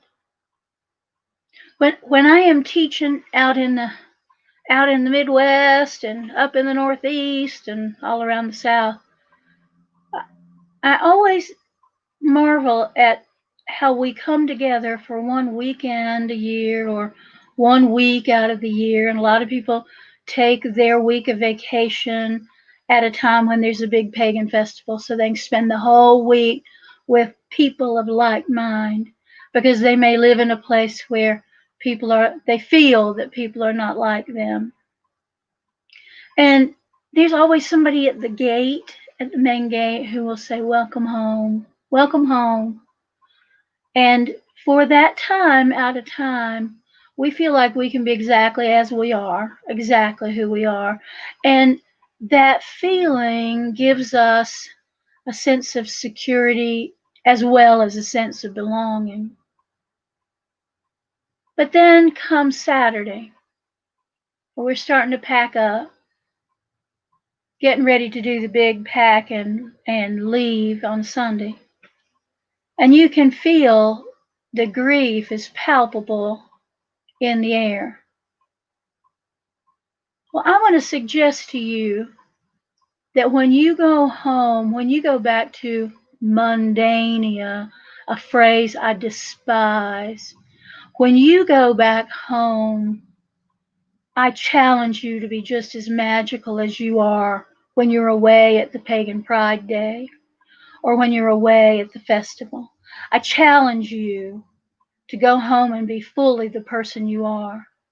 And whether you self-identify as a pagan or a Wiccan or a druid or just a plain old garden variety witch, be that. And don't feel like you got to announce your presence everywhere you go and piss off all the neighbors. Because here's a big old secret that some of y'all have heard me say a dozen times. The secret is you don't have to walk through the world in a long black cloak and a pentacle the size of a salad plate in order to be who you are. You can be who you are, working at the drugstore, being a mama, being the delivery daddy, being a grandma, being a banker, being a lawyer. You can be exactly who you are, and you can re-enchant the whole world so that when the next generation of people leave this pagan pride event and they go home, they go, well, I met some new people. I bought some cool stuff, but I'm not essentially different than I was when I came. I'm just the same, and my community is just the same. So that's what I'm ostensibly talking about today, is the woven basket of community. But I'm going to start by introducing a few terms so that we're on the same page with things. The first one is I'm going to talk a little bit about tower time. And I know some of y'all may be sick of hearing about this from me, but I got to say it one more time. Sorry.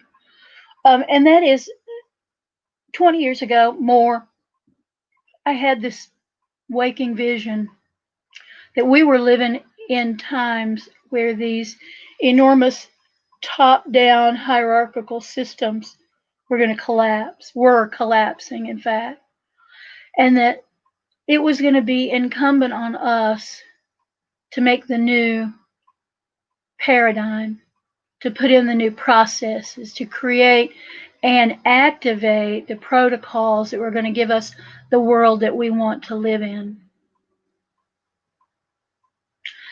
Because I kept having that vision, I started writing down what I was seeing and feeling. And that is, if you go to my website, which is myvillagewitch.com, you can go to the Tower Time document file. Or you can look at my book, which is called Earthworks, Ceremonies in Tower Time. And that has that whole file in it. That book, the first half of that book is all about essays about where we are right now and how we not only survive these challenging times, but we thrive in them. And the second half of the book is all ceremonies and rituals that you can do alone or with a small group or a great big community ritual. And you can get that book at all the usual sources. You can order it from my website if you want to. And I encourage you, when you are thinking of how we survive these times, that you slap some ritual or ceremony around it. I have found again and again, and I tell this to my tarot clients all the time, that if you can make a hard time into a rite of passage, if you can envision for yourself that this thing you are going through has value and meaning, and when you get to the other side of it, there will be a reward that you cannot imagine now. That helps us to set an intention about this hard time. And if you know anything about my work, you know I'm not going to spend a lot of time setting up a big fancy ritual when all you really need to do is ground yourself deeply, set your intention, and continue with your work. Don't need to grab a bunch of candles. Don't need to see where Mercury is in the astrological chart. If your baby is sick and you know this is going to be hard on both of you and on your whole family, then that's going to be a rite of passage about being a parent or being a caregiver or having faith or being in love instead of fear. So you slap a ceremony around it. And this is the ceremony of me sitting by the bedside of this beautiful, precious creature that I love and doing the things that I must do as a caregiver, as a person of spirit, and as the person attached directly to this person who is going through it. Does that make sense to you? I hope it does.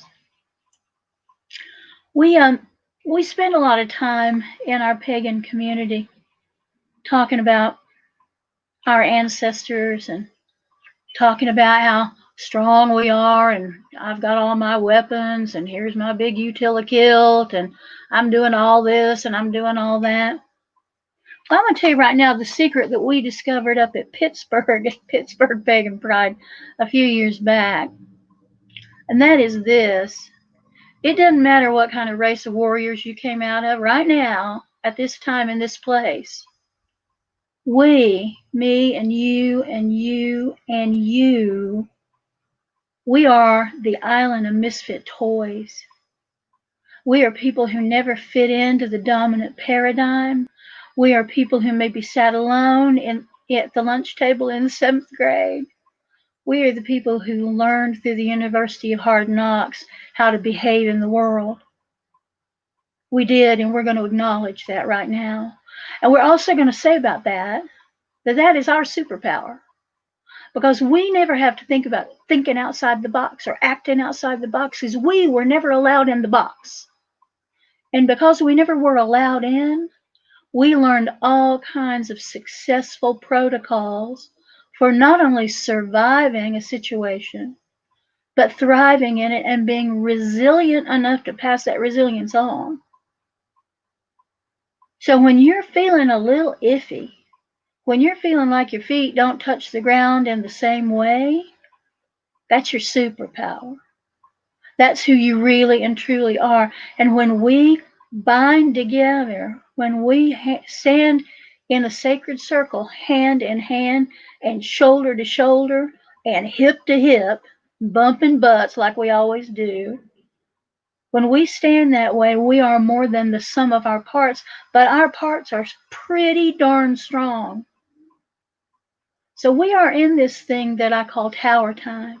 And I promise I will periodically look at these notes so that I don't get too far down and too far into a rabbit hole that I can't get out of.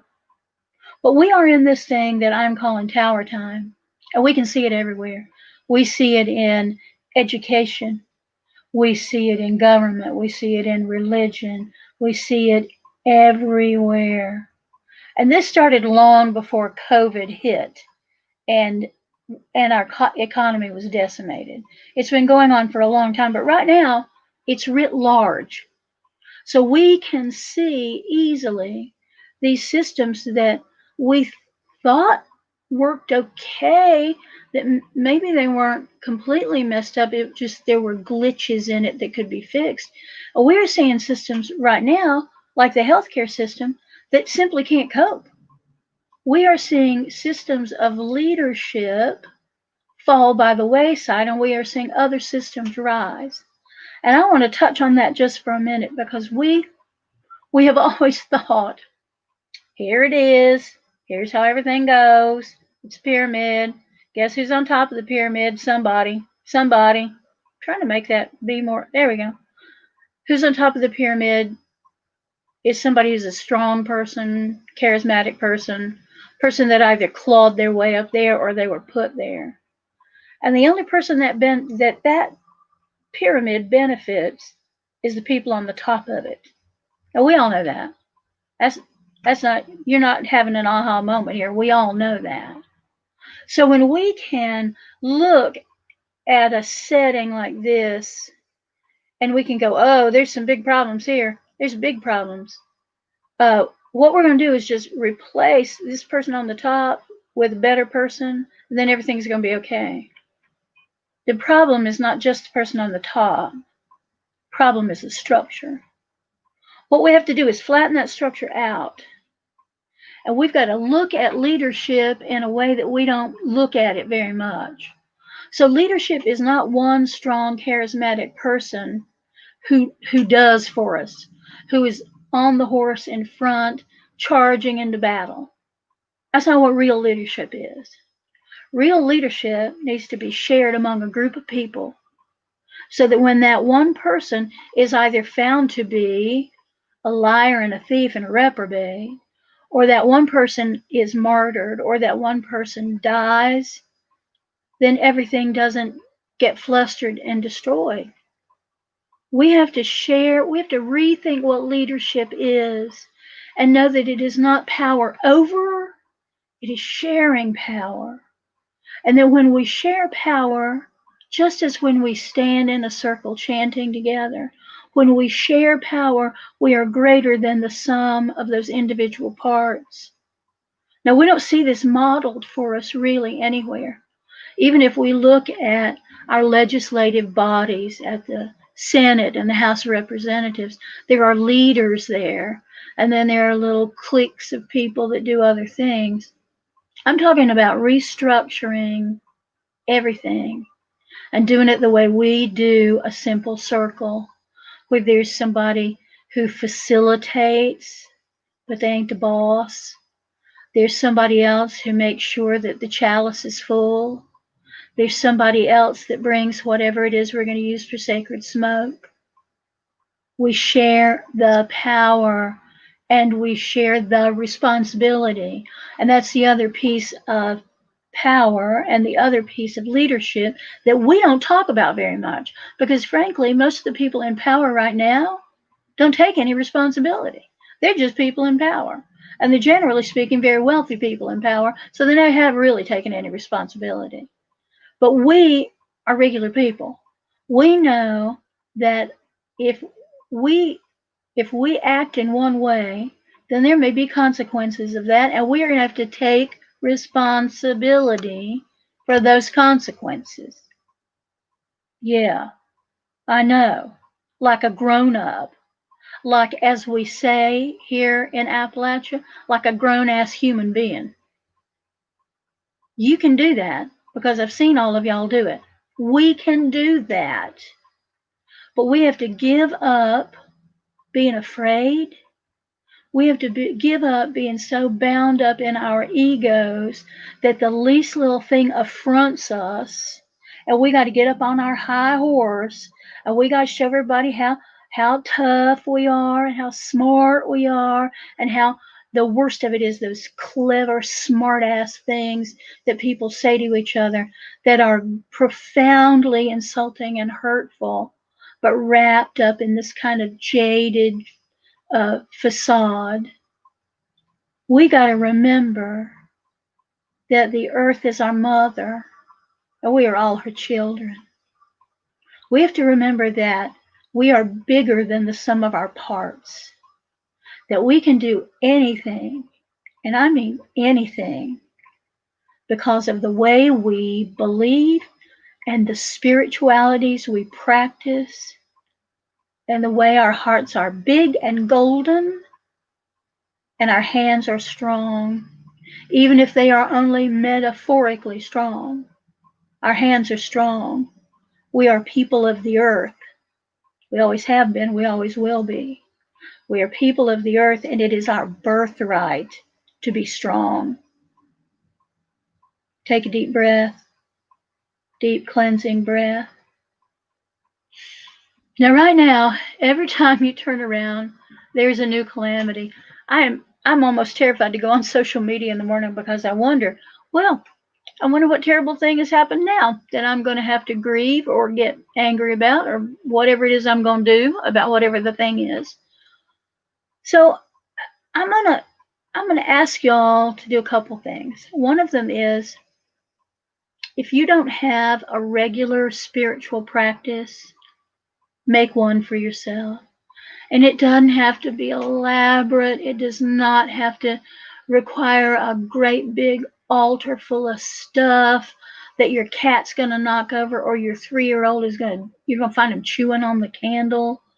I'm talking about a simple practice that reminds you of who you are and the connections you have, not only with the planet you live on, but the connections you have with your community, whether it is a community that is right here with you on the place where you live, or it's a community that goes across the world.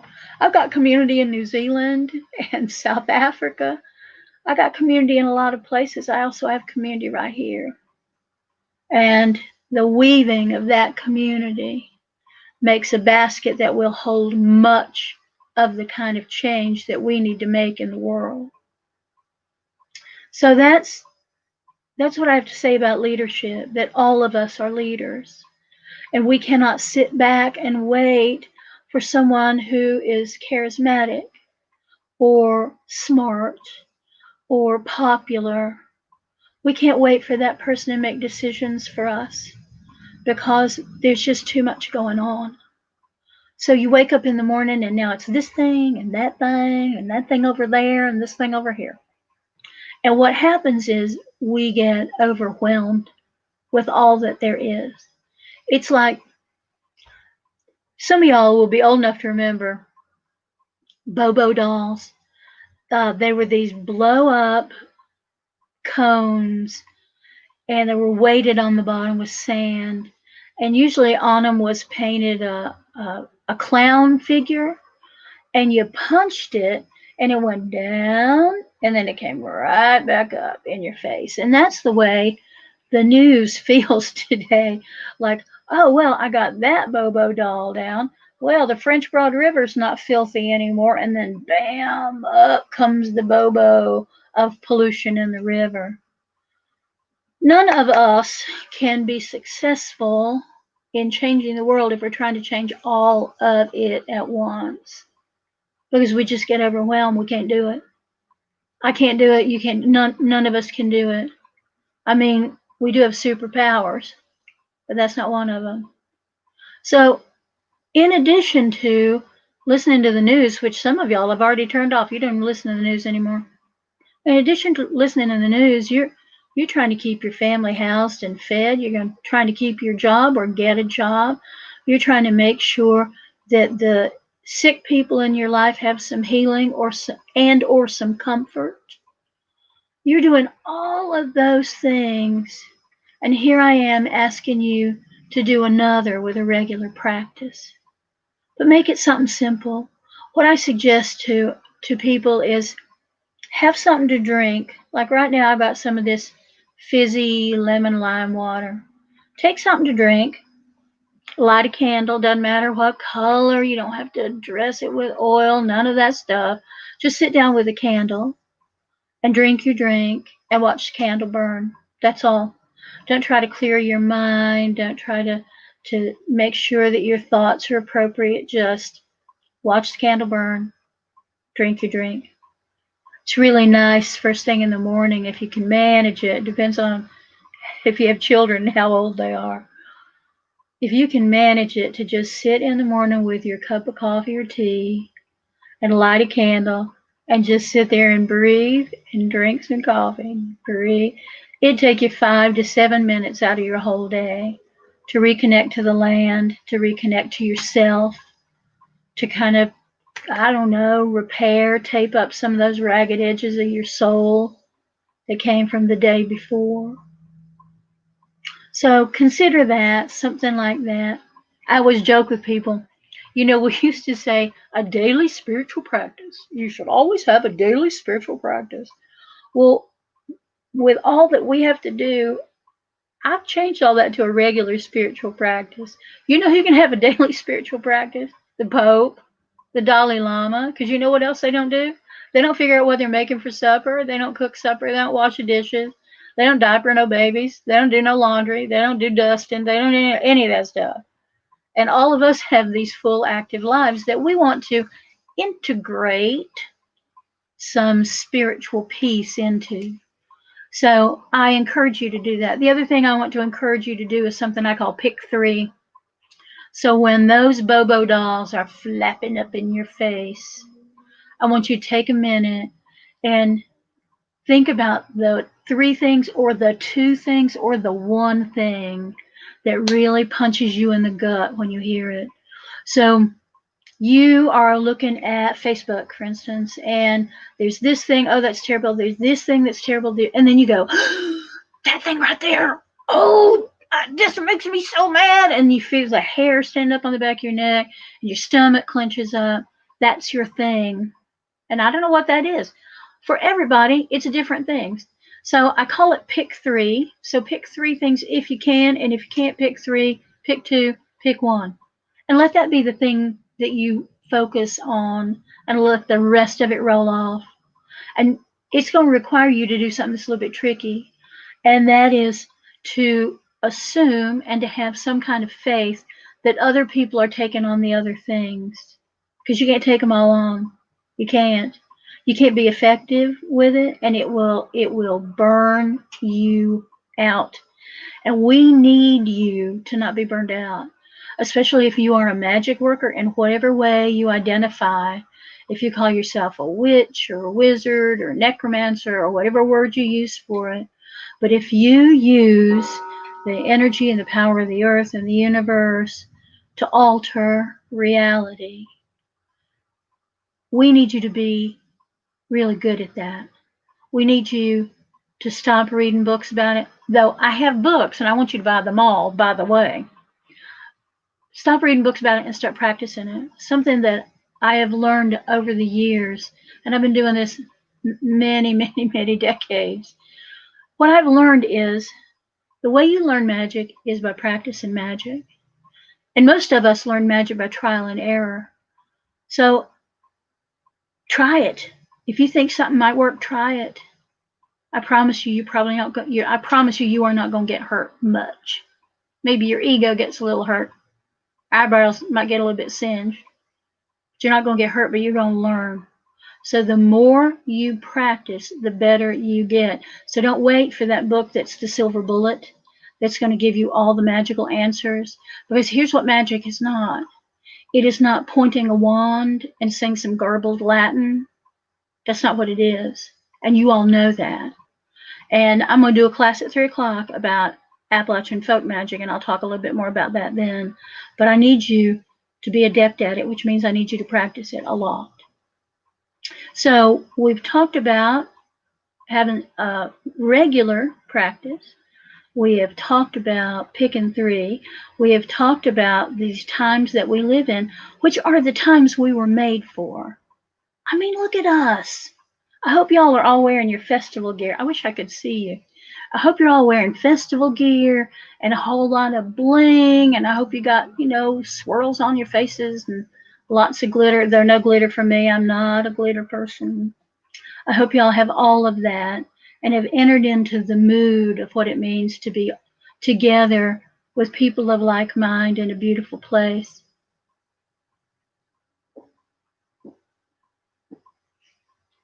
I'm going to read a little poem to you that talks a little bit about this idea of us being the island of misfit toys, and about the strength and power of the challenges that we face and that our ancestors have always faced. And then we're going to segue into talking about ancestor stuff, so hang on. The council has been called for tonight, this night of all nights. The council has been called, and we must wipe our mouths. We must clear our minds and wipe our mouths. Best robes are shaken out, are aired out. The smell of cedar and old wine is everywhere on the wind. Who will listen? Who will speak? After the pleasantries and the formal welcome, after the deep cups of wine, someone will be first. Someone will be first to slam fist to table, to crash spear on shield. Someone will challenge, someone will curse. No tears will fall. That is my cue to rise from the far end of the table. I rise silently, swiftly.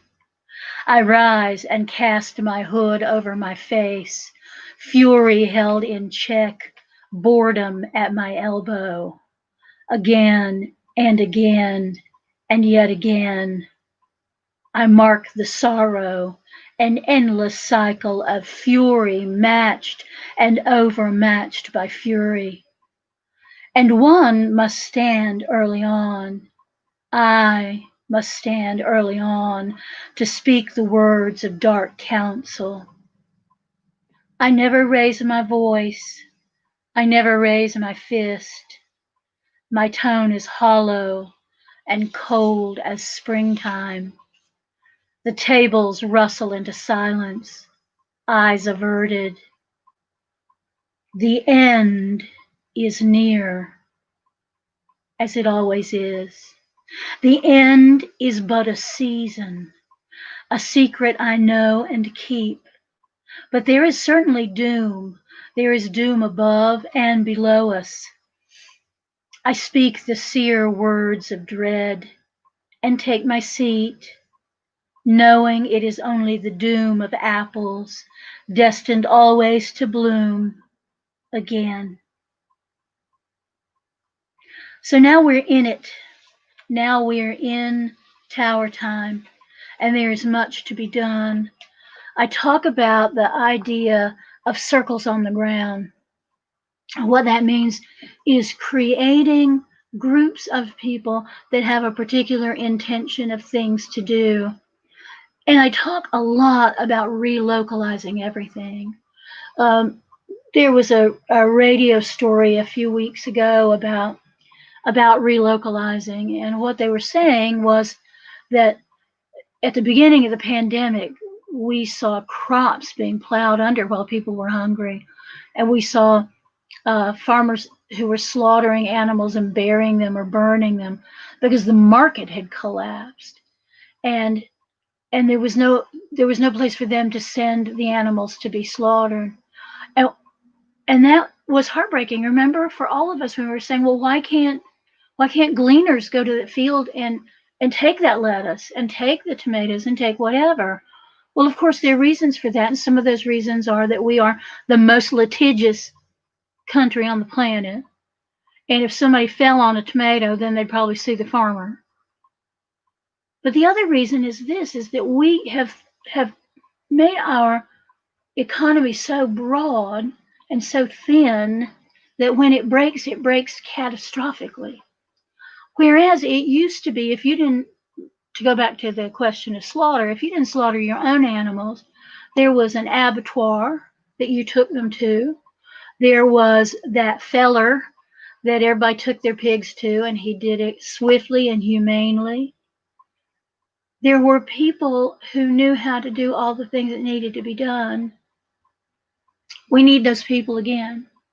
Now, I don't know how it is where y'all are, but here we have an awful lot of people who are learning old skills, relearning old skills. A lot of them are real young people that are learning things like animal husbandry.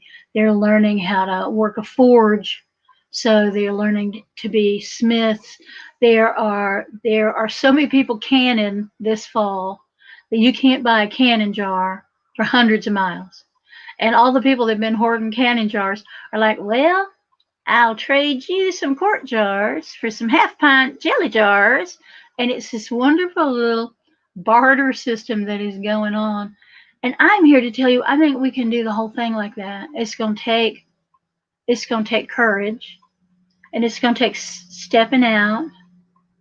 And what it's going to do is it's going to make us stronger. And it's going to make some people in the community not leaders on top of the big pyramid. It is going to make people the nexus point of community. And y'all have one. We have some too. I mean, y'all have more than one, but we have those that it's that person that seems to know everybody in a community.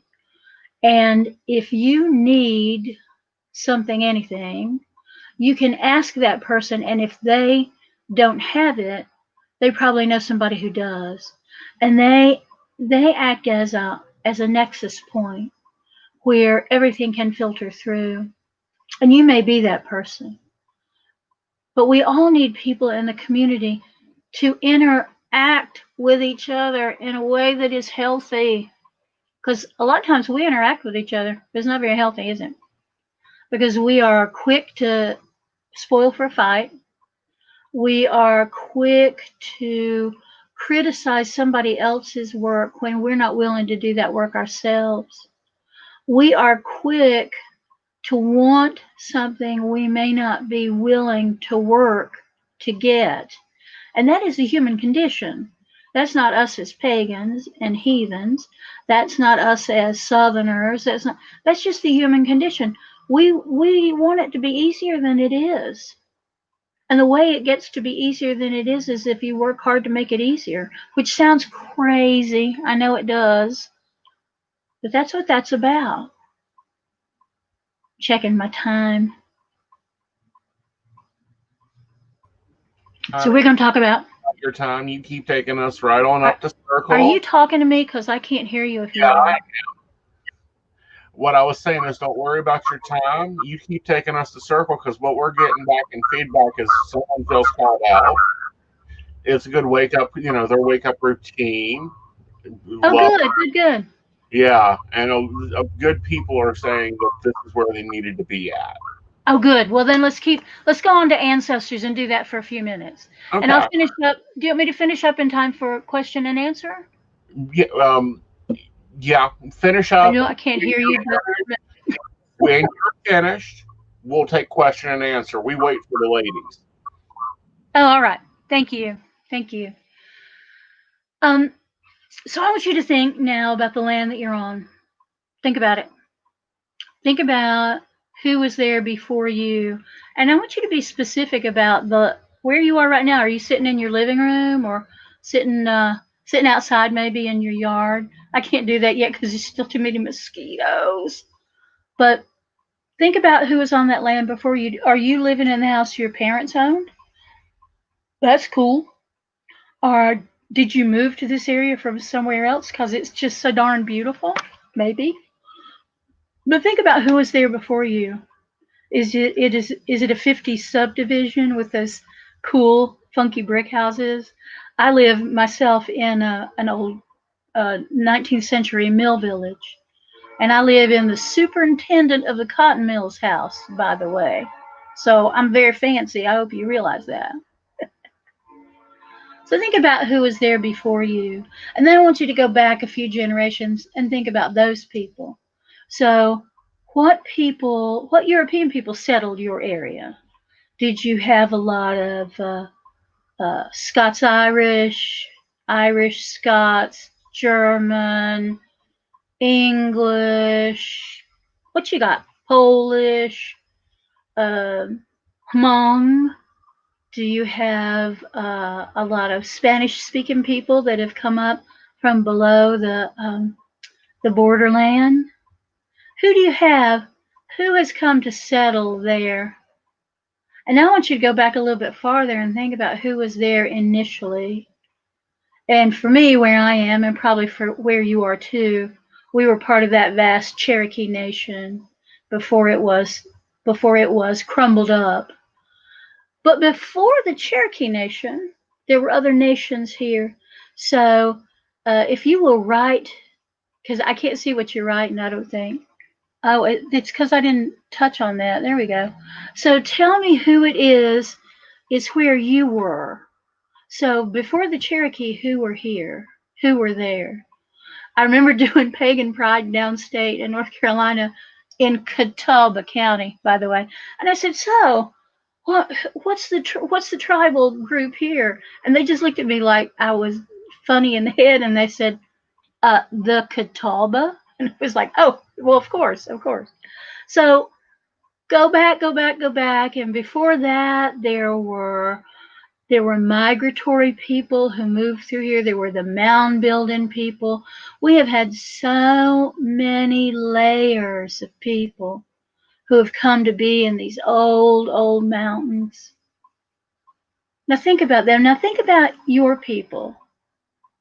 Whether you've been where you are for a billion generations like I have, or whether you have just moved to the area last summer and are having your first full summer here. Think about your ancestors. I want you to think first about your immediate ancestors. And let me define ancestors. Yes, your mother and father, if they are still alive, they are your forebears. But ancestors are people who have died, who are in your bloodline. So it's dead people. So if your mom and daddy are dead, as mine are, they are ancestors. Grandparents, ancestors. Sadly, for a lot of people, particularly in Appalachia, for a lot of people, some of the dead around us that inform us are also descendants, because we have a lot in Appalachia that I'm not going to touch on in this, but there are very many reasons why all of us should think in terms of not only the beloved dead who came before, but some of the beloved dead who came after. So when you think about your ancestors, and how many of y'all work with ancestors? That's not exactly a new thing in the West, but we are coming back to it, which is really, really good.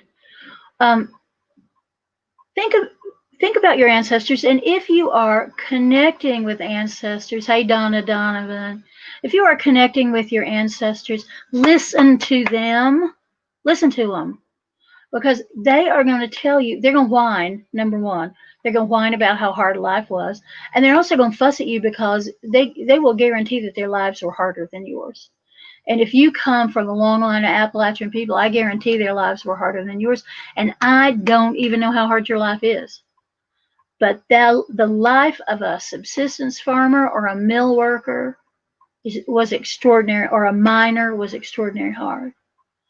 So when you are connecting with those ancestors, let them be not only an inspiration to you, but also let them remind you that working hard is not something to be ashamed of.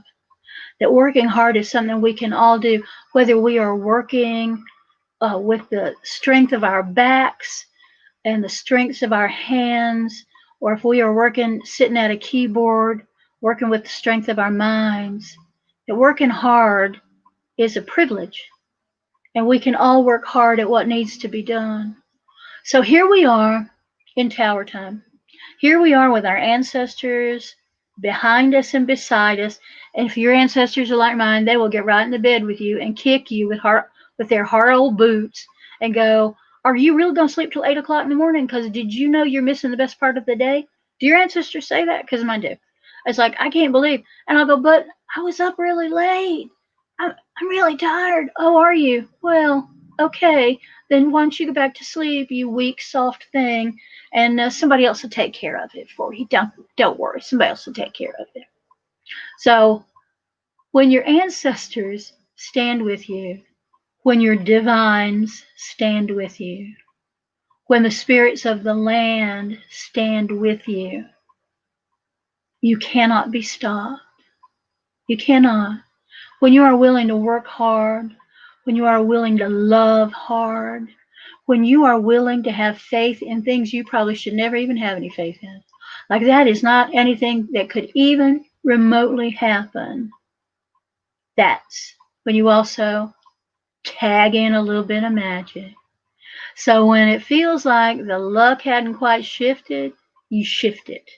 And we'll talk about that when we talk about magic at 3 o'clock. So as a community, or as a community of communities, I want to say this. We're talking about creating these circles on the ground. So here's the little circle of people who have decided they are going to help with a food pantry. And here's a little circle of people who have decided they are going to grow extra and make sure that goes to hungry people. And here's this little group of medics that are going to make sure they always have medical supplies. And here's this, and here's this, and here are all these little groups. And y'all know as well as I do, this link in a chain is strong enough. But when you add this link to that chain, it becomes strong, very strong. And when you add a third link and a fourth, and when we link it all together, what we get is chain mail, which is heavy to wear and protective. And sometimes what we choose to do is going to be heavy to wear. It's going to be hard to carry, but it's going to protect our community. And we, all of us, get called to do the work of our hearts and our hands and our souls. So as we move into this place of newness and new beginnings and possibilities, we're looking to the past, we're looking to our ancestors, we're looking to old skills, primitive skills. I'm putting in a root cellar. Come on now, we can all do it. Whatever those things are that are calling to you, remember that you not only do it for yourself, you do it as a link to a community. And you do it in love, and you do it in spirit, whatever your spiritual piece is. And I'm going to talk one more thing about community, and I'm going to try to let y'all go. We discovered here, and people will say to me, oh, Myron, you're so lucky. You live in a strong pagan community. Oh, that's so lucky. Let me tell you, it's not luck. We spent a quarter of a century building community here, brick by brick. And before that, we made the bricks. So if we can build community here, y'all can build community anywhere. But it requires you to be stubborn and tenacious and to not give up, and to figure out when a fight is worth fighting and a hill is worth dying on, because 9 times out of 10, they're not. 9 times out of 10, they're not. So I want you to think bigger than you. I want us to think bigger than us. And I want you to think of fun ways that you can begin to relocalize everything. There's little brown children in cages on the border. And every mama I know, and some of the daddies I know, our dream is we're going to steal a fleet of school buses. And we're going to drive to the southern border. And we're going to jailbreak them youngins. And we're going to put them on the buses. And the thing that stops us is not the laughable idea that we could steal a fleet of school buses and that those school buses would actually get to the border. It's the thing that stops us is not that we would be facing ICE and federal agents that are armed to the damn teeth. That's not what stops us. What stops us is the idea that you would have hundreds, maybe thousands of little children whose language you probably don't speak, who are going to need to be fed, clothed, housed. They're going to need to see doctors, and then you're going to need to find their families. That's what stops us. So if you, like me, see things that you want to fix so desperately, but there's simply no way you can have agency, then I want you to pull it home. I want you to think about home. Are there little brown children in your community that can use your help? Are there little children in your community that can use your help? So bring that home, bring that to a small group of people where maybe you and 5 of your buddies decide you're going to do a spaghetti supper, COVID style, where people just drop their money in a jar and pick up a plate with spaghetti in it. And you're going to give that money to somebody. Well, if you pick a local cause, that money is going to go farther than it would if you just send it to the Red Cross. So relocalize your effort on everything and start at home. Because when home is safe and nourishing and nurturing, then from there we grow out. From there, it ripples out like a still pond that a pebble has been dropped into. It's our time to be the pebbles. And it's also our time to be the tiny waves that move out in the world. And we can do that because, remember, we're the island of misfit toys. Nobody expects us to do the right thing or the proper thing or the thing that high class people do. Nobody expects that of us. So we can get away with doing all kinds of things that are going to change the world around us. Because I guarantee you, we don't have the agency to change the great big world. But if you change the world one person, one piece of property, one creek at a time, and all of us are doing it, then we change the world. And then Tower Time becomes not a cataclysm that will have us put another strong man up on the top of the pyramid, but will have us collapse the pyramid down, build a great big organic garden, and have the biggest damn tomatoes you ever saw, and enough of them to give away everywhere. So I'm going to say one last blessing, and then we'll do some questions, if that's okay. I always love to finish with a blessing. I have to tell you, I never was a Baptist or a Methodist. I was, as they say, unchurched. I'm waggling my eyebrows at you. I was unchurched, but I do love to do a benediction. May this glorious season bless you with strongest desires well met, with delicious encounters well timed, with space for love and play and home and good tilled earth. Blessed be the season and the harvest, and blessed be all we. Thank you all so much for your attention. Now I'm going to look over here and see if there's questions I need to answer. Welcome back. Thank you. Thank you. And I do have a question for you. You spoke about the 50 years that y'all guys spent building community. What was some of your hardest challenges there? Oh my God. We had several big covens. And it was the witch wars of the 90s. And some of y'all are old enough to remember those. They just went through like wildfire. What we discovered, we held a series of meetings so that we could find out what we could actually do together. And it was like doing the seating plan for the Montague Capulet wedding, because this person couldn't sit by this person couldn't sit across from that person. And we finally got everybody together for 3 meetings, and we discovered that we could not worship together, that was really the sticking point. But we could do other things together. So out of that grew the idea of we do a Pagan's night out, or we did before COVID. Once a month, people can come and they just talk about stuff. and it's great for new people because they can find out what's available in the community.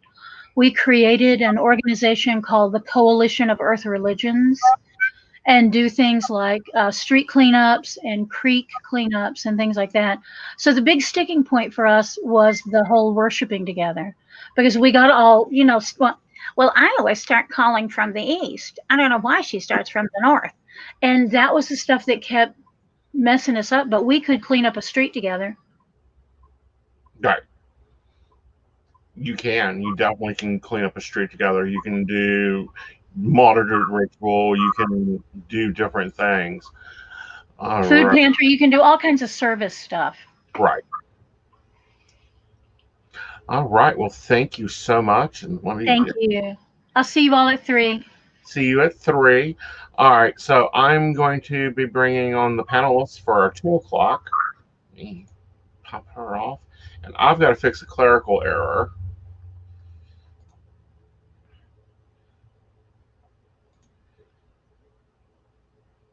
No, it wasn't a good time, and unfortunately, we still have it there.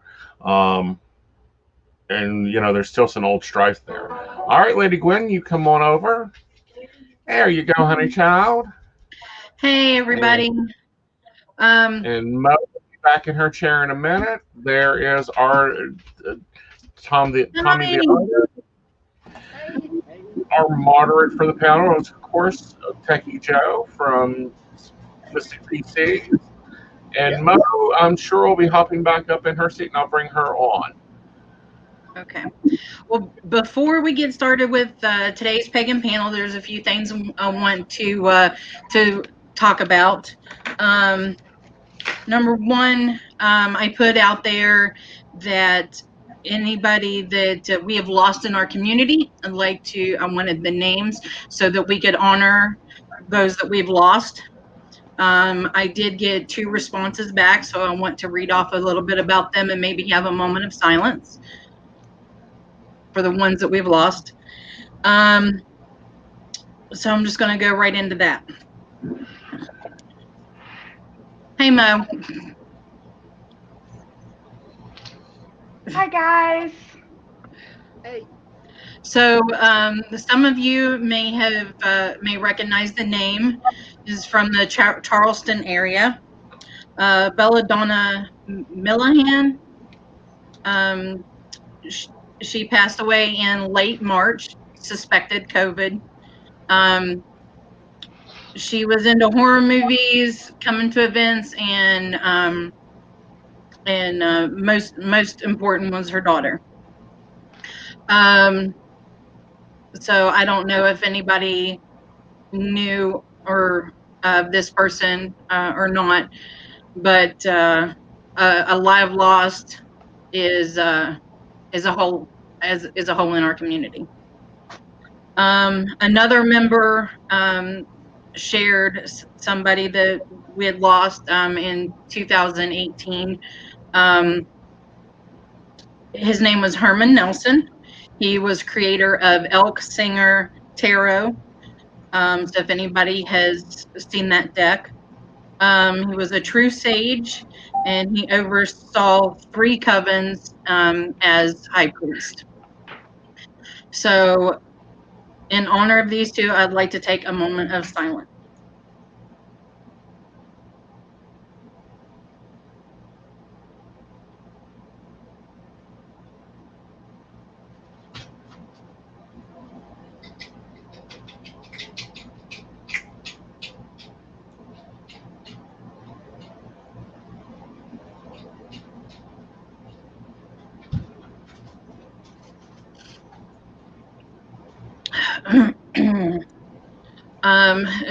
With true rising of the phoenix, we may have had death, but we've also had rebirth. Had a couple of babies born in the community this past week even, and one our artist of the year that did our logo, she gave birth to a little baby. He's our little dragon, and so we're happy to welcome him. He's got a long road ahead of him, so keep these babies in our thoughts and prayers. So On to the good stuff. You ready? Announcing this year's Pagans of the Year, Asen Knight and Mo Cabot Cummings.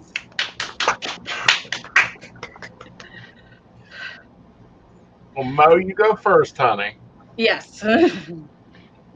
Okay, awesome. Hi everyone. So I wanted to thank everyone for this beautiful and wonderful award.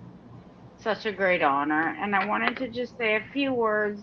Do not worry, it will be short and sweet. Um, so having said that, I wanted to talk a little bit about when I discovered I was a witch and what that meant.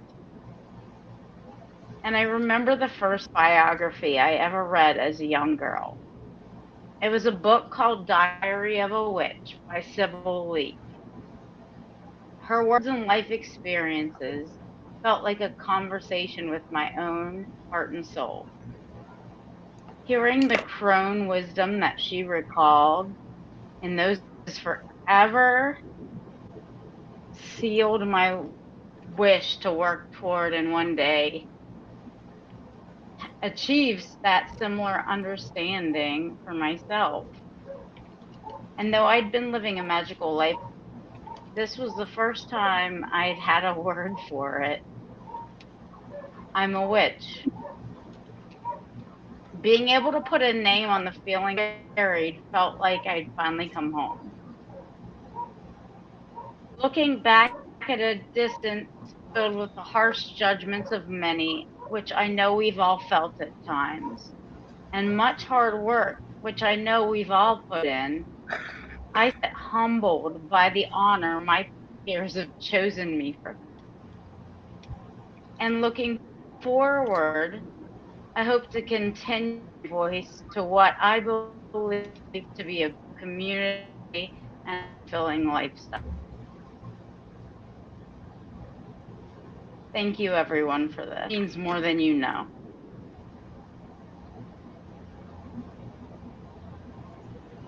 All right. And I got mine, and thank you guys so much for this honor. It has always been my goal to bring this community together tighter. When we hit tower times, we work harder. So, thank you. All right. So, Miss Gwen, you're up. You're still up. Yes.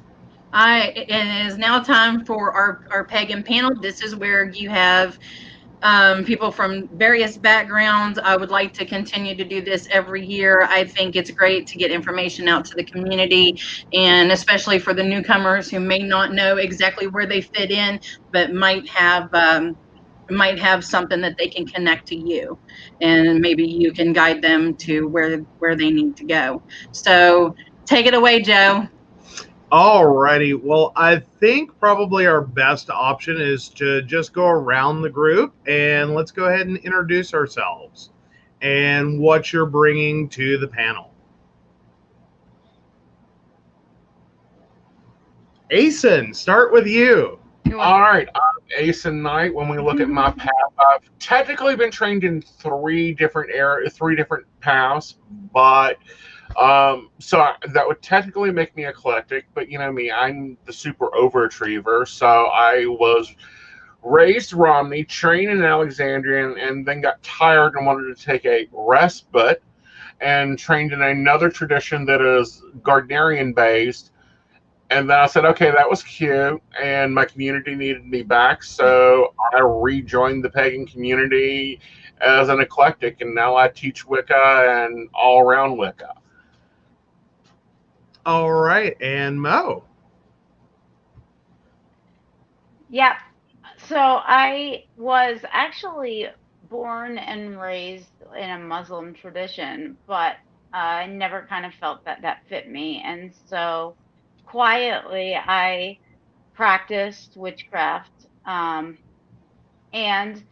my mom was very forgiving. She kind of knew what was up, and she was a huge hippie herself, so she was cool with it. And then later in life, I decided I wanted to see what was out there in the vein of formal training, even though I'd read many books. So I decided to join the Cabot Kent Hermetic Temple, which is a witchcraft order based out of Salem that was established by Lori Cabot.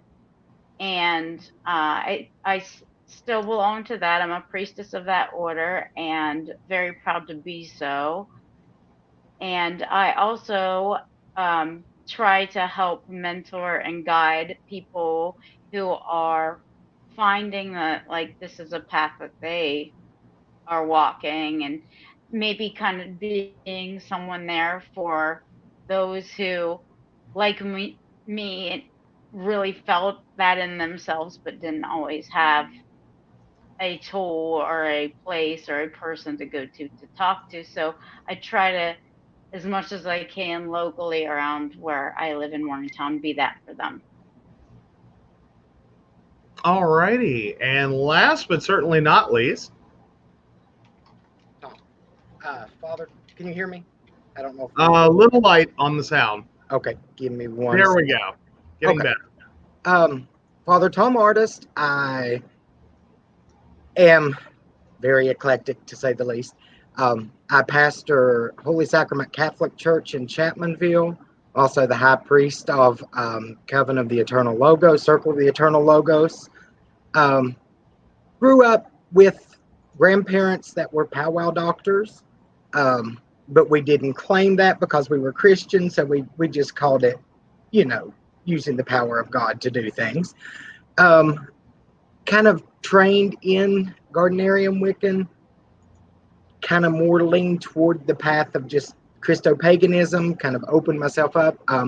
Went the route of the Pentecostal church for a long time because, that let me lay hands on people, that let me pray for people, that let me, you got to use all the power that you had, only you were doing it properly within the confines of the church. And then finally, I just said, fuck all that. It's time to be who I am. So now I walk my path and I try to teach and let people learn. And I'm just proud to be part of the pagan community in West Virginia. Finally, after 40 years of hiding most of it from most people, I can now just be who I am and nobody can say nothing. And if they want to say something, oh well. All right. I love it. Okay, so we are taking questions from the audience about the different paths and different things that occur in paganism. And I'll go ahead and throw out the first question. What makes your tradition or path different from what you see out there? I'll jump on that first if I can, because mine's probably the most diverse and the most different. As a Christian or as a Christian community, we have used magic since the great magician Jesus gave us the power on Pentecost to do so. And we've used it long before that because in our belief, God is a supreme being who is known by all names. I believe, of course, God and Goddess are both the same, just male and female version of the same person. So the power has always been there. But for us in our path, we have to fight a lot of stigma. We have to fight a lot of, we all do, but particularly in the church because, you're kicked out. First thing you bring out a Ouija board, you're gone. You tell them, oh, the tarot card said, no, you're gone. But what I try to do, especially in teaching, is just let people know that to me, witchcraft is not a religion. Witchcraft is a practice. Witchcraft is part of who I am. It's inside of me. And if I can use that to your good, use that to help you, bring your power out. Be who you are. If you don't want to call yourself a Christian witch, call yourself a Christian. If you don't want to call yourself a Christian, call yourself a witch. In my tradition, whatever you want to call yourself, just be who you were created to be and use what you've been given to use. And that's going to start making a better world. Okay. And coin flip, I'm going to go to Asen. All right. I am How does mine differ? For me, it's different lenses. If I'm using straight old fashioned Romney, it's a lot more down and dirty. And less ceremonial. However, if I'm using Alexandrian and working at Alexandrian, there's a lot of ceremony behind it. And there's a lot of, dress it up, fix it up, make it right.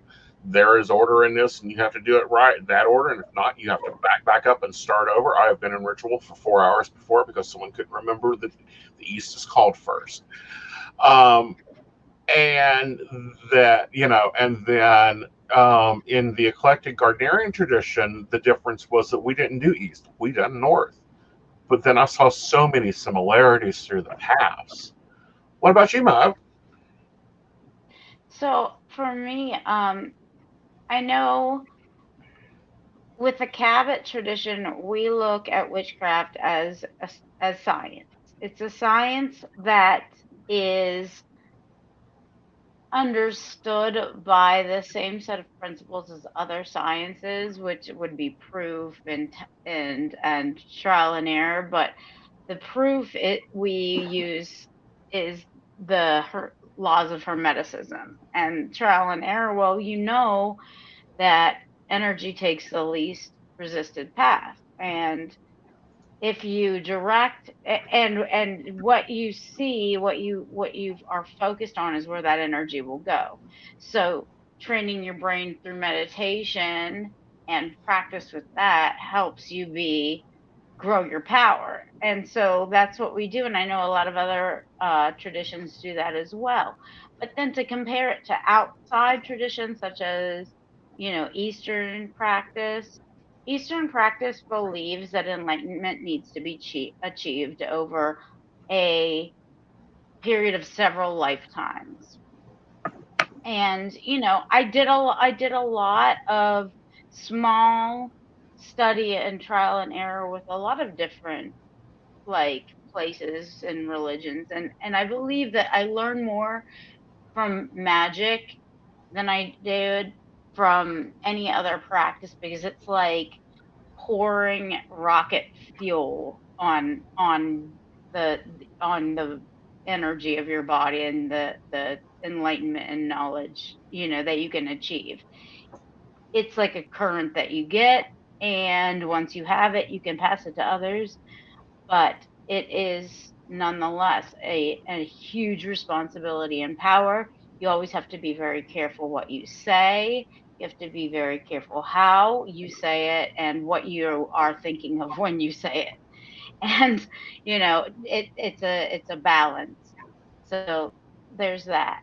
But I love magic, and I love just being a witch because it offers a freedom to put your own fingerprint on your working, because everybody can do magic. They do it every day.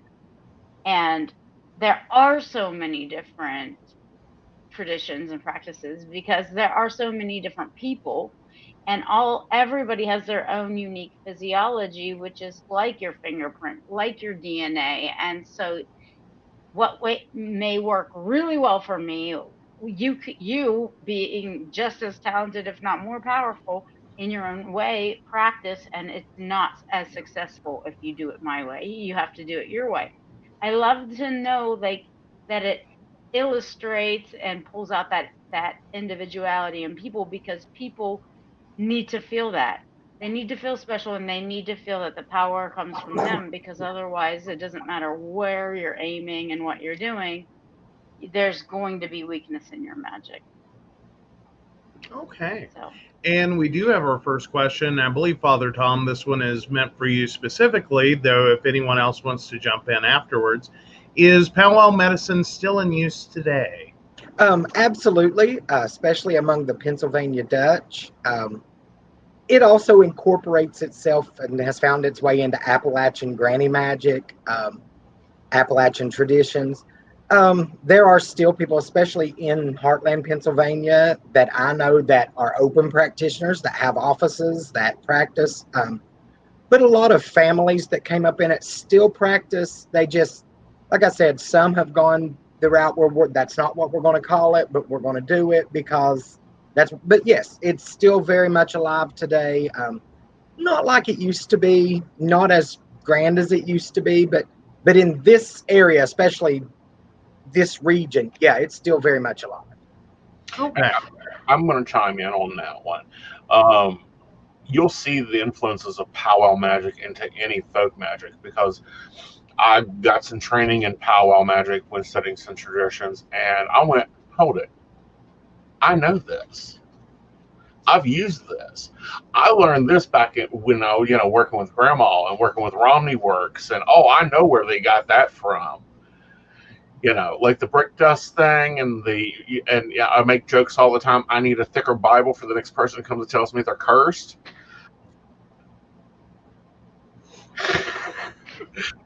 Um, so yeah, I think powwow is still very much practiced. I think it's in a lot of our roots in all the occultic traditions. As there's powwow in there.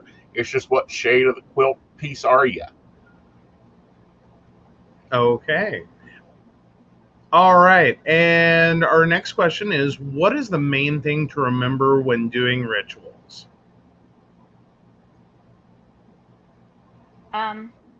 I'll chime in first if that's okay. With rituals, you have to remember, so it does vary depending on whether you're doing a ritual for the turning of the wheel or you are calling a magical circle for doing a spell. The main thing to remember is to directly state your purpose. Also, you can do rituals just as an honor to a deity that you personally feel connected or work with. And that you should always make sure that you research and know what sort of things that particular deity might like for um their offerings, and what sort of words. Words are very important. Magic is inside the words. So that's always an important thing to remember. And definitely just do what you feel compelled to do. It's really important that you put your own personality into everything, believe in it, and know that it's accurate, correct, and it is so. You have to be very sure of yourself. A very developed sense of, I guess, self-esteem is really important for any witch.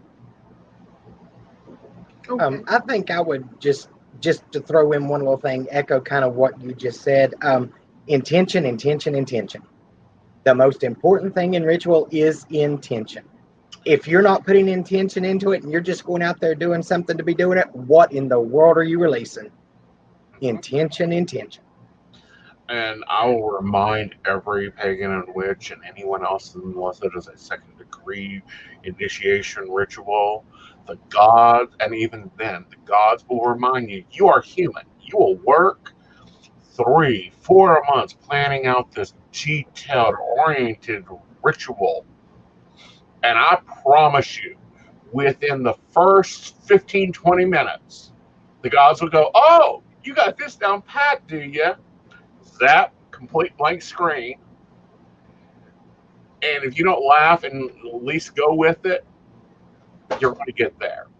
But if you're sitting there all serious and worried about you, if it's the or than or the or though or whatever, they will crack you up to remind you that magic moves freely and that you are human. You have not been promoted to deity. Okay. Our next question is, do you incorporate astrology? I'll simply say no. I do not understand astrology. I wish I could figure it out, but it's like math. I failed math in school. Astrology's way over my head, unless it's written in the newspaper and then I read it and say, okay, that's good. Okay. And we'll go to Mo. For the purpose of planning certain things, I prefer to use astrology because it might be that I'm a woman, it might be that I, am a type A personality, or maybe a combination of both. But for myself, I find if I know that planetary aspects are correct, and that the energy that I'm calling on is particularly powerful for that moment because of the way the planets are lined. I will definitely make sure that I especially the moon, you know, but always other planets too. I will definitely use astrology and their positions within what I'm doing. Yeah, I do. And I heavily follow astrology, especially planetary hours, moon phases, sun phases of the astrology, because like Mo said earlier, magic follows the easiest path. Let's make sure that trench is wide and deep. Okay. And from being in your classes, or anyone who has been, it does come up with the planetary hours. And it's more so, as if I understood correctly from that, is more so understand what you're working within. Don't necessarily focus on the perfect moment to do something. Just understand what you're working in. All right. And what has been, our next one is, what has been the most difficult part of being pagan priests or priestesses? Asen, we'll go back to you. All right. My hardest part is I'm very opinionated. I'm very focused and very much, I will do what I say. But when the God said, hey, you, shut up and do it, or your path is now going left. You thought that was nice. You went and studied whatever. That's nice. But we need you over here. I think the hardest is letting that self-will step out and go, okay, you got to follow the divine. Okay. I think. Oh, I'm sorry. No, go ahead, Father Tom. I think the most difficult part for me would just be to keep everything in focus and everything on track. We live in such a scattered world that, when you're maintaining jobs and you're maintaining your priesthood, it's just time and energy. That's the most demanding part. I wouldn't trade it for anything on earth, because my nature is to help. So I'm going to be a help any way I can, but it gets tough sometimes. All righty, and Mo.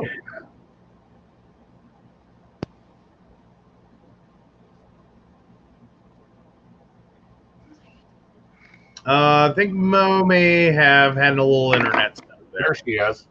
There she no, is. I got it. No, Yeah. I got it. No. So, for me, I feel like it's mainly because the nature of how people do tend to expect miracles. And if you don't understand that it doesn't matter what level of learning you're at, you can always learn more. And it doesn't matter what level you're at, you can never do miracles. And so that's difficult. And also taking the time out, because so many demands, like the father said, so many demands on your time, and to try to parse out the ones that that you can certainly help, and then the ones that that you have to take a break and have some self-care and recharge your batteries, just because you cannot help everybody and have enough energy left for yourself and your own health. And that's been really, because I'm a Cancer, and my natural thing is to just do everything for everybody, because I feel very deeply with everybody and their plight, and I don't ever want to fail anyone, but sometimes I just have to learn to say no, I can't right now, or that's not something, that expectation might be a bit high. That's been really hard. It's kind of like not at all, but like the best way I can illustrate it is, say you're a doctor and you have to say, hey, I know you wanted this result, but you're getting this result because this result's not going to happen. And so that's a hard thing to have to say to people, and it breaks my heart when their hearts break. So for me, that's very difficult. That's probably the most difficult. Well, and that's something that really fits in with the powwow. Is the powwow we'll call it tradition? Is they never say I can't. They'll say I'll try, Right. and that's something to be I very need to important. learn that. Alrighty. And next question is, do you follow deities? We'll go back to Father Tom. Yes. And I'm going to commit the cardinal sin of paganism right now. I am a monotheist. But saying that, I believe the source is all that we need. I believe if we follow the Greek gods, we're following the source. If we follow the Norse gods, we're following the source. Personally, in my life and in my teachings, I follow Father, Son, and Holy Spirit as the masculine and Mother, Maiden, Crone in the feminine. I follow both sides. I'm comfortable praying to both sides because sometimes we need Mother, sometimes we need Father, sometimes we need Crone because God knows we got to deal with so many people that she has to kick ass and take names. So, yes, I follow deity, although in my path, it's one supreme being, but it's expressed in all 680,000 Hindu deities, to me, are just the expression of who we need them to be as the one source of all. So, yes, I do. Okay. And Mo. So I agree with Father Kevin about source, but for me, I think I definitely need the gods and the goddesses. So I follow them from across the board, different pantheons, because I feel like they are the cognizant part of source. Source itself is just an energy, and a creational energy that once its job is done, it's there, it's a link, but it doesn't have sentience, so to speak, that we can understand. That's just my belief. So for me to speak into the ether and harness energy, I need to talk to this god or goddess, or this god or goddess, and I have those that I feel very personally attached to, and I tend to work with those the most. But you'll find that you'll gather a little like, for myself anyways, I have a stable of steady deities that I work with, gods and goddesses that I work with, that they correspond through other so like through other pantheons. There's their same mirror in other pantheons, and so it's more the aspect of the consciousness that is I'm speaking to help me and guide me, and then that's who I thank and give offerings to. And I've always seen it kind of, speaking towards Philo Thomas's thing, is I've always kind of seen it like departments. That, source is the whole company, but I don't need to talk to customer service. I need packing and shipping. Or I don't need to talk to merchandising. I need this area. Personally, I'm very much a son of the Morgon. I'm very much great friends with Hecate. I'm very much a good worker with Bridget and Bree. And if I really have to go for it, I will go to Shiana and be like, hey, Ramen Mama, come here. I need some help because I've done messed something up. Okay. And so next question is, do you know how close is Crowley's path to Hermetic? And we'll go back. Sorry. No. Jump in.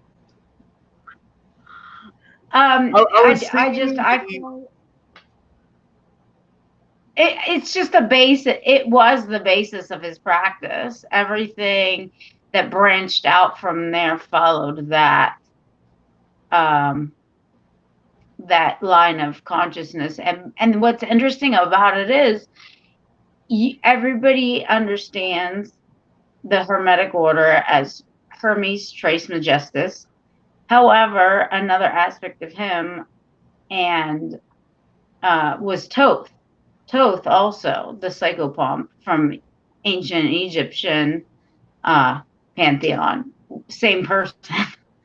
So he likes to visit. He's very much a student of understanding for the way that energy works on this planet and this plane.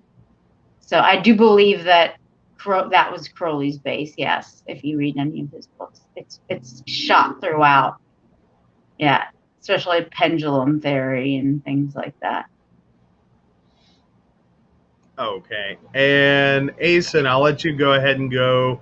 I just saw the hamster just kind of fell off the wheel for a minute. Like, I don't even know where to start. Well, it's because I have probably what is called an unpopular opinion of Aleister Crowley.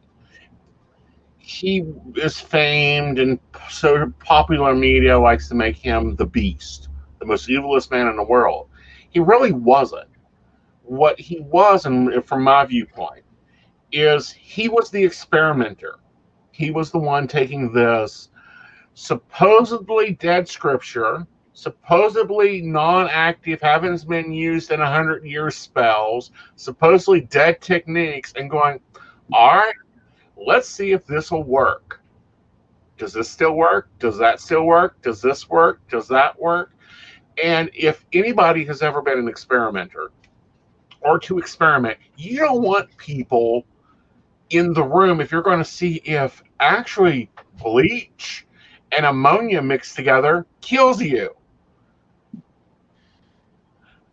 So, of course, you want to paint yourself as Mr. Evil, terrible, evil person. When it's like, no, I just don't want people around me so I can go and see if, this deck of tarot cards will actually predict the future, or if I can see if this technique will allow me to control that human. Okay. And Father Tom. I think they did a great job. I tend to, I don't know, Crowley he's still a mystery to me. I'm still going there, still learning, so I can't say much there, but.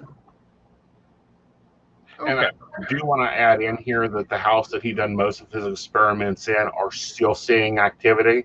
So that tells us that something he done that maybe didn't go right is still producing effect. Excuse me.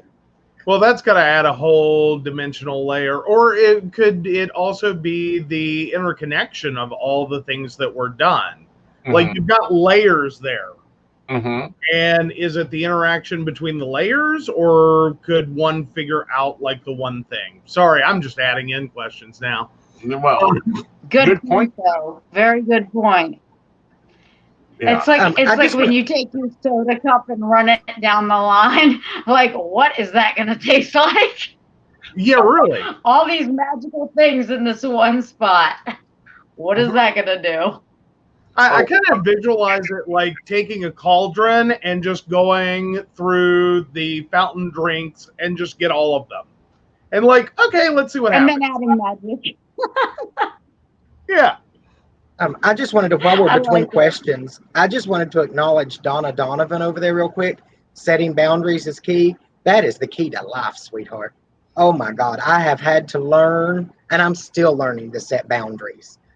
I still have people come to my window at 2:00 in the morning, knocking on it, needing something. No, baby, I'm asleep. Go away. Thank you. And yes, Mo, I agree. That is the greatest lesson to learn in life, is set boundaries. Hey, Father Tom, tell him to come see Night Shift. Yeah, we get upset when you knock on the door at like 10 a.m. So that I can have boundaries.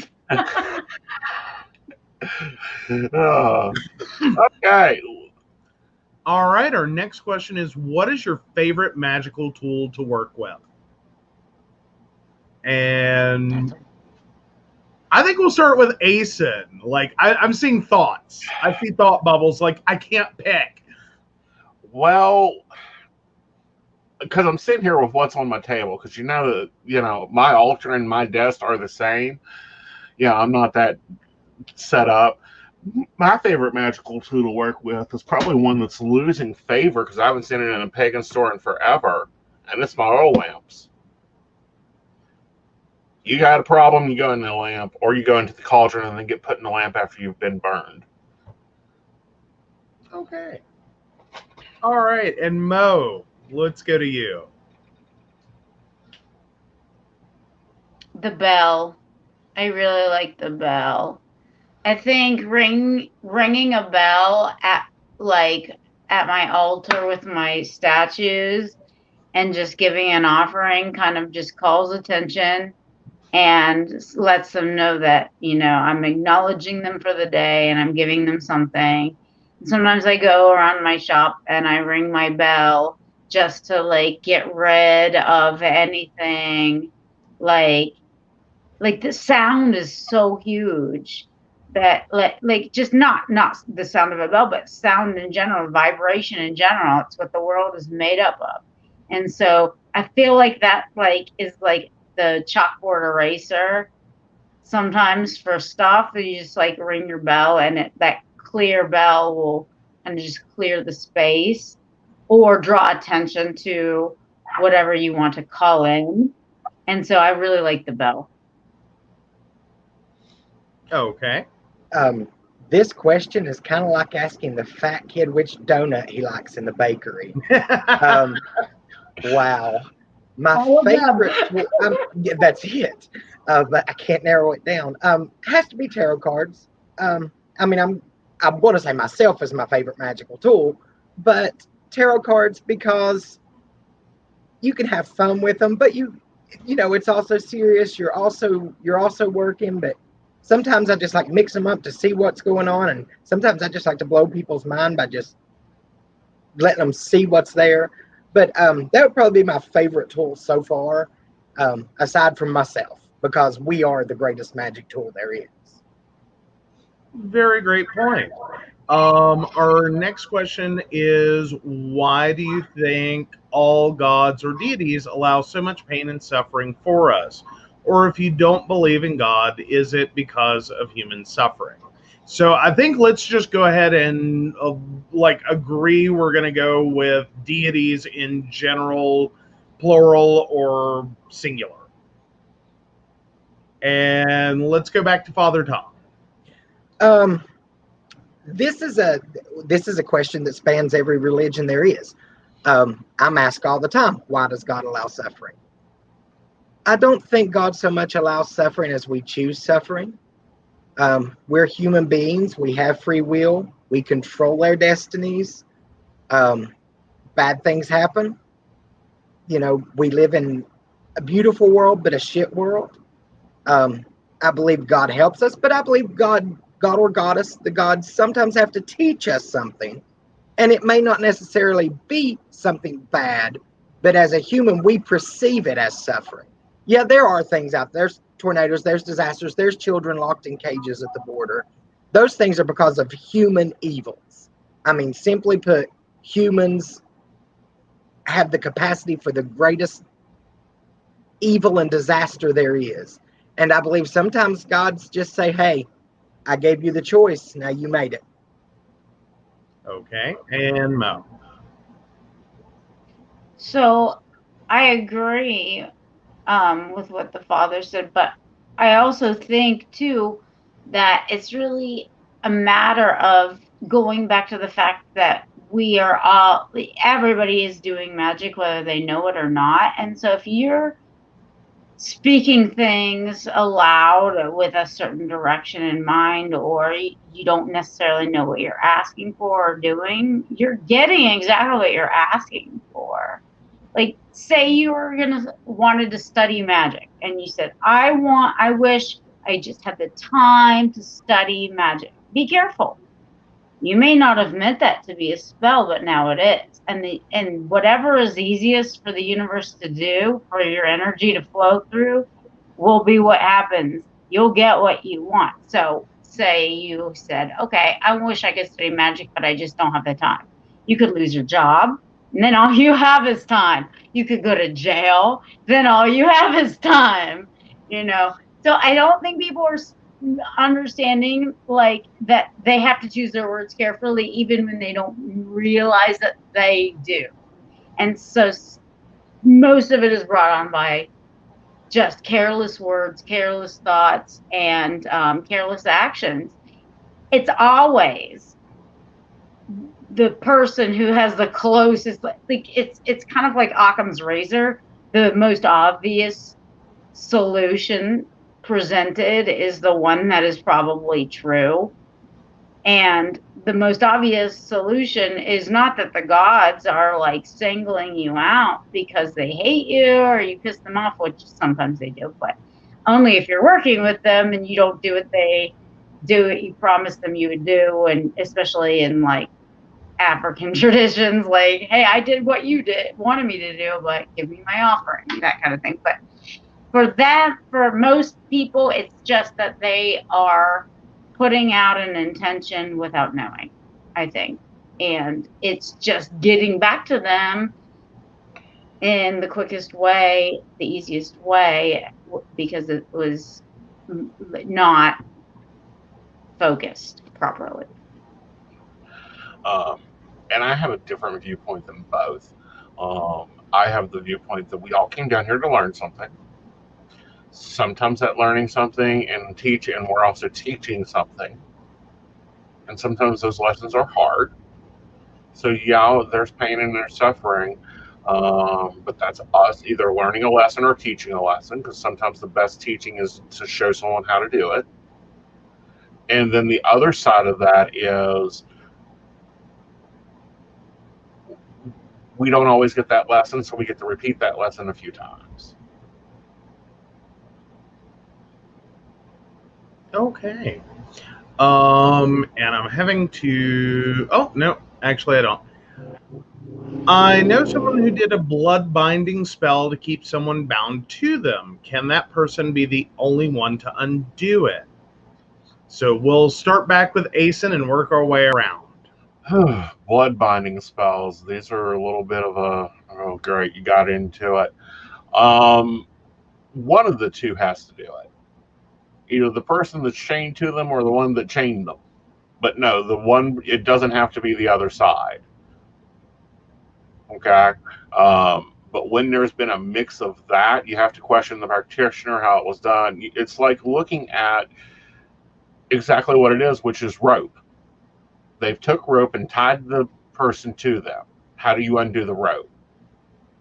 Is what you're basically asking us. Mo, you want to hop in? That's exactly what I was going to say. It's like a Gordian knot. If you don't know how it was done, you can't unpick the knot.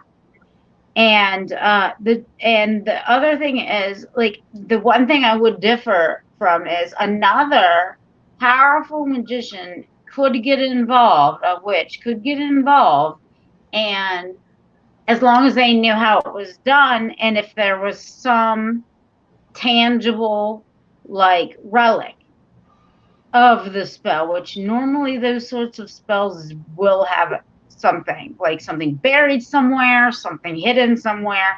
If you find that and get rid of it in the appropriate manner, depending on how that spell was worked, you can definitely break the spell if you're not a party involved. Aside from that, it has to be one of the parties involved. But it also can be exercised by extreme focus and the use of magic, like certain herbs and different practices and rituals, and that can get rid of these sorts of things, because they're against the natural order. It's against the natural order, and most witches will tell you that they will not do spells that or someone else's will. It's not natural, and it does take enormous cost on everybody involved. So yeah, it can be undone, but it's difficult. Okay. And Father Tom? I agree with Mo. I have actually had to undo for a couple of people And it's the most draining thing you've ever. Oh, it can be scary sometimes. But easiest way, of course, is the one who cast or the one who is involved. But like she said, yeah, it can be undone. But if you don't know what you're doing, don't play with blood magic, please, unless you're sure of what you're doing, because that can ruin someone. That can kill someone. I mean, we have that power. It can be undone, but it's going to be a hell of a lot harder to undo than it is to do. So be careful. That brings up a really good point. So I'll add that in as a background and just jump in as you feel need. Because Father Tom brings up the point of don't do it unless you know what you're doing. So when would be a situation that would be an appropriate route to go? So can I field that for just a second? Sure. Blood magic in general can be very beneficial. I know I myself have used blood magic in my plants and growing plants. I've used blood magic to help to heal. There are positive because blood is life. So if you say you're growing something, you take life from the earth, you should appropriately thank the earth for giving blood back. Now, being a woman, that's easy for me, but for some of us, it's not, but using your own blood. Yeah. But, and things like that, but there are appropriate uses for it. But again, it can be very dangerous if you don't know what you're doing. It can not only kill the person you are doing the magic for, it can kill you. It can kill you. Right. It can kill you slowly and grossly. Like, trust me, it's not fun. Well, and I'll hop in there on you and chime in with you. If blood magic is one of those higher level magics you shouldn't be doing, unless you know what you're doing. And binding spells, I know people pass those around like Tic Tacs, but can we stop that? We don't need to be handcuffing people to you, because that's what the practitioner is doing, is handcuffing that person or that energy or that situation to you. And so no, that's not something to play with. And I saw in the comments that the person that asked this is actually the one that's been tied up or cuffed.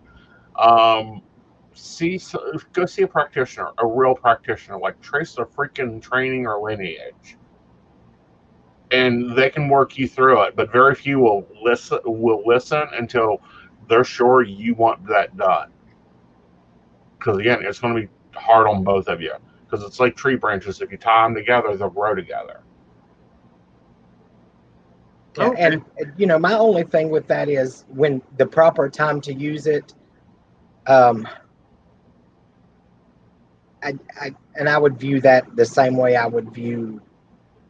Oh God, I'm coming from the back side of it here, not the good beneficial side, but the back side, coming from like a capital punishment kind of mindset. That would be the only time I would use something that strong, is if I am 100% sure that is the only way I can accomplish what needs to be done, and I've exhausted every other source. And then when my hands are tied to that point, then that's when I know it's time to go a little beyond. I don't like that kind of magic per se for other people. I work things for myself. I'd rather do things for myself that could bring harm than I would someone else. That's just me.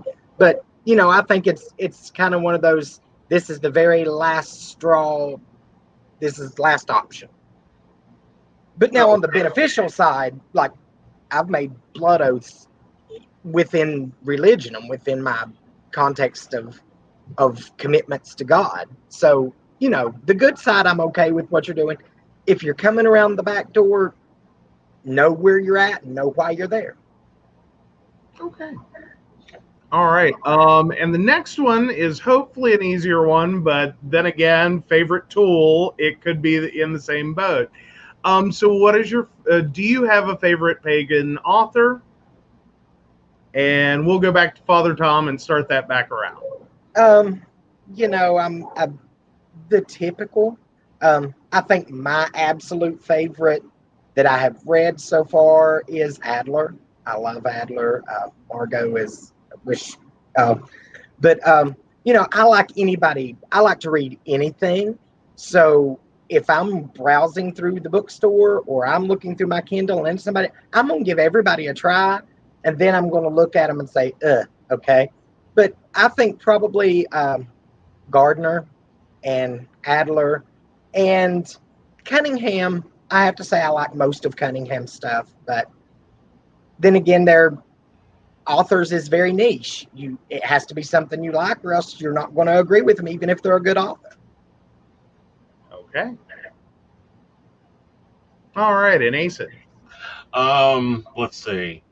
Of course, Dorothy Morrison, love her work. Lori Cabot, yes, I know I stole that from you, Mo. Love her work.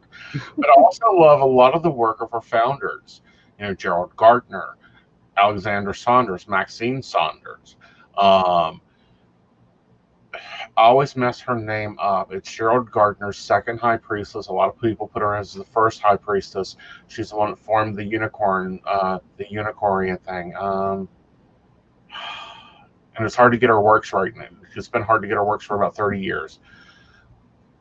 High priestess of the Brick of Rock Coven. Anybody jump in and help me out here?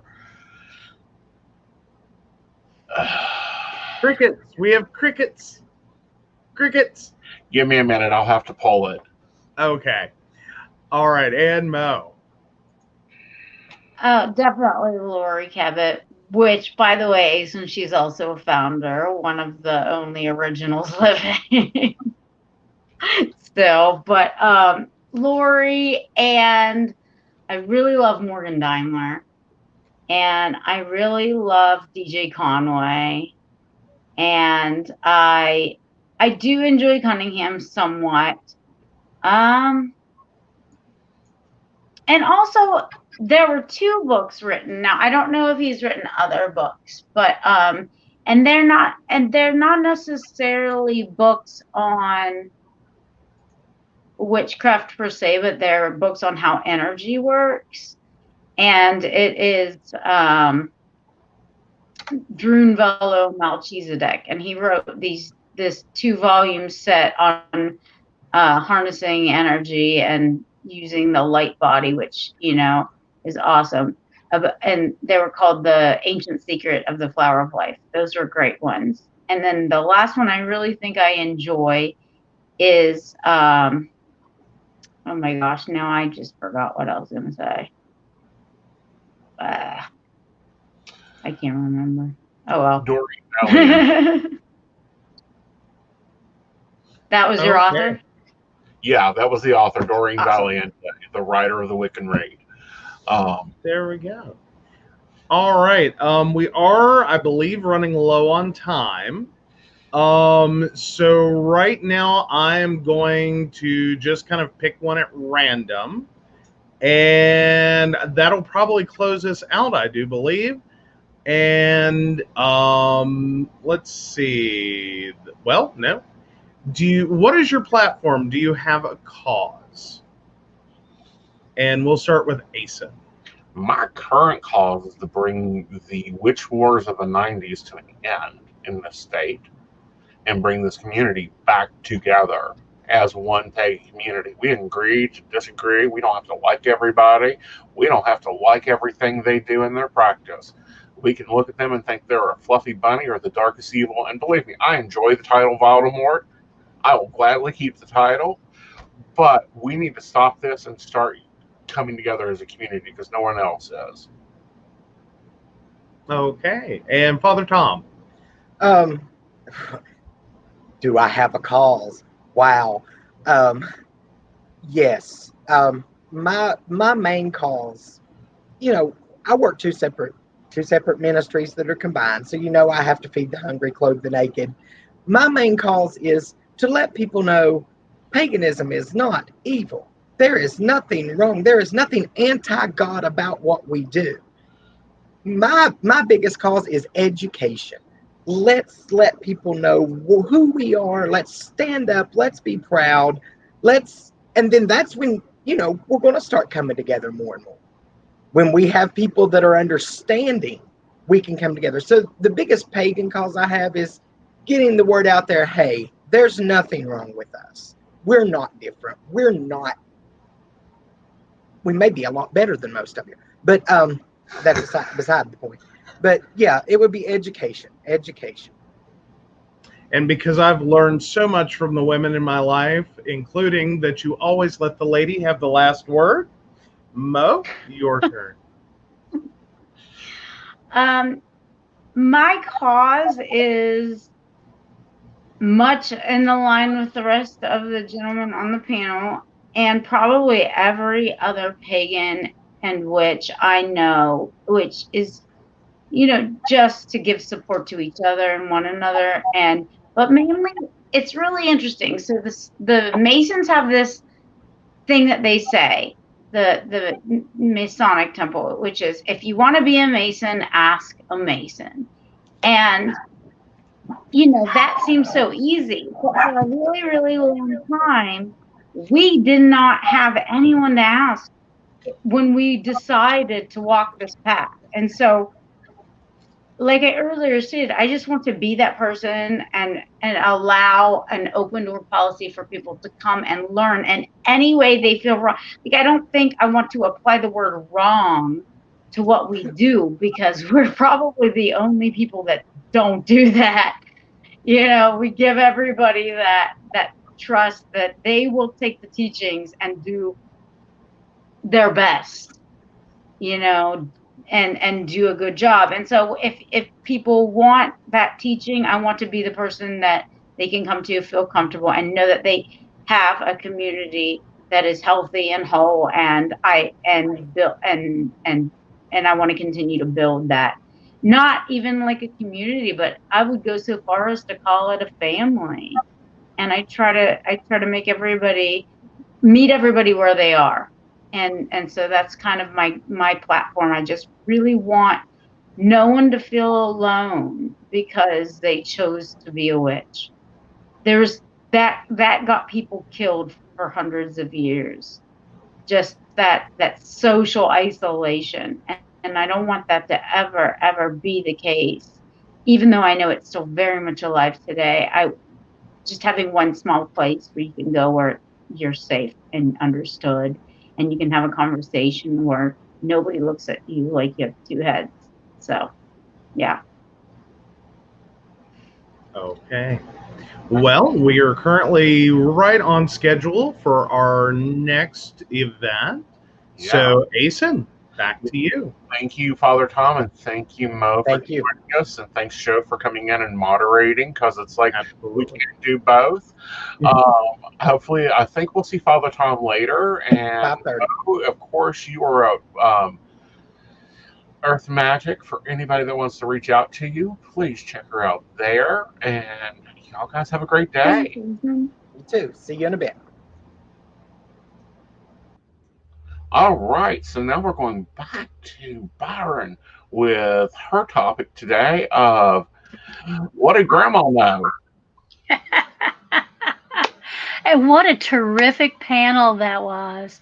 Thank you all for that heartfelt and important discussion.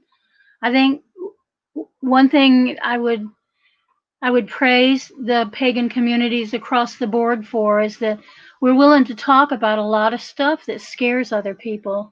But the other thing is sometimes we're not so good at listening to other people talk. So that was really good. Big appreciation for that. Well, I am going to fix my do-rag, and then I am going to tell y'all a bunch of stuff you probably already know. So this is, I'm going to spend about an hour talking about the general principles and history of Appalachian folk magic and healing as I practice it. So the caveat for that is that this is and has been for a long time an oral tradition. It usually passes down through families, so that the way I do it and the way my family did it and the people in my cove did it may be somewhat different than the way you have experienced it or the way people in other places have. But I've done a lot of traveling teaching this in a lot of places in Appalachia, and the differences aren't great, but I mean there are some differences that are interesting. And as I recall those, I will pass them on to you. I'm going to start with a poem. I had a poem in the middle last time. I'll have a poem in the beginning this time. And it's called Bone Sister. And y'all are going to know her. Some of y'all are going to know her.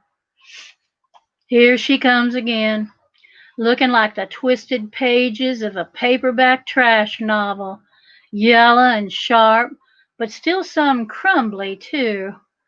Bone Sister rides a nice car.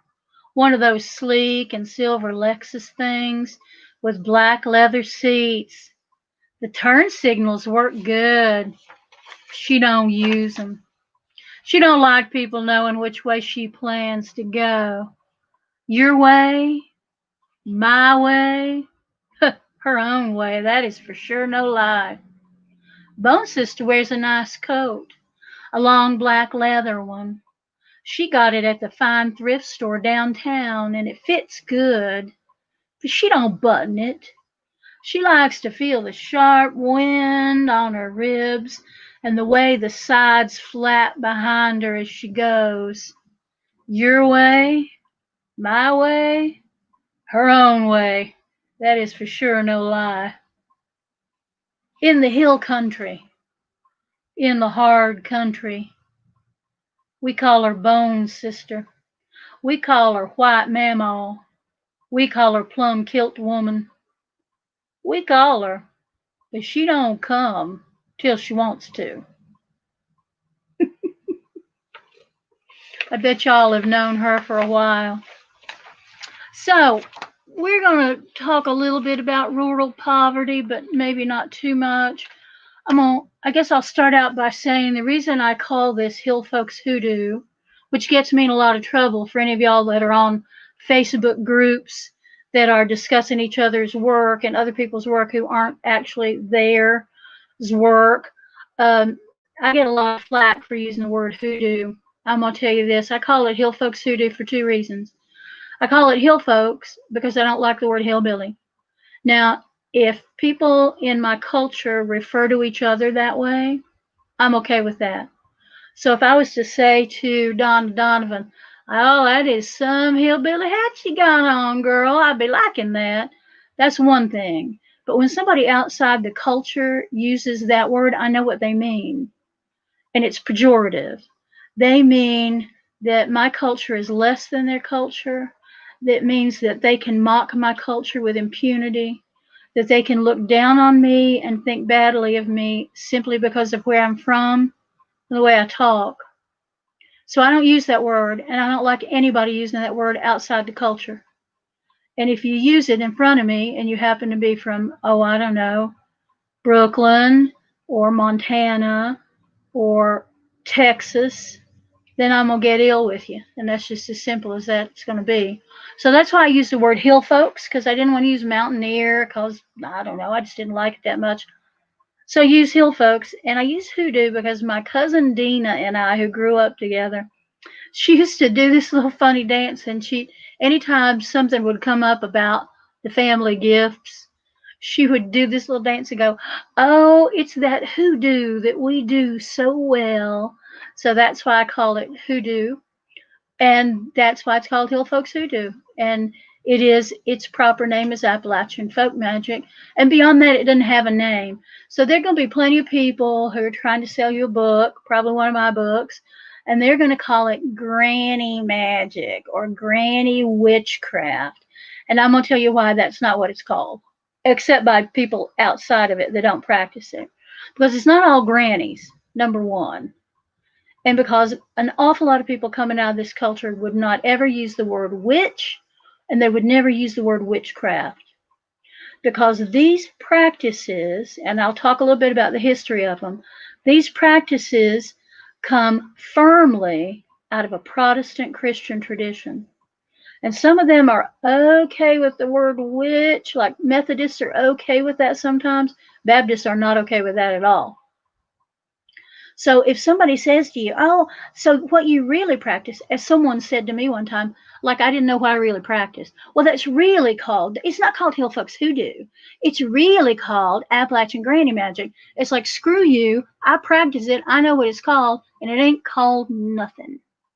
And that is the truth of the matter, that any folklore practice like this didn't have a name because it was just part of the culture. So you didn't go to the witch, or you didn't go to that woman in a little crazy dark house that lived under the bridge, and you called her a witch and she was going to practice witchcraft. You went to the healer in your community, and different healers did different things. So when I was coming up, women, of course, cotched all the babies and took care of all that woman's stuff. Men didn't do that. But when I was coming up, men were almost exclusively the water witches. They were the ones that were the dowsers. Now, I've talked to other people in other places, and they go, no, where I was from, the women were always dowsers. So that's a little cultural difference depending on what part of Appalachia you grew up in, and depending on what part of the culture you come out of and what the influences were. So that's kind of where I am about what I call it and how I do it. I've been doing it obviously a long time. I've got 2 books out right now about it. The first one is Stobs and Ditchwater. The second one is Asphodity and Madstones. I've got a new one coming out in February next year from Llewellyn, and that is called Roots, Branches, and Spirits, the Folkways and Witchery of Appalachia. And that's got a lot more than just sort of magic and healing practices. It talks a lot about foodways and talks about music, and finishes up with a bunch of ghost stories, which I love to read and I love to tell, but I've never written any. So that new book is coming out, and it'll have ghost stories in it too. So look for that when it makes its appearance in February. So a lot of you are going to know what I'm talking about today because either you practice it, or there's somebody in your family that did it.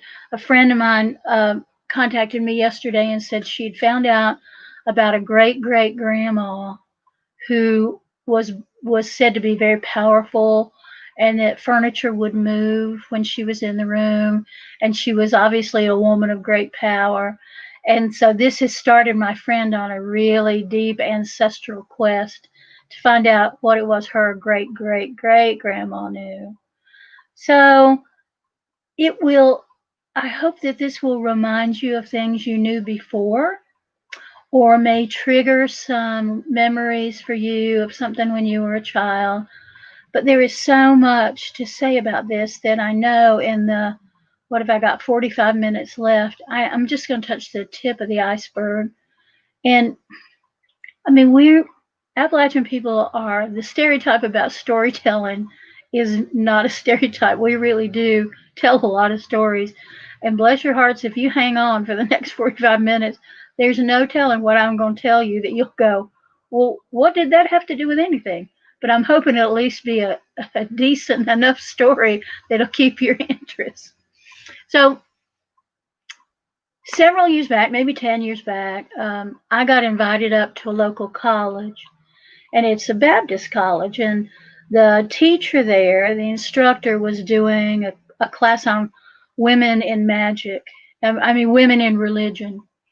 And because I'm one of the founders of a goddess temple, she wanted me to come and talk about what that meant and the history and all of that. I was very happy to do that. So here I am with a big group of students, and over here on this side, they are, everybody's sleepy because it's first thing in the morning. They're making some notes, and they're checking their phones and doing whatever. But the ones over on the other side are a bunch of, best description I give you is bunch of big old corn-fed boys. And it was obvious they were very local. I would bet that for a lot of them, like me, they were the first generation of their family to go to college.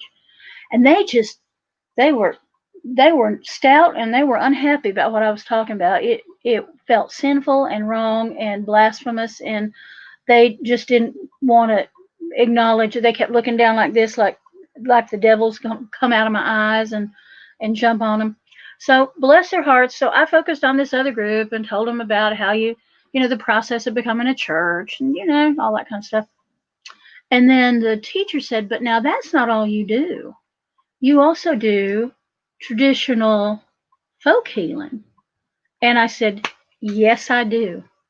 And then I lost that whole side over there. They were done because they weren't interested in any of that old country, that old weird country stuff.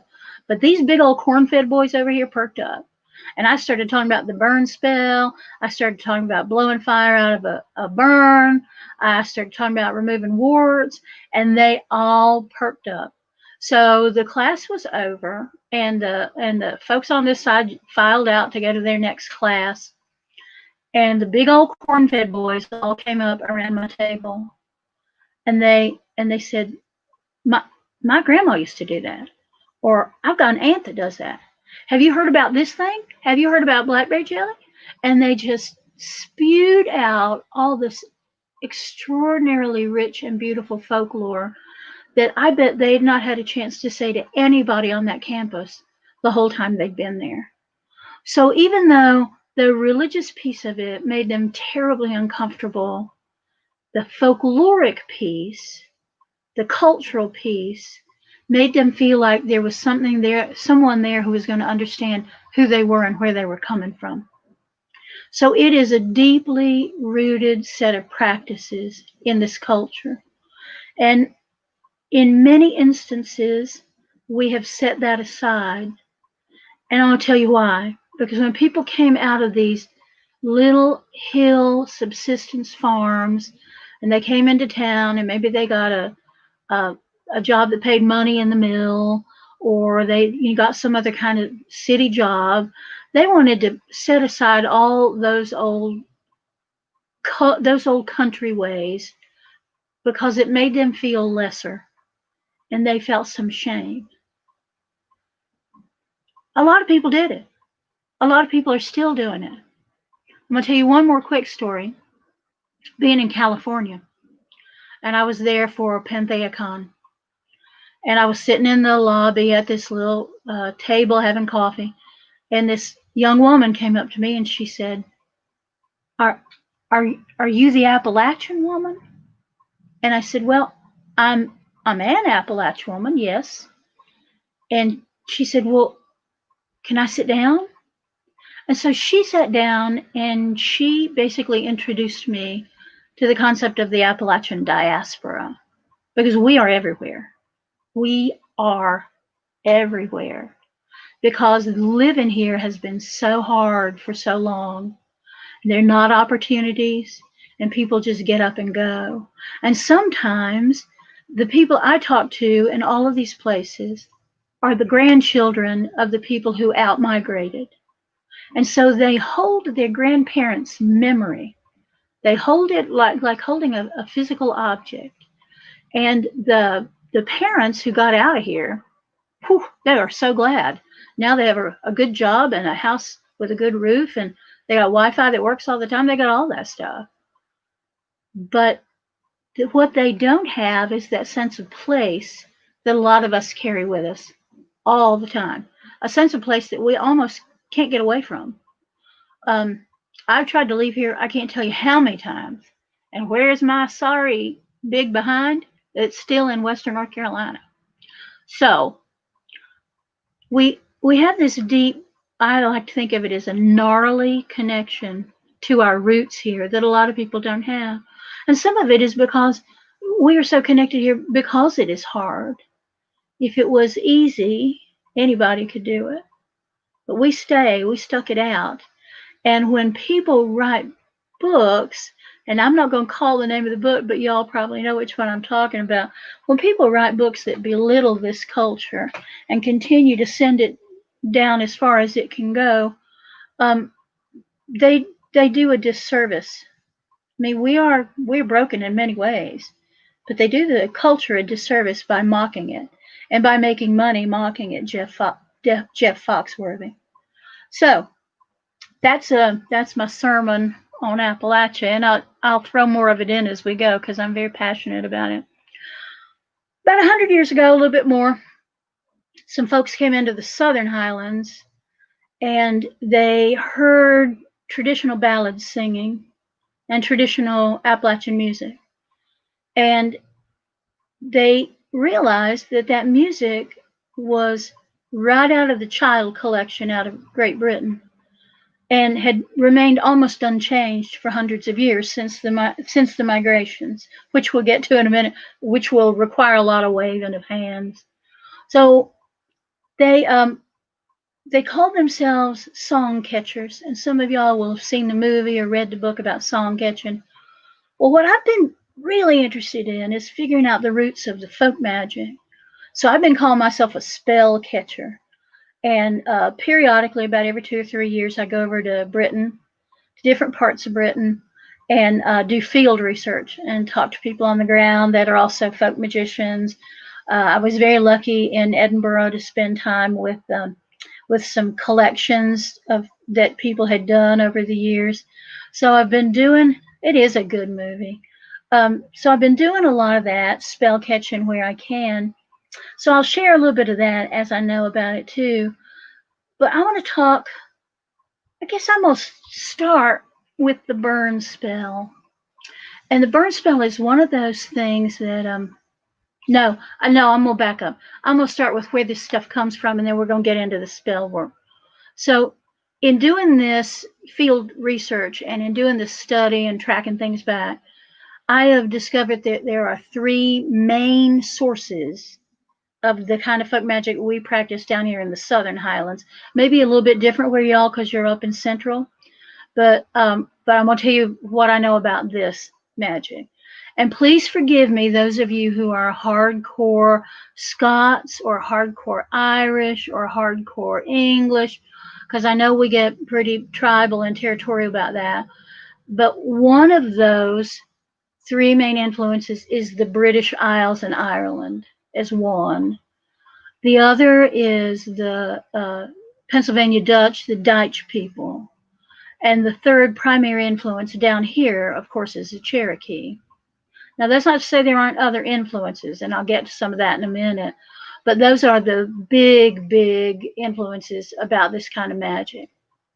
So I'm going to talk a little bit first about the Scots-Irish, because I am one. There's a group of people. All right, hang on, because y'all have heard this before. There's a group of people called the Border Reivers, and they were the families that lived along the Anglo-Scots border and still do live along the Anglo-Scots border. So you can look them up, Border Reivers. There's several good books about them. And they lived in this no man's land between 2 powerful warring kingdoms. So when Edinburgh declared war on London, they tore through this no man's land. They burned everything. They killed people in their way. And the reverse was true. So when London declared war on Scotland, off they went, tearing through there, burning fields, burning barns, all of that. So as a result, these people lived as their Celtic ancestors had lived for 1,000 years. They lived by raiding and stealing. They had no respect for any kind of government. They didn't have much respect for religion. They didn't trust either one of those. Certainly didn't trust either one of the governments that were bent on destroying their way of life. They only had faith of any kind in the leader, the head of their family, and the leader of their clan. And sometimes the head of the family and or the leader of a clan was also a woman. So they were much more egalitarian than we might give them credit for. But they also didn't understand the concept of the border, because it seemed to them they all were intermarried. They all knew each other, all related to each other. So I could be on one side of this invisible line, and Donna could be on the other side, and we could be second cousins twice removed. And so now we're at war. And we could just be standing there talking about, oh, I heard there was a new baby. Oh, yes, there's a new baby. It's a little girl. Blah. And then we would hear we'd hear a horse coming. And then we'd start fighting like maniacs. How dare you tread on my land, you filthy Scots maggot. And as soon as that fancy person rode away, then we'd go back to, well, are you coming to us for dinner on Sunday, or are we coming to you for dinner on Sunday? And then it just continued like that. So this put me in mind so strongly of my relatives in Madison County and Haywood County, because they're exactly the same way. They didn't trust anybody. You never called the law. All of that. Just like these border reavers. So here's what happened. Queen Elizabeth I died without heirs. And there was a big kerfluffle about who was going to rule the kingdom. And they ended up taking James VI of Scotland and cleaning up his act, because he was not who we think he is, and bringing him into England and uniting the kingdoms under James I. Now, he's the feller that brought us the King James Bible, that beautiful version that so many of us are familiar with. But he also united two kingdoms that had been at war and frankly continue to be at war to this very day, giving us for the first time the United Kingdom that we know. One of the first orders of business was to clear up these lawless rebels along the borderland, the border reavers. So they killed a bunch of them. Some of them became mercenaries on the continent. Some of them were sold into the Caribbean. And most of them, however, were pulled up by their filthy, scruffy little necks, and they were transplanted in the plantations of Ulster. So we tend to, unless we are Scots or Irish, we tend to think the Scots and Irish are an awful lot alike and they get along fine. But the reality is that's not necessarily the case, and this wasn't the case now. So these nominally Protestant Lowland Scots, Yorkshire folks were tossed into Ulster, which was still a fairly wild place. So the wild part worked, but the rest of it didn't. So after just a few generations, many of these people who were now referred to as the Scots-Irish, the Scotch-Irish, which we also hear, and sometimes they're called the Ulster Scots, made the decision to leave the homeland that they'd not been in very long and to come to North America. A lot of them came in through the port of Philadelphia. And when they got to Pennsylvania, they encountered the second big influence on the folk magic, which are the Dutch people, the Pennsylvania Dutch. And I have likewise spent some time with those good, wonderful people. Shout out to Rob and Michelle and all of you good folks. And did some research with them there. So they stayed there not very long, the Scots-Irish people, but they learned a lot because the Dutch people were like them. They were transplants and immigrants who had left their home. But unlike them, the Dutch people really were settled farmers. And these folks had never really been farmers in any real sense of the word. So they kept going across Pennsylvania. They took, I like to think of it as a hard left. And they went down the valley of the Shenandoah. And then they peeled off at different places along that long valley. And then my people ended up here in the fastnesses of the Southern Highland. And there they encountered probably the first real civilization they'd ever known. And that was the Empire of the Cherokee. Because by that time, and we're talking about pretty much the early 1700s, the Cherokee were a settled empire. They had pretty much conquered all the other small tribes or absorbed them. And they had a written language. They had a deeply evolved spiritual practice and deeply evolved economy and political culture. They were referred to as at the time as a civilized tribe, which means they had all the stuff that white Europeans understood to bring civilization. Now, I don't want to imply in any way that there were not enslaved people here, because there were. Unlike the rich plantation lands south and east of us, there was not critical mass, though, of enslaved African people. So there wasn't enough to have a really big impact on the folk magic like you will see down in Gullah Geechee country, down throughout the low country, down through Savannah and all the way down. So I don't want to imply, I don't want to whitewash that, because there were slaves here. And the Cherokee, I believe, kept slaves too. But there's just not a big influence on the folk magic where we are. The biggest influence really was the Scots-Irish stuff and the English stuff, some little bit of German, and the Cherokee.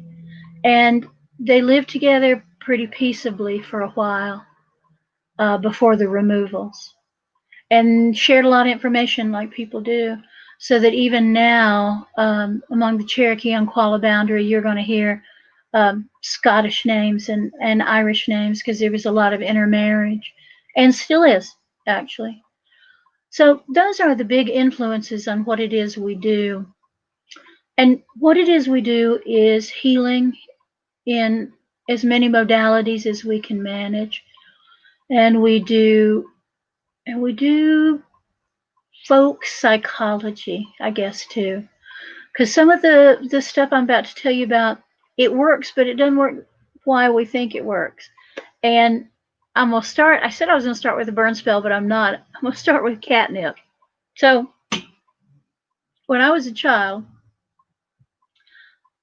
it was believed in the cove that I grew up in, that when a baby was born, if you did not feed it catnip tea, then hives would break out on the inside of the baby's body, and the baby would die. So everybody fed their babies catnip tea. Everybody, because nobody wants your baby to die from inside hives. Well, hives won't break out on the inside of your body, period. They won't. But catnip tea is a soporific.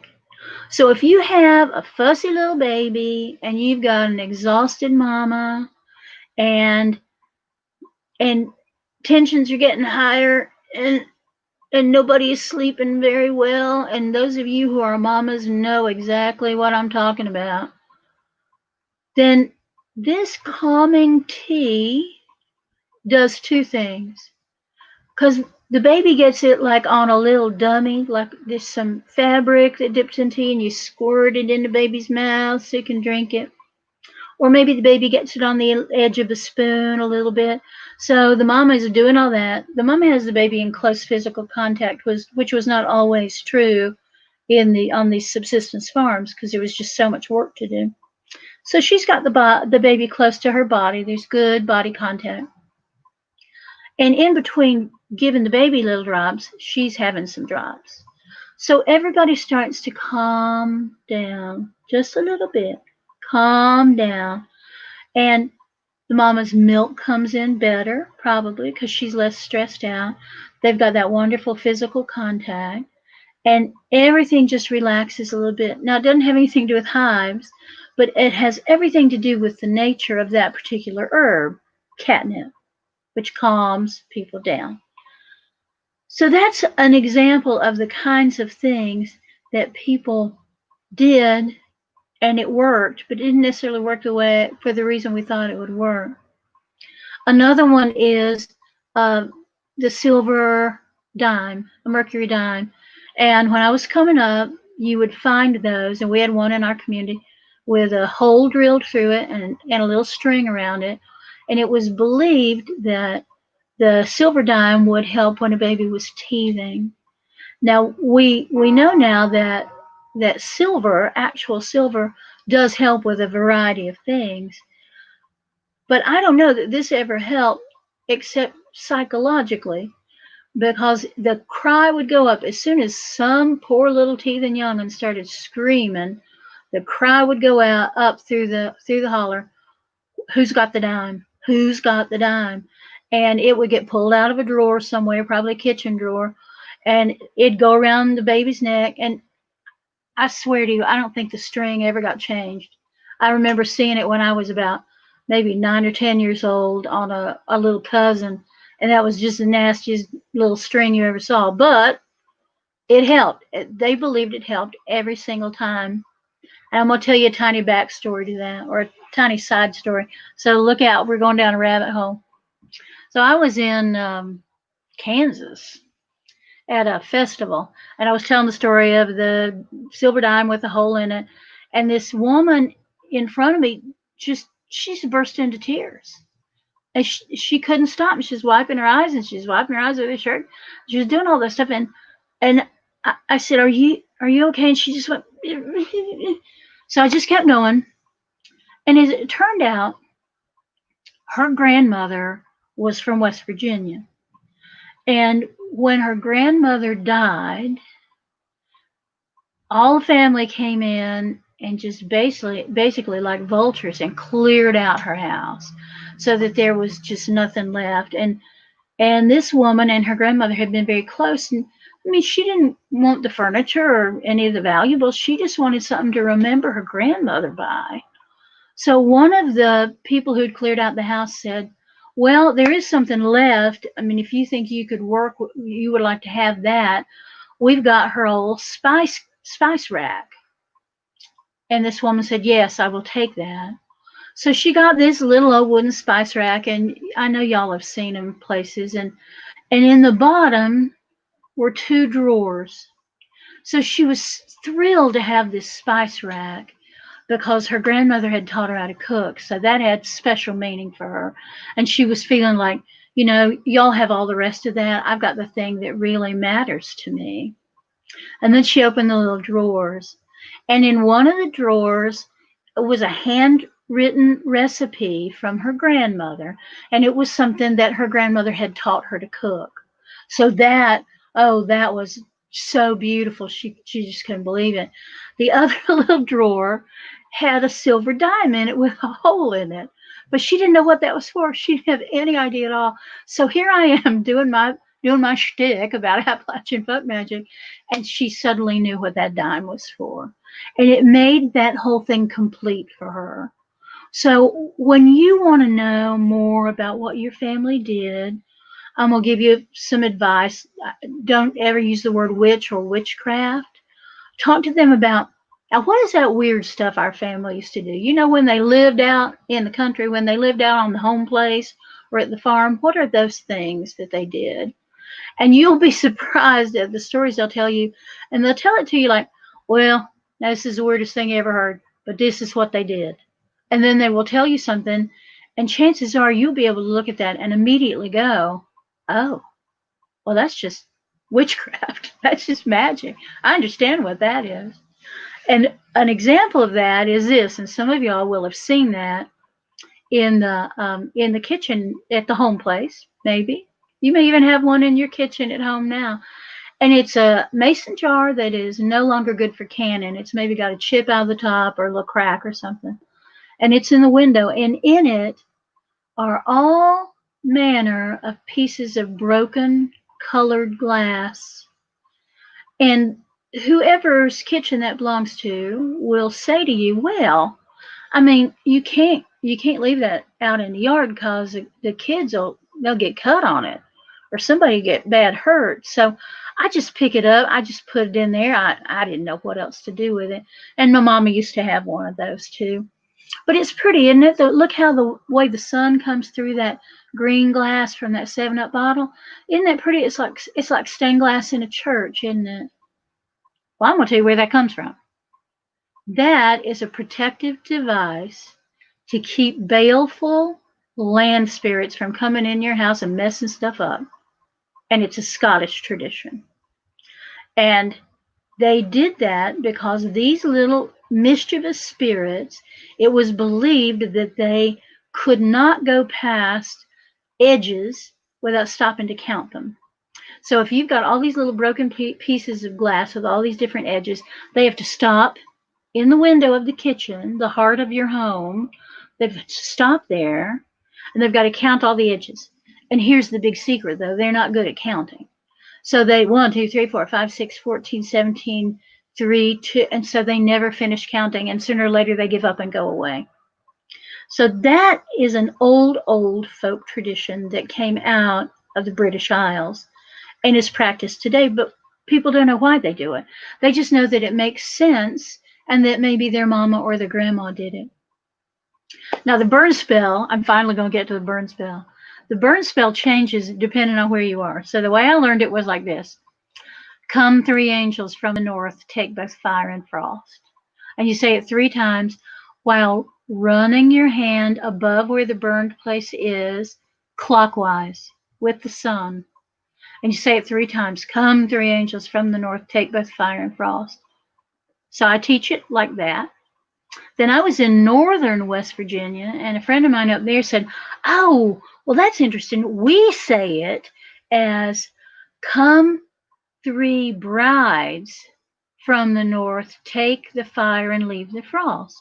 Oh, well, that's interesting. So many places where I have taught this in Appalachia, people will come and go, oh, but now, no, we have that, but this is what we say. So you can see that these things change from place to place, but the idea of it, of removing the heat from the burn, is something that is universal. But here's an interesting tracking thing that I'm not sure about yet, but I've got it in my notebook to figure out more about. So at the point where it switches from being angels to brides, then we have to look at the bride, which is another name for Bridget. So does this, in fact, go all the way back to Saint Bridget and possibly to the goddess Bridget as a charm of healing for a burn, because Bridget, as saint and goddess, has control over healing. So it may go all the way back, way beyond where we had been. Isn't that interesting? 3 ladies, yep. Donna says brides, yep. So much of this stuff comes right down to us, and some of it, I'm checking my time, some of it seems to just travel along family lines, and it's not about saying words, and it's not about using herbs. It is about something, it's about a deep knowing that some of us have. That seems to come down a lot in Scots Irish people. And I'm going to tell you, oh yeah, I'll do that, the blood verse in just a minute. But that last part isn't accurate anymore. I'm going to tell you why that is too. Lucinda, remind me if I don't talk about that to bring it up. I'll just talk about it now. Is that all right? Are y'all okay with that? So there is a verse in the Bible, in Ezekiel, that is supposed to stop a flow of blood. And it does. It does. And I can call that verse for you, but I think most of you probably know. So the Ezekiel verse was something that my grandfather did. Now, he was my step-grandfather, so not a blood relation, but he was my grandfather nonetheless. And anytime somebody in the family got a cut, a terrible cut, they would call him and he would say, tell me your full name. And then he would repeat this verse and the flow of blood would stop. Well, what I have learned as an unchurched person who practices this craft is that some of the superstitions that come down to us about it are just that. They are just superstitions. So we have been told that certain things have to pass male, female, or else they are lost. And I'm here to tell you that for the most part, that is not true. So you can learn to stop a flow of blood, either with the verse or without, because all of this is about your connection to the earth and your use of earth energies to do the work. I know that may be hard to understand, but it's not about the male female thing. It's not at all. And I'm not sure where that comes from. I'm likely to think that's a Protestant thing where somebody had to be bigger and smarter and fancier than somebody else. But it doesn't have to be that way. And here's what happened for me is that I was up in Delaware uh, visiting some friends, and I got to go to the New Alexandrian Library. And they were very kind to me. They had a new sign. They kind of cleared the pathway so that I could walk in like a little queen and look at this beautiful library. Well, when I walked in like a queen to the library, there was a fella who had a bloody nose, and he was just like this. And so I did the blood, this stopping blood, and that worked. Well, I've also done it on women too. That's your family's version, Brenda. I get that. Yeah, yeah. Some people. All right, Joseph, ask me that in just a minute, okay? So we think this comes down through the family lines, and certainly when I was 7, 8 years old, maybe a little older, they told me that when I became a woman, when I started bleeding, that I would be given a gift, and it was going to be something that one of my relatives already showed. I mean, they already did, so I would know what they were. So it would be wart removal, hands-on healing, overlooking, precognitive dreaming, all that stuff. And I had a young woman come in to get a tarot reading from me one day, and I said, like I always do, so what can I do for you today? And she sat down and she said, you can tell me whether or not I'm crazy. And so this young woman, and you take one look at her, she's got that milky white skin like this, and she had that kind of strawberry blonde hair. And I said, well, that's kind of beyond my pay grade, but you want to tell me what's going on? She said, well, I have dreams that come true. I can put my hands on a sick animal and heal it. And I know things I shouldn't know. And I hear dead people's voices talking to me. And I said, oh, honey, I don't know if you're crazy, but I'm going to guess you're Scots-Irish. So where are your people from? And she said, McDowell County. And I said, well, before McDowell County, where were they from? And she said, oh, my people are all Scotch-Irish. So she had all of those profoundly helpful and beautiful gifts, but she had been told over and over again that they were a pathway to sin and a doorway to Satan, and she was in danger if she practiced any of them.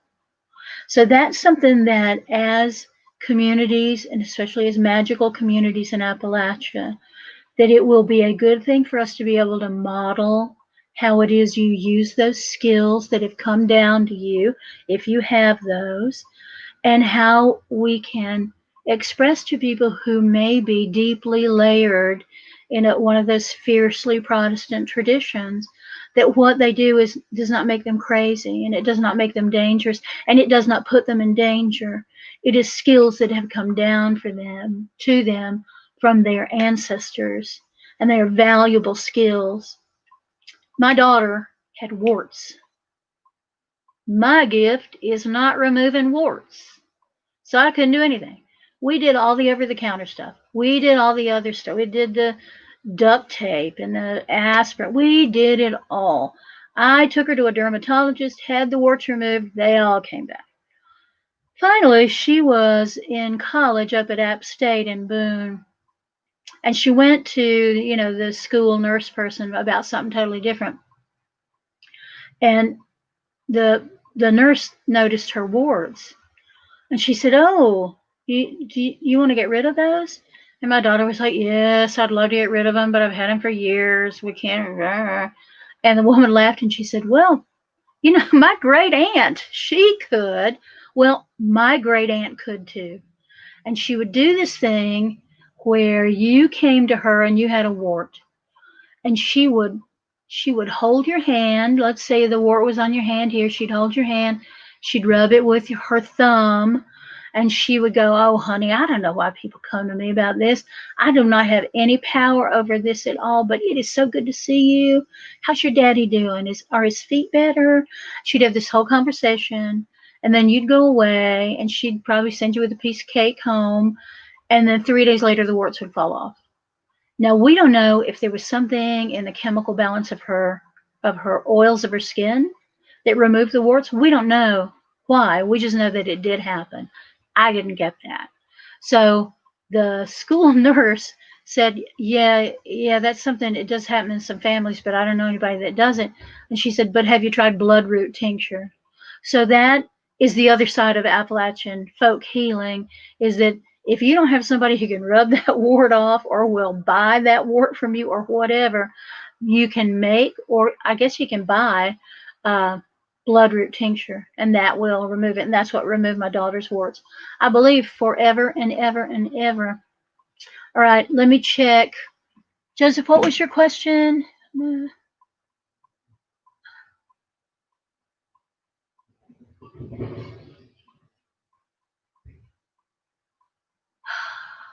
You know, that sounds, milk toast sounds exactly right. And I am guessing it's German. It feels German. It feels like a Dutch thing. But I tell you what I'll do. I will contact my Dutch friends and see what they know about that.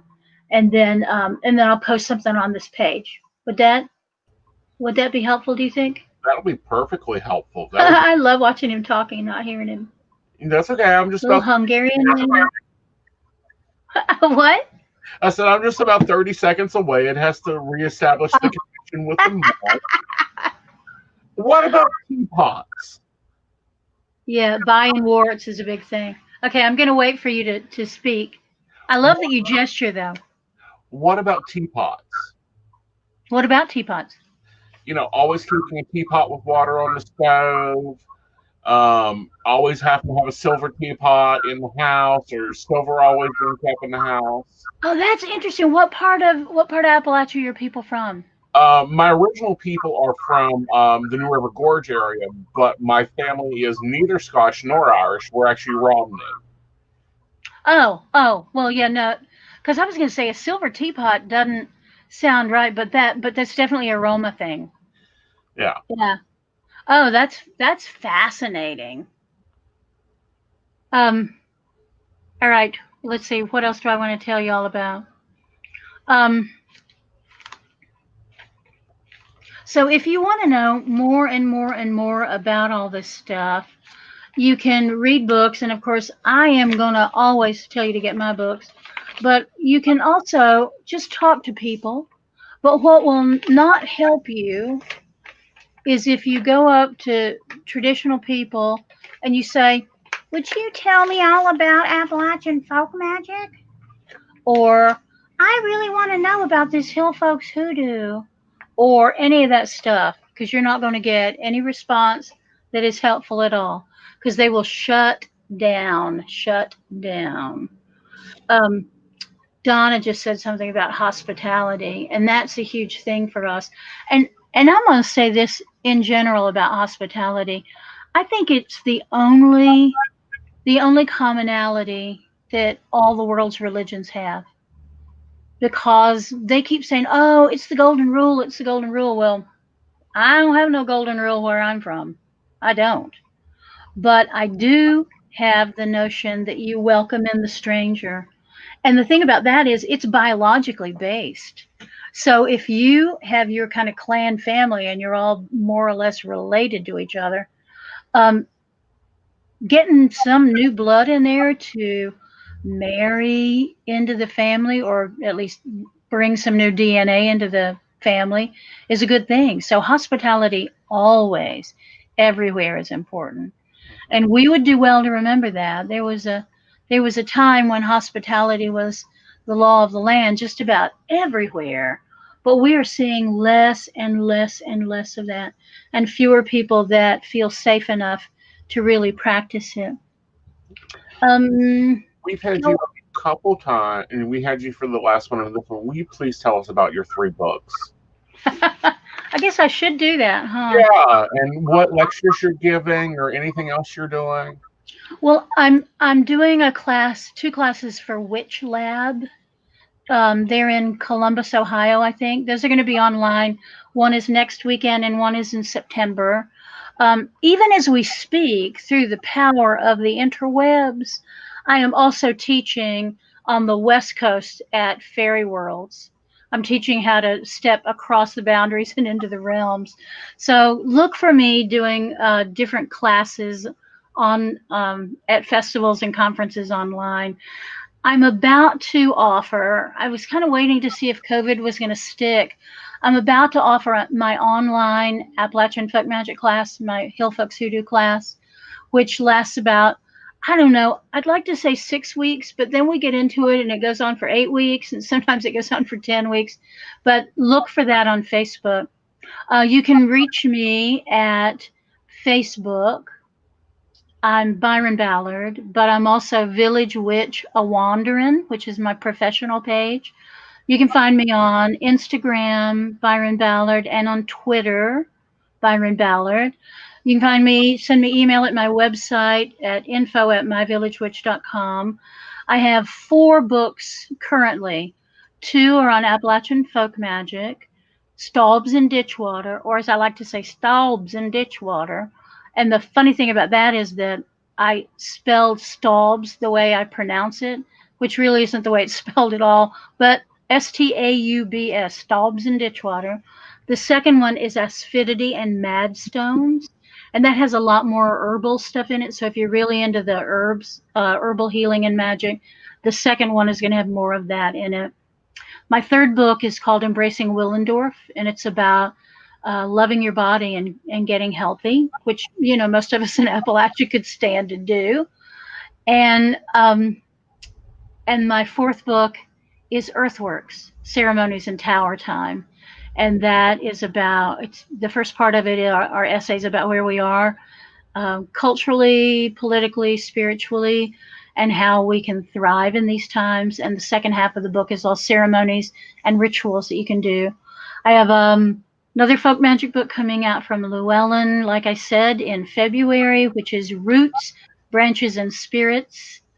And then next late spring, early summer, I have a book from that's coming from Red Wheel Wiser that's on animism. And right now it's animism and permaculture and the deepening of your spirituality by deeply connecting to the earth. That at this point doesn't have a name, but we've been calling it the Book of Days. So that's 2 more books next year. And I'm working on a book now that I would love all of y'all's help with that is called The Ragged Wound, Tending the Soul of Appalachia. And that is not a magical book. That's looking at what is wrong with our region and figuring out how we come together collectively and fix it and not wait on the ARC to do it or wait on a governor to do it, but we do it ourselves. So if y'all have ideas on that, send that to me in the email, info@myvillagewitch.com. Right. And Any yes. more questions? Donovan, you making me you sending dirty phone calls to me? What? And I'm going to go ahead and share out your link to all our destinations. Thank you. And thanks, Brenda. What would you like? What would you like out of that? Are you looking for emails of stories of the communities and what's happening, ideas to fix it? Here's what I think the problem is. I mean, yes, there's a problem with the economy. There's a problem with leadership on the state level and regional level, all of that. We have been under the thumbs of people who don't give a damn about the people of Appalachia for far too long. And we have been trusting that somebody from outside the region is going to come in and fix it, and they just aren't. They are not going to fix it. If it's going to get fixed, if we're going to address, really seriously address the opioid problems and not depend on people working themselves to death like Donna Donovan does to get that solved, we're going to have to take it on. I mean, really take it on. And I believe, in spite of what all these problems look like, I think it's a spiritual problem. I think we have lost contact with the mountains, and I think we have lost contact, however you define God, we have lost it. and we are expecting God to fix us, and God ain't going to fix us because, as y'all know, here I go. I'm going to quote some scripture for you. The Lord helps those that help themselves. See, lightning didn't strike. We're good. Yeah. Well, not only that, but I love that one because it doesn't define whose kingdom you're dealing with. Mm-mm. Not at all. And that is the big thing I've found out again and again in practicing this. Mama Star, and some of y'all know Mama Star. I was going on her podcast one time, and she had booked, somebody had booked me. I don't think she had. And she called me up and she said, well, are you Christian? And I said, no. And she said, well, then you can't practice what you practice. I said, well, you should have probably told me that 45 goddamn years ago, so I wouldn't be doing it. And she just laughed. To her credit, she just laughed. It was good. Yeah. So that's what I've learned, that this is all about energy, and it's about this place. These are some of the oldest mountains in the world, and two of the oldest rivers in the world run through here, the New River and the French Broad. This is old, deep stuff, and we need to tap into it. We need to be part of it. We need to use it. And we need to capture it. Because, yeah, we need to let it flow through us and do the healing that we need. Right. Our people,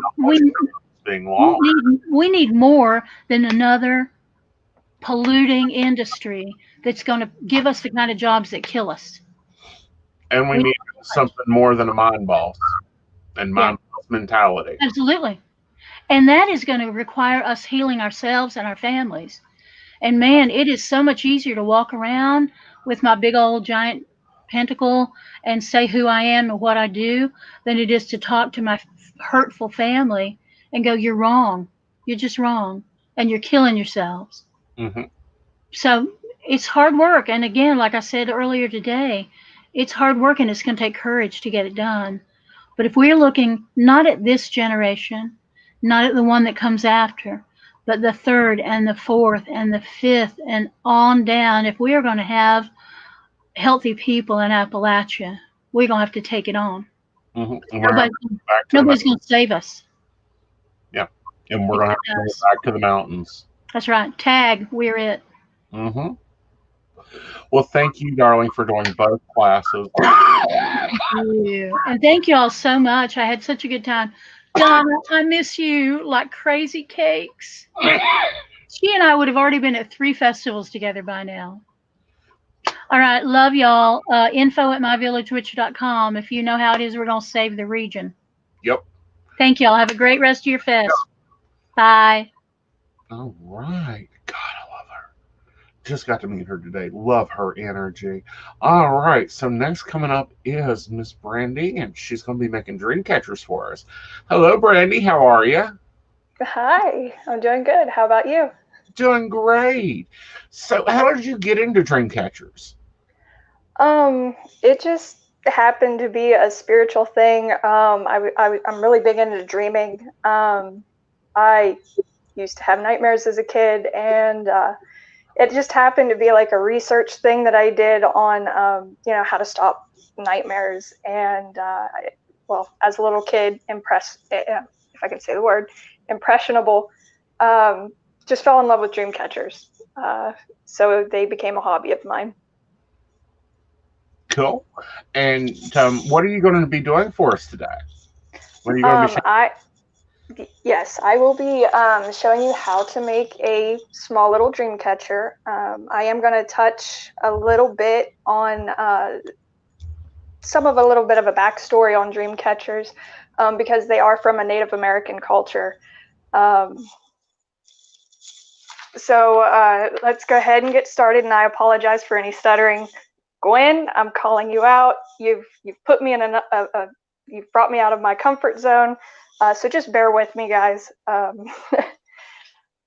anyway, dream catchers are from the Native American culture, and whenever I make my dream catchers, I'm obviously not Native American.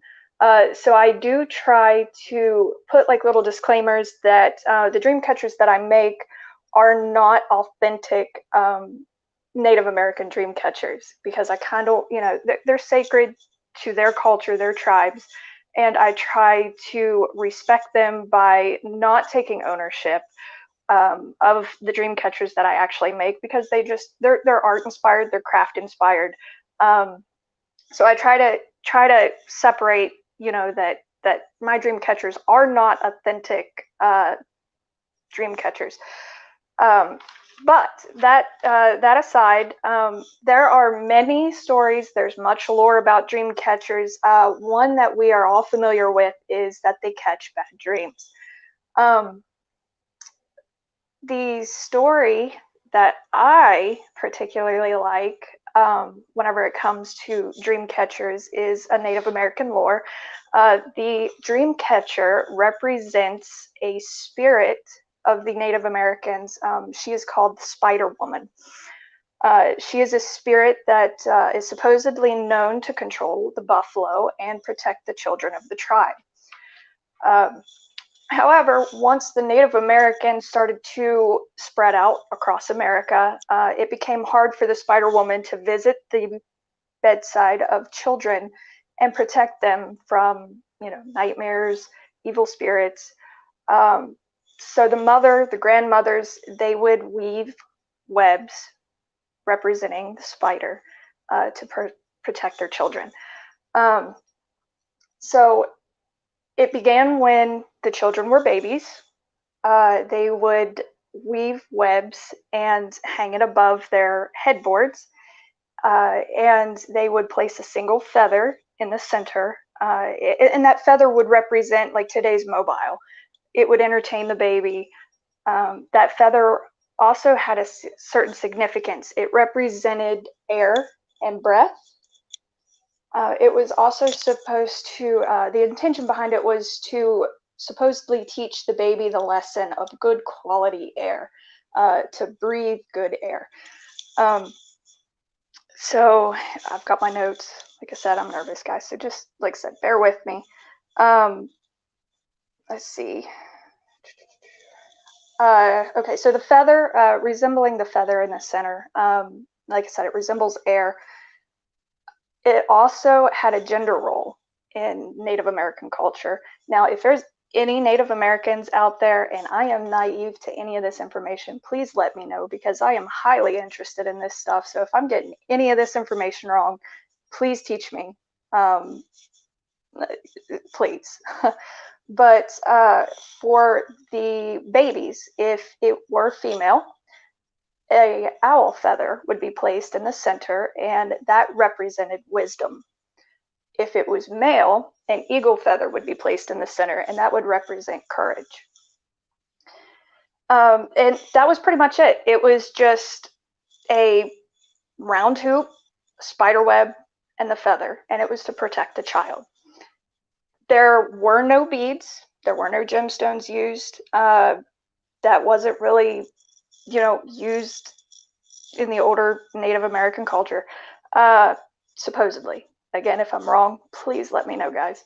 That was more, the gemstones were more implemented by the Western nations, because the government forbids the sale of the sacred birds, feathers. You can't go out, you can't buy eagle feathers, you can't buy owl feathers. So what we did to kind of compensate for that is we ended up adding gemstones to our dream catchers to represent the 4 elements, earth, fire, water, and air. So in today's modern dream catchers, not only do we kind of stick by the same concept of them, we hang them on our headboards, and that they catch our bad dreams. There is also another thing that we do is they kind of represent good luck. So it doesn't really matter that it's not on your headboard. I've got a huge one hanging downstairs in my living room, literally just for good luck, to pretty much negate any negative energy that enters this house. So what happens is the negative energy gets caught in the web, just like anything that gets caught into a spider's web, and it supposedly allows all the good energy to flow down through the beads, through the feathers, and into the house, or if you have it over your bed for nightmares or dreams, it allows those good dreams to fall down through those beads and feathers and allows you to dream well that night. So that is my favorite story of the dream catchers, the Spider Woman, because, you know, she protects the children, she protects from evil.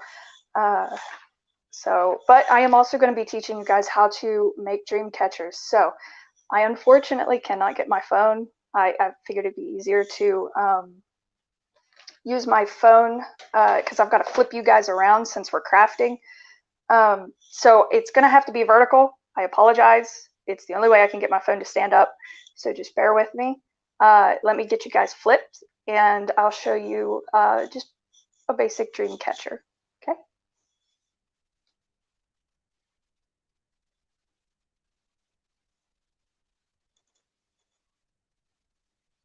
Maybe.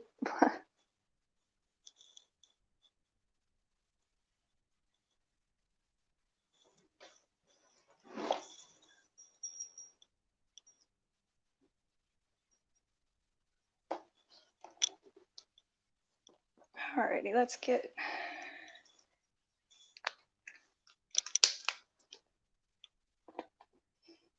All right. So if you guys have seen the post on Facebook, I believe that there was a list of supplies that we had posted for you guys. So as you can see, you know, we've got our scissors, we've got super glue, we've got a ring here, and we've got some thread, and we got beads over here, and some feathers. Okay. So I'm going to be showing you how to weave a web. So what I like to do is, now these rings can be just about anything. This is, like I said, mine are not authentic. Usually authentic, you know, dream catchers from the tribes, they're made from willow, you know, something from the earth. Mine is, like I said, they're craft, they're inspired. They are not authentic. This is a bangle, a child's plastic bangle. It's a closed ring. You know, you can't open it. This is what makes it, you know, easy to weave. You know, you don't want that crack at the top, you know, that the thread kind of, you know, goes through. So what we're going to do is we're going to take our string and we're going to kind of wrap it around just to kind of measure it. So that's 1, 2, 3, 4, and 5. Now we're going to go ahead and cut it.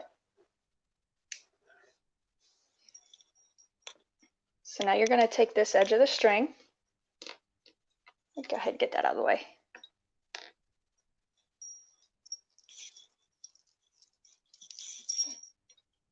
And you're going to loop it.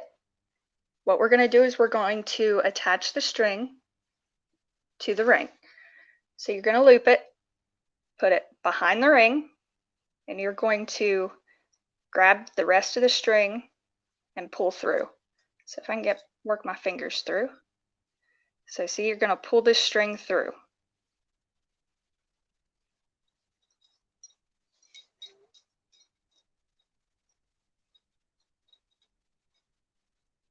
Okay.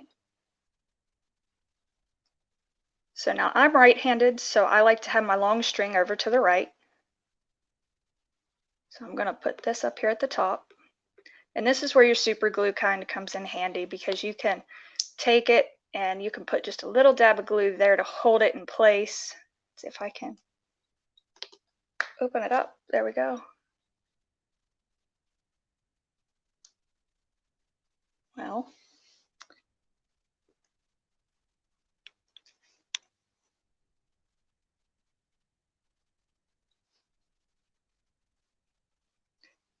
okay.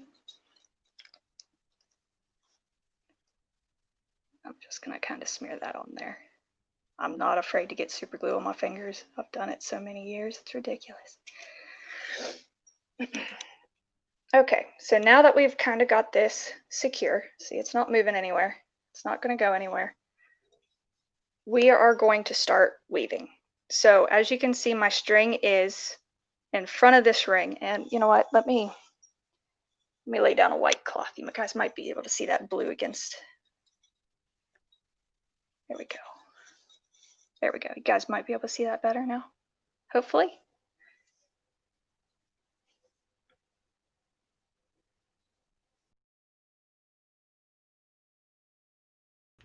Okay, unfortunately, I think we lost Brandy for a moment. I'm going to try to get her to come back in.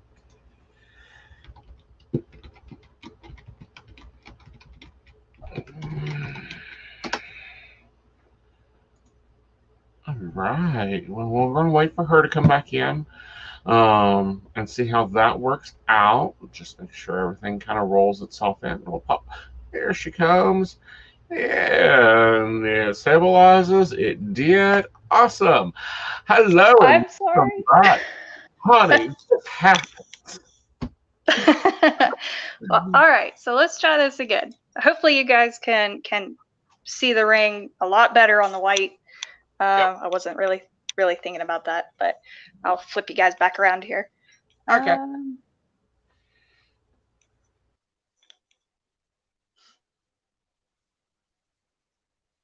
There we go.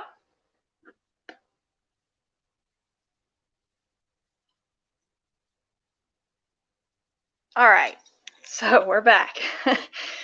So, okay, we're up against this white background now, so hopefully you guys can see me a little better. So, like I said, I work right-handed, so my string that I'm going to be weaving is to my right. The first, let's see if I can bring this in a little closer to you guys. So what you're going to do is it's above the ring, okay? It's not underneath, it's above the ring. So what you're going to do is you're just going to kind of grab this right here, and then you're going to take it back behind the ring and bring it up through the loop between the ring and that string that you're holding. Okay, so you're just wrapping it around that hoop. And then that is the beginning part of your web. Okay, so you've got this string right here. And that's pretty much all you do around this entire ring. Now you can, make them as small as you want. Obviously, if you make them smaller, the web is going to be woven. It's going to be a lot tighter. If you make them a lot larger, you're going to have a relatively large and open web. So it's very customizable. You can just kind of figure, just get if I can talk, get a feel for how you want it, and just make it any size you really, however you feel like, just whatever size you want. I like it right about there. So I'm going to leave it. Now you want to try and make sure that each time you loop around, it's about the same length. So we're going to do it again. It's over the ring, under the ring, and through the loop there that's made. You're going to pull it through. Now see, that's just a little bit longer, so I'm going to kind of shorten it up a little bit. That's a little too short. It doesn't have to be perfect, because these things can be made, they're for you. This is a project, where you can put your imagination into it. It's fully customizable. You can use whatever colors you want, whatever beads you want, whatever feathers you want, whatever color feathers you want.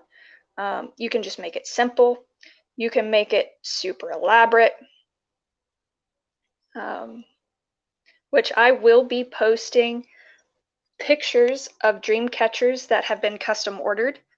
I've had several dream catchers, people ask me to make certain ones, be it to fit a certain house theme, such as a kitchen with apples or wolves.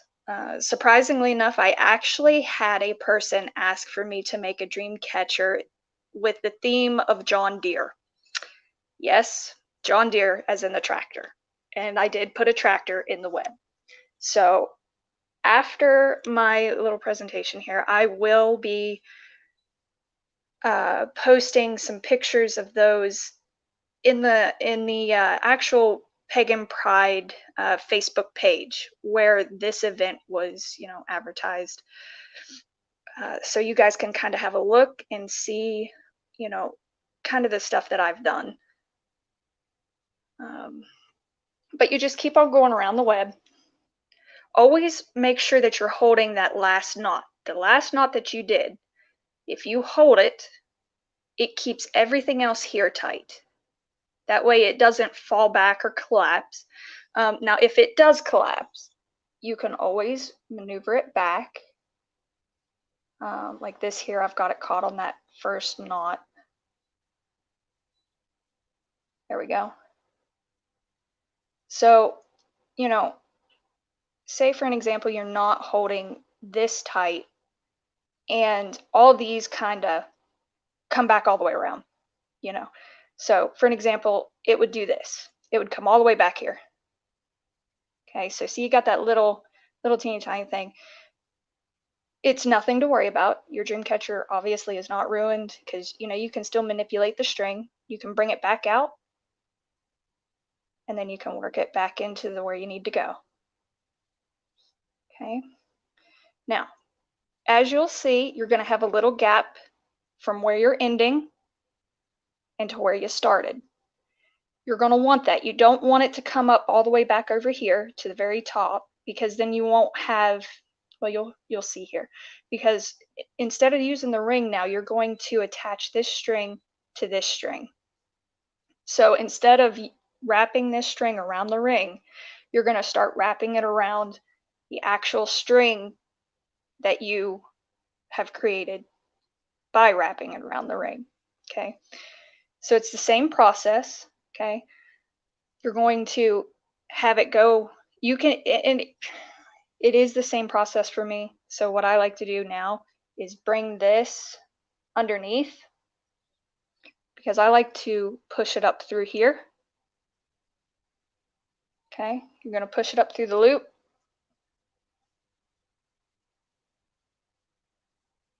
And then well, if I can grab it, there we go.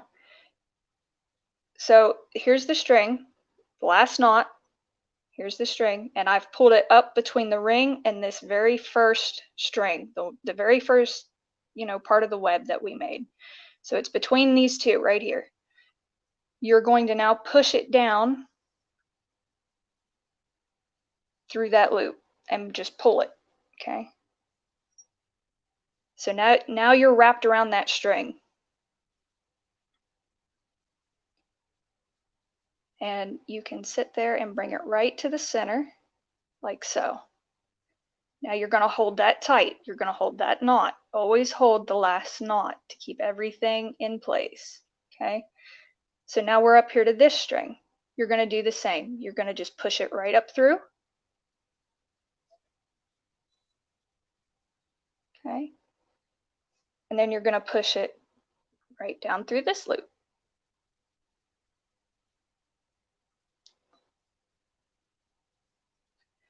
Okay.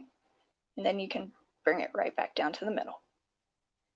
So this is a repetitive process. You just work your way all the way around the ring till you get to the center. Okay. Now I'm going to put just a little dab of glue right here because I'm going to lay this down for a second, because I'm going to show you guys how to weave in your beads as well.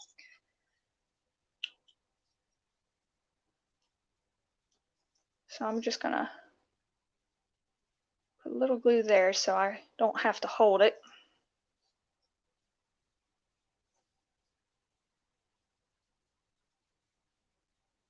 Okay. Now, if you're working with beads, now I've got two sets of beads here. We've got these little beads right here.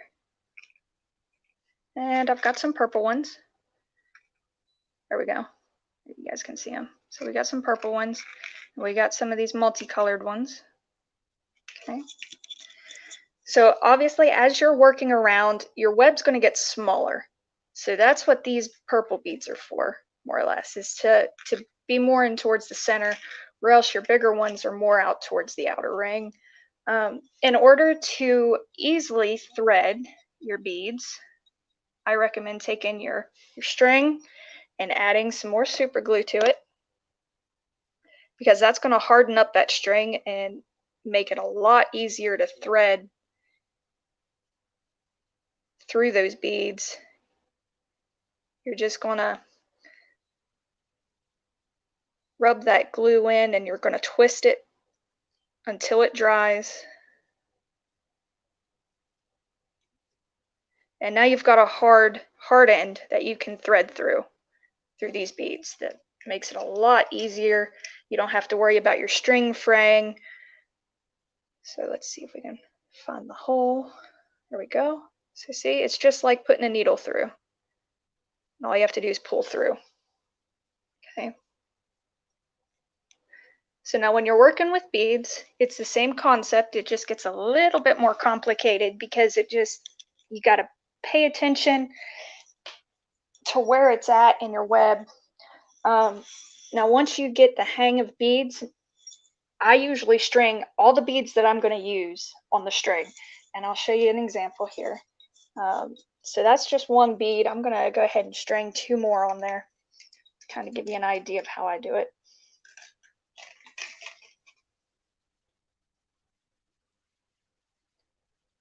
So we're going to thread 2 more on there.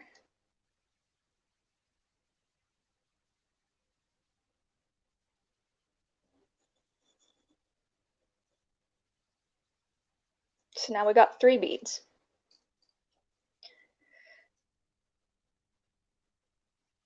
All right, so the way I work it is this next one is going to come up here to the center of this string here. So I don't want to include these 2 beads. So I'm going to bring those down. So I want this bead to be right here. Okay, so I'm going to usually I pinch that knot if we haven't glued it, that I'll be holding that last knot, and I'll be using my middle finger to hold this bead back, and then drop that back down because we were coming through the back. So you're gonna do the same thing that we have been doing. You're just gonna weave that web. You're gonna push up through,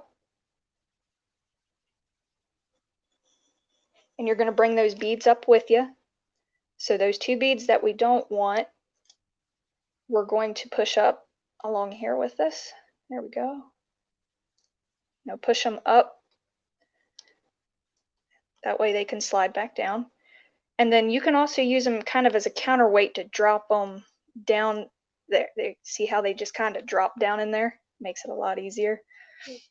You can use them as a weight to help you get that string through.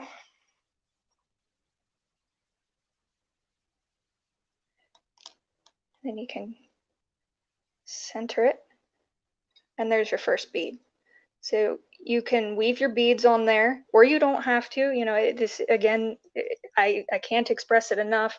This is definitely a project for you to express your own creativity. You don't have to have beads. You can have as many beads as you want. You can, like I said, you can be as elaborate or as plain as you want. So I don't want another bead here. It's just how I'm feeling. Don't really care to have one there. So I'm just going to leave those 2 beads there. I'm going to still pull up through.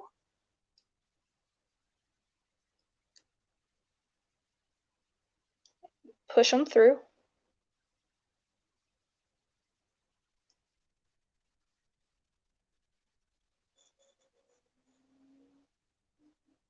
And then you can use them as a weight, like I said before, to drop them down through.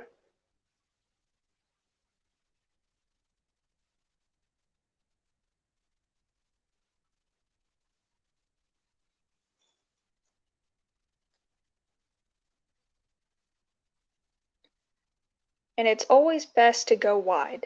It's so much easier to pull this string back and come to the center, okay, than it is to, say you're doing it here and you can't pull it to the center. So whenever you've gone too far, just let go of your string. That loop loosens up, and you can work it back this way, tighten it, slide it back to the middle. Okay, and there we have another part of the web done.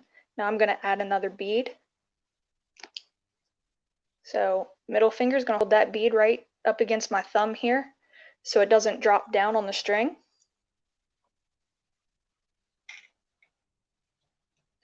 I'm going to shove that string right up through the center here.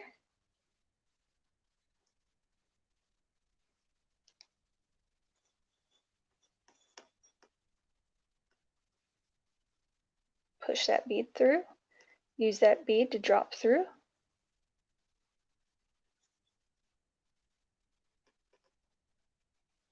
And bring it back to the center. Like I say, you just repeat over and over and over until you get to the middle and you can't really do anything else. So now we're coming back to where we ended. So this is where we started. This was the last knot we made on the ring. So this is where we started threading the web on the actual web itself. So we are back at the start and we're just going to keep on going around. So instead of up here, you're going to go here, here, here, here, and here. So I'm going to push this up through and I'm going to leave that bead there. So I'm going to grab that with my middle finger there.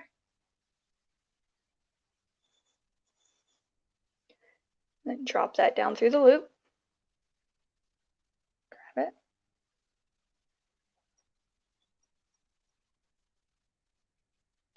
And bring that to the center. Okay. And there you have beads. You've got about 3 beads there. Now I'm going to go ahead and throw in one of those little ones just to kind of give you an idea how they look. So let's pick up one of my purple ones.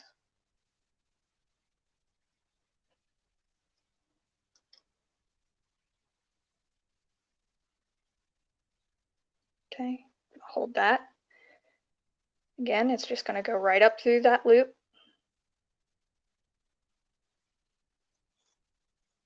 See, right up through that loop and down through the loop you're working on. Just to wrap yourself around. Bring it to the center. Now you kind of want to match up the knots. So where this knot is up here, the knot is down here. That kind of gives you that, that perfect web look, the diamond shape. So now we've come across a string with a bead. So if this is our top, okay, we're going to turn around and look up here at the top. Here's this bead here. Here's the knot we're at, the previous one. And here's this string. So usually as you can see, you're wanting that string right in the middle. Well, as you can see, this bead is, you're going to have a little bit of a hard time trying to get that knot in the middle of this string right here. So you need to choose, because as you can see, as you pull this knot down, it creates that, the hole right here. You need to choose if you want it up on the upper hand part of, it's going to pull it like this, or you can bring it down and it's going to, position that bead like that. So it's up to you. You just pay attention as to which side of that knot you want that bead on, based on how your dream catcher's hanging, because like I said, here's the top. So I'm going to move this up because this is kind of naked right here. So I'm going to move that up. So let's turn that back around. Here's that last knot we were working on. So I'm going to move it to the left, up through.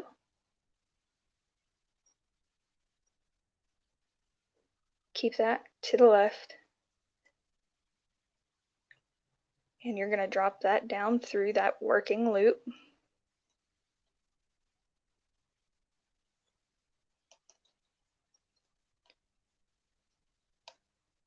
And you're going to pull it tight to the middle. And you see how it kind of locks that bead right there in place?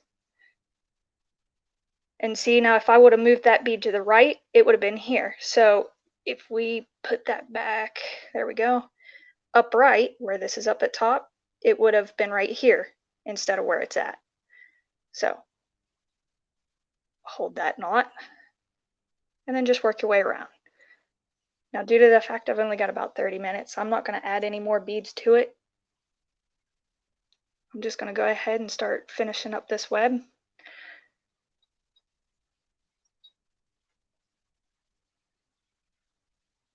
Like I said, it's just a rinse and repeat of your knots. So we're kind of bare here, so I'm going to pull that right, or to the left. Sorry, dyslexia is kicking in now, isn't it? So, and you can go down in if it works better for you. Now, you don't have to, you know, like how I've been doing it. You know, I go up through that loop and then down the working loop that I'm working through. You can do that, or you can go about the other way. You can go down, if I can get it to go down. You go down and you can come back up like this. It does not matter. It's still just so long as you're looping it around that thread, that way you can get your web. Okay.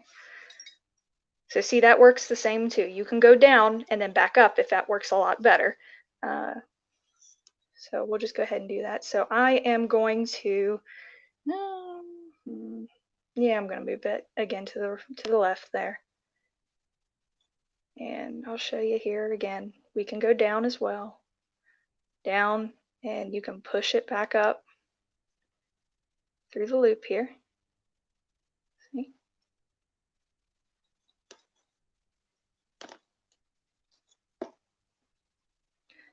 Turn that tight.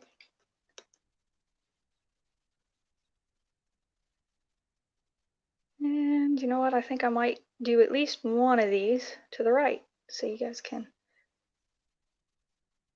see that. So we're going to hold that knot as tight as we can. Gonna go ahead and dive down in that loop there. Now, as you can see, it's going to get a lot harder to weave because these things are getting a lot tighter. Now remember this, what I'm using is a little child's bracelet. I do use, you know, 6, 12, 24-inch diameter rings.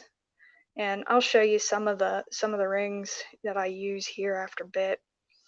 But just make sure whenever you're working and you want that bead to the right, make sure that your knot is to the left of the bead. So you're gonna pull it like so. There you go. See?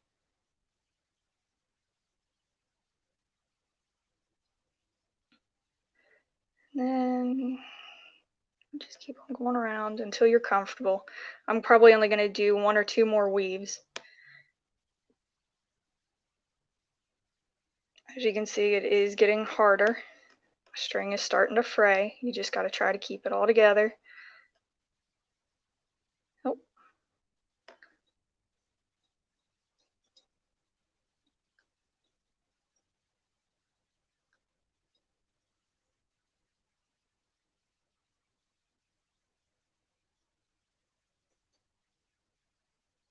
It would help if I would grab the right string too, you know.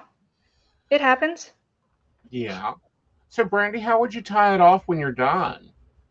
Well, I'm about ready to show you. Like I said, I'm just going to do a couple more weaves here to kind of get this string up off the bead. That, you know, that way it's free to move like that. So I'm going to probably do one more here to kind of finish it off.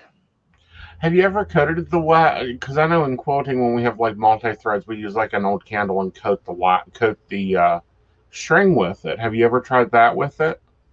I have not, actually. Let's see. Okay, so there we go. So I'm going to go ahead and do that right there. All right, so as we got this knot here, I still like to kind of keep that pulled tight. So I'm going to hold that. And now you can tie this knot off anywhere. Okay, so you can tie it right where I'm crossing this knot here. You can pull it down if you want, which I probably will. You don't want to pull back, because if you pull back, that knot's going to slip back to this knot. Okay, so this one right here is going to be the off limits, essentially. It's gonna slide back.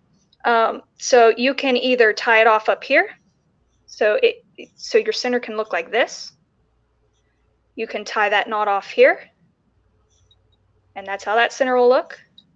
Or you can tie that knot off right there, which I think that's where I'm going to tie that knot off.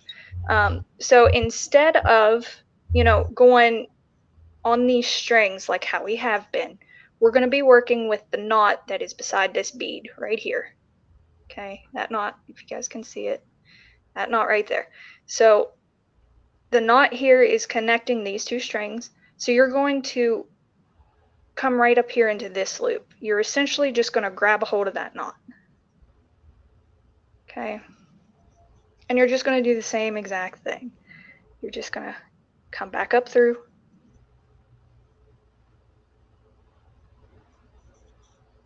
As if my string cooperates. Now about here, you can also, my string's long. I can cut my string off, maybe, kind of shorten it to kind of help with, it not getting so tangled. But okay, so as you can see, we went through and under that one knot that we're doing there. Okay, so hold that tight. Okay. So now we're gonna, since we went over and under, we're gonna go right to left. So drop that down in there like that. Now, as you're dropping down to the right side, you're going to want to keep this loop right here. Okay, you're going to want to keep that loop there. Don't pull it all the way through. And then you're going to come up the left side. If you guys can see, I'm sorry, I'm not on camera. I'm working up high. Let's try that again. My apologies.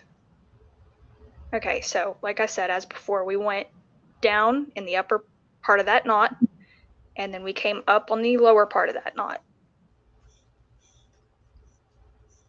We are now going to go down on that right side.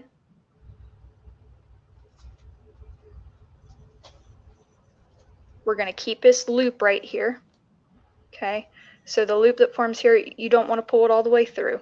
You're going to come up the left side. See if I can grab a hold of it. The glue on my fingers aren't really letting me cooperate. So you're going to come up on the left side. So here's that loop I told you to keep.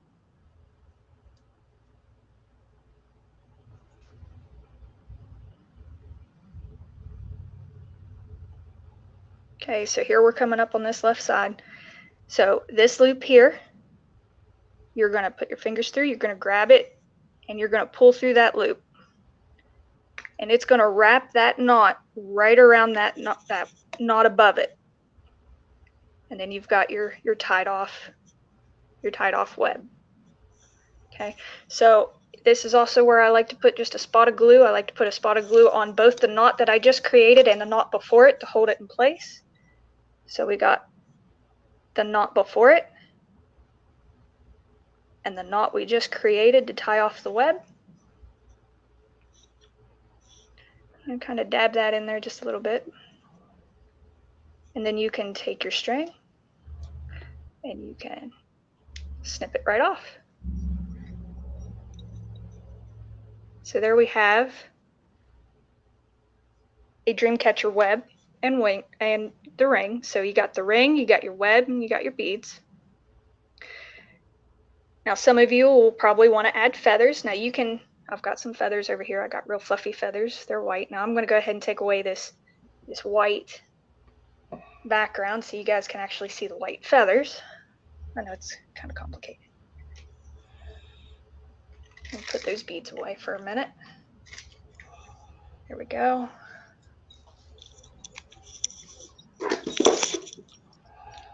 And hopefully not drop you guys on your head.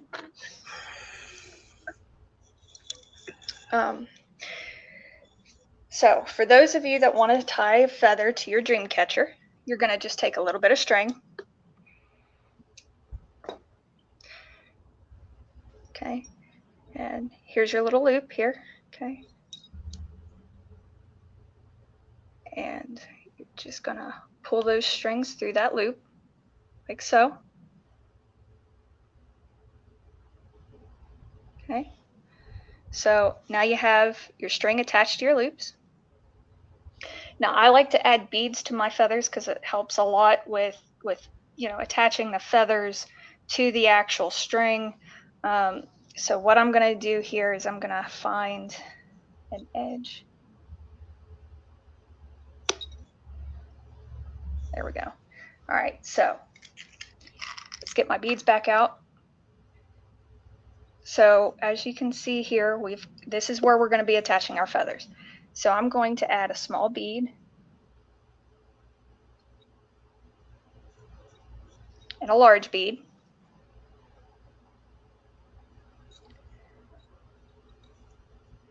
Okay, I'm going to throw that up out of the way. Now, I've got a medium-sized feather here, and you're probably like, okay, how do we attach this? So what we're going to do is, the very tip of this feather, you can see that there's a little bit of a headspace right there. I'm going to take some of these feathers here, and I'm actually, some of you may not like this, but I'm actually going to rip those off. So, and you rip upwards, okay, to kind of clear out more of a headspace. So you see how that creates just a little bit more room for you to work with. So now you got this feather with a workable way to attach it to your dream catcher. So now you're going to want to also take your scissors and you're going to want to cut at an angle. Don't cut across. You want to cut at an angle because that's going to create a sharp point to your feather. Let's take a little bit more off there. All right, so see there we go, maybe. As you can see, that's relatively sharp. It's at an angle. And what we're going to do is we are going to take our dream catcher and slide that bead right down over that feather. Okay, and then you're going to add just a little bit of glue to it there. Just to the string here, to the end of that bead. Kind of let that dry for a second before you cut the string. Or you can leave the string on if you like a lot of frilly stuff to your dream catcher. You can leave the string on to add some color to it. But as you can see here, now this second string here you can add another feather to, but I'm not going to because I'm running out of time with you guys. But you can add more beads, more feathers, to your liking. But that's pretty much how I make my dream catchers. Just a heads up though, there are people who do not like feathers. I have an aunt that despises feathers, and she wanted a dream catcher, so we actually compromised and made tassels. Tassels are relatively easy to make as well. And just a quick demonstration for you guys. All you do is you just take just a bunch of string, kind of fold it over.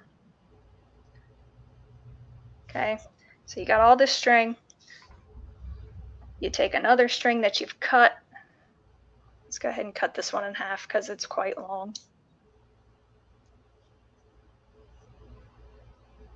And just as you have been attaching the string to your dream catcher ring, you're going to attach it the exact same way here. So, you got your loop, you're going to come down and you're going to grab those two strings and pull it through. Now you're going to take one of these strings and you're going to work with it. So pull this other string down with the rest of the strings you've been working with. And you can sit there and you can wrap this around if you want to kind of secure it. So wrap it around that end. I can bring it up close to you guys. See, you can wrap it around. And then you're eventually going to just tie it off. So see, I've wrapped it around my finger here. I've created a loop. I'm going to drop it down inside that loop. Let's see if I can get my fingers to work. So drop it. And then you're going to let your finger go and it's going to create a knot right there. Okay. And then all you have to do is take this bunch,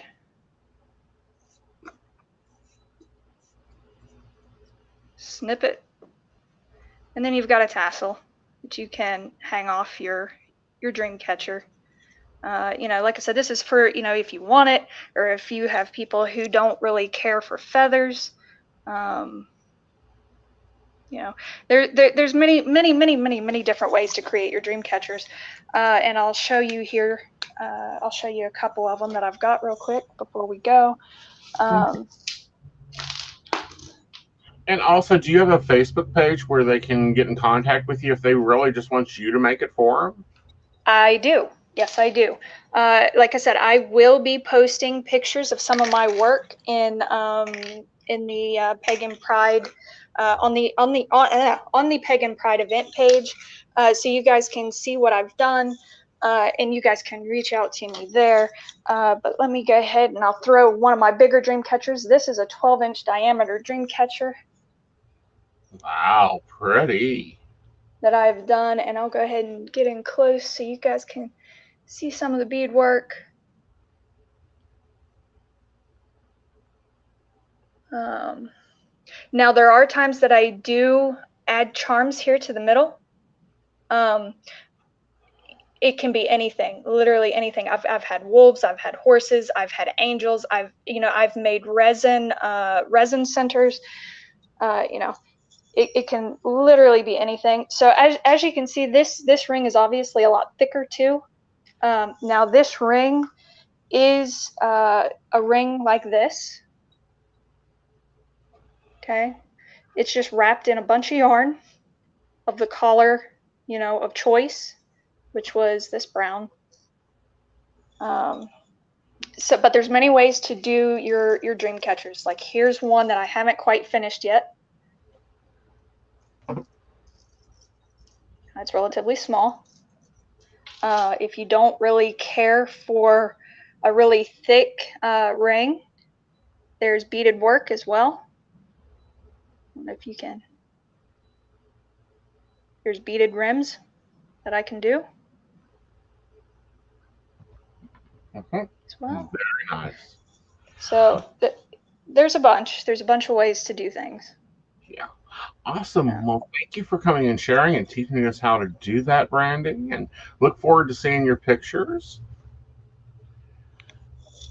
Yeah, thank you. It's definitely, like I said, out of my comfort zone, but hey, it's an experience. And it so fits in with being mindful and taking time to really think of the energy you're putting in there.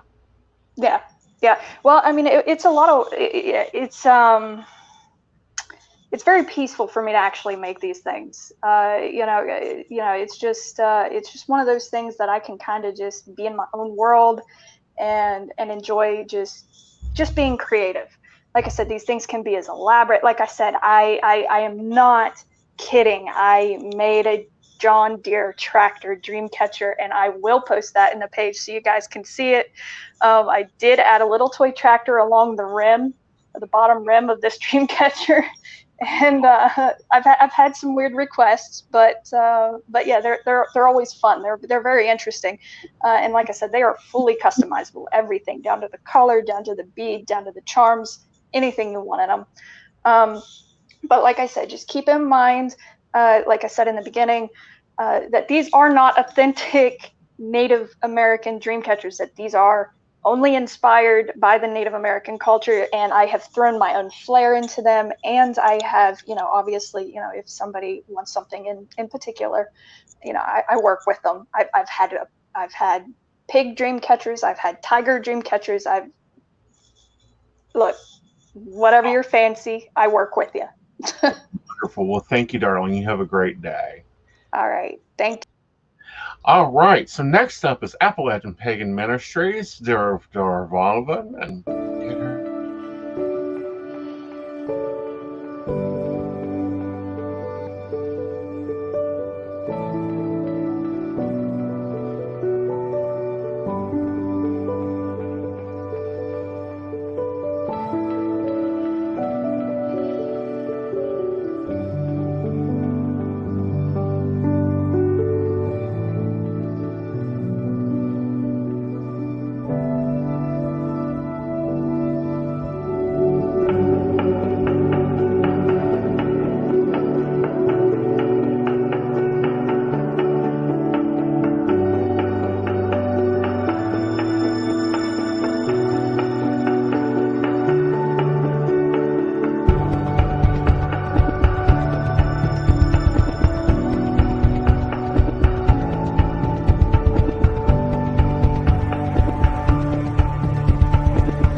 Hi. Hello, Donna.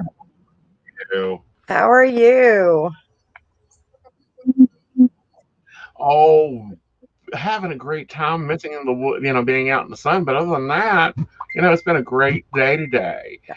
So tell us what happened, in case people don't know and are first discovering, because we got listeners now all across the country. Gonna give you, Tell us what Pagan Ministries is and what they will. do.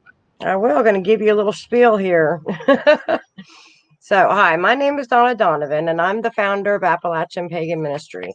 We are a pan-pagan ministry devoted to building an engaged, passionate, and spiritually fulfilled community of people from all backgrounds and faiths. We are devoted to engaging and impacting one another and others, believing it is our responsibility to set an example of service. This is where we come to walk our talk and educate by example. It is the desire of this ministry to show that pagans of all beliefs and faiths can work together to serve the greater community. You are what you do, not what you say you'll do. Young, one of my favorites. Appalachian Pagan Ministry was founded in April of 2015. At the start of the COVID-19 pandemic, we were working on site monthly with pagan who were incarcerated in 23 facilities, including death row in 3 states, West Virginia, Arizona, and Ohio. Appalachian Pagan Ministry goes in monthly and holds moots with the heathen inmates, services with the Wiccan and general pagan inmates, services with the Satanist and Luciferian inmates, as well as offering several correspondence courses to kindreds and covens and facilities around the nation. We also facilitate various rituals on site for the facilities that we serve in. We hold memorials for those inmates who have passed and help with resources and such upon release. The courses we offer, due to the recent current events, are now a bit limited. We now offer study of the heathen paths, like Satru, Odinism, ancestral ways, etc., Wicca, Celtic paganism, and then Satanist and Luciferianism. The request for our presence is growing. According to the Pew Research Center's Forum on Religious and Public Life, pagan/earth-based, Native American, and other non-Abrahamic religions are growing in our prisons nationally at a combined rate of 71%. Study after study is showing the effectiveness of spiritual and religious programming in prisons on the reduction of recidivism rates. It is our goal to continue and grow a pagan prison ministry that will be able to address the spiritual needs of all pagans that are currently incarcerated. There are other programs we as ministry get involved with. However, our main focus at this time is the prison ministry and our work in the reentry and recovery community. And I'll be happy to offer resources afterwards to anybody wishing to discuss recovery. I myself was once incarcerated by the state of West Virginia, then went on to work for that same state that incarcerated me in a psych facility on the forensic unit. During my own incarceration, there was no Okay, I just lost my place, and I'm horrible about this because I'm trying to read and not look like I'm reading. During my own incarceration, there was no facilitation of my personal spiritual path. It is my strong belief that everyone has that right. Per the RLUIPA, the federal government also agrees. In addition, it is a huge forward step for pagans to be recognized by a government body, which would be diminished if no one actually came forward and fulfilled this role. It can be uncomfortable and tiring at times. It takes up your time, but it's also a rewarding and humbling experience. It certainly makes you appreciate the small things that we take for granted. We have our freedom to read the books we wish to, buy any paraphernalia or anything clothing we wish to, and can afford both in person and through the internet. We are able to connect directly with nature, if only with a window box or walk in a city park. These small freedoms become appreciated and viewed very differently when the effects of the denial of this is seen firsthand. Paganism practiced as a nature religion is probably the most difficult path to follow while imprisoned. Often prisoners discover or rediscover their pagan spirituality while imprisoned, and it is important to them that they are able to express this and receive support and assistance in following their chosen path. You often hear the phrase, someone found Jesus in jail. Well, it's no different for other spiritual paths. If an adult incarcerated is of a mainstream faith, spiritual support systems are in place, as stated above. Paganism is a recognized religion. So why is it happening that in some cases, many cases actually, pagans are denied the same access to services? Ministry in prisons can pose challenges that many are not used to. We must deal with the demands of high security, limited resource options, and an audience overwhelmingly made up of those whose minds and bodies bear the scars of long years of drug and alcohol abuse. You face men and women of every background, people who have committed every conceivable crime and others which are inconceivable. These are people who have made a string of poor choices and have seen the worst of life. For many, they have hit rock bottom and they don't have any expectation of anything better. For them, this truly is the end and there is no hope. The problem is that there are too few willing to come inside to accommodate the needs of these people. Many adults incarcerated have long sentences and and some have committed unpleasant crimes, often addiction related, and having been judged by society are often also alienated from family and friends. It is not our place as ministers to go in and judge them a second time, but to support and ensure their rights to practice their religion is protected. The positive effects on these folks themselves of being able to discuss their path with another person is important. So, what are the misconceptions that the general pagan community has in regards to pagan inmates? The first one is that it's a quote, a waste of time. These inmates are dishonorable, or even the bigger one, this doesn't affect me. Well, it does affect you. 95% of those incarcerated will be released. Think about that. 95% of people who are incarcerated now will be coming home to your neighborhoods, to your stores, to your drum circles, to your festivals. You know, they will be in your community, at your festivals, drum circles, your jobs, etc. It behooves us to help these folks come out of prison better than when they went in. Are they dishonorable? Well, when they committed their crimes, if they are guilty, the majority of them definitely were, and they will tell you that. However, many come to their chosen paths during their time of incarceration. You've heard the phrase, again, like I said before, you found Jesus in jail. Yes. Unfortunately, we've had an error. We need to move to our second stream. If you will give me 5 minutes, I will pull you back in. Where'd I start at? Where do you start at? Where'd I stop at? You stopped at the 95 coming back out, and I think Gotcha. that's a very key point, but we will be back on live stream. Okay. Gotta sit here? Yep. And pay attention to Messenger.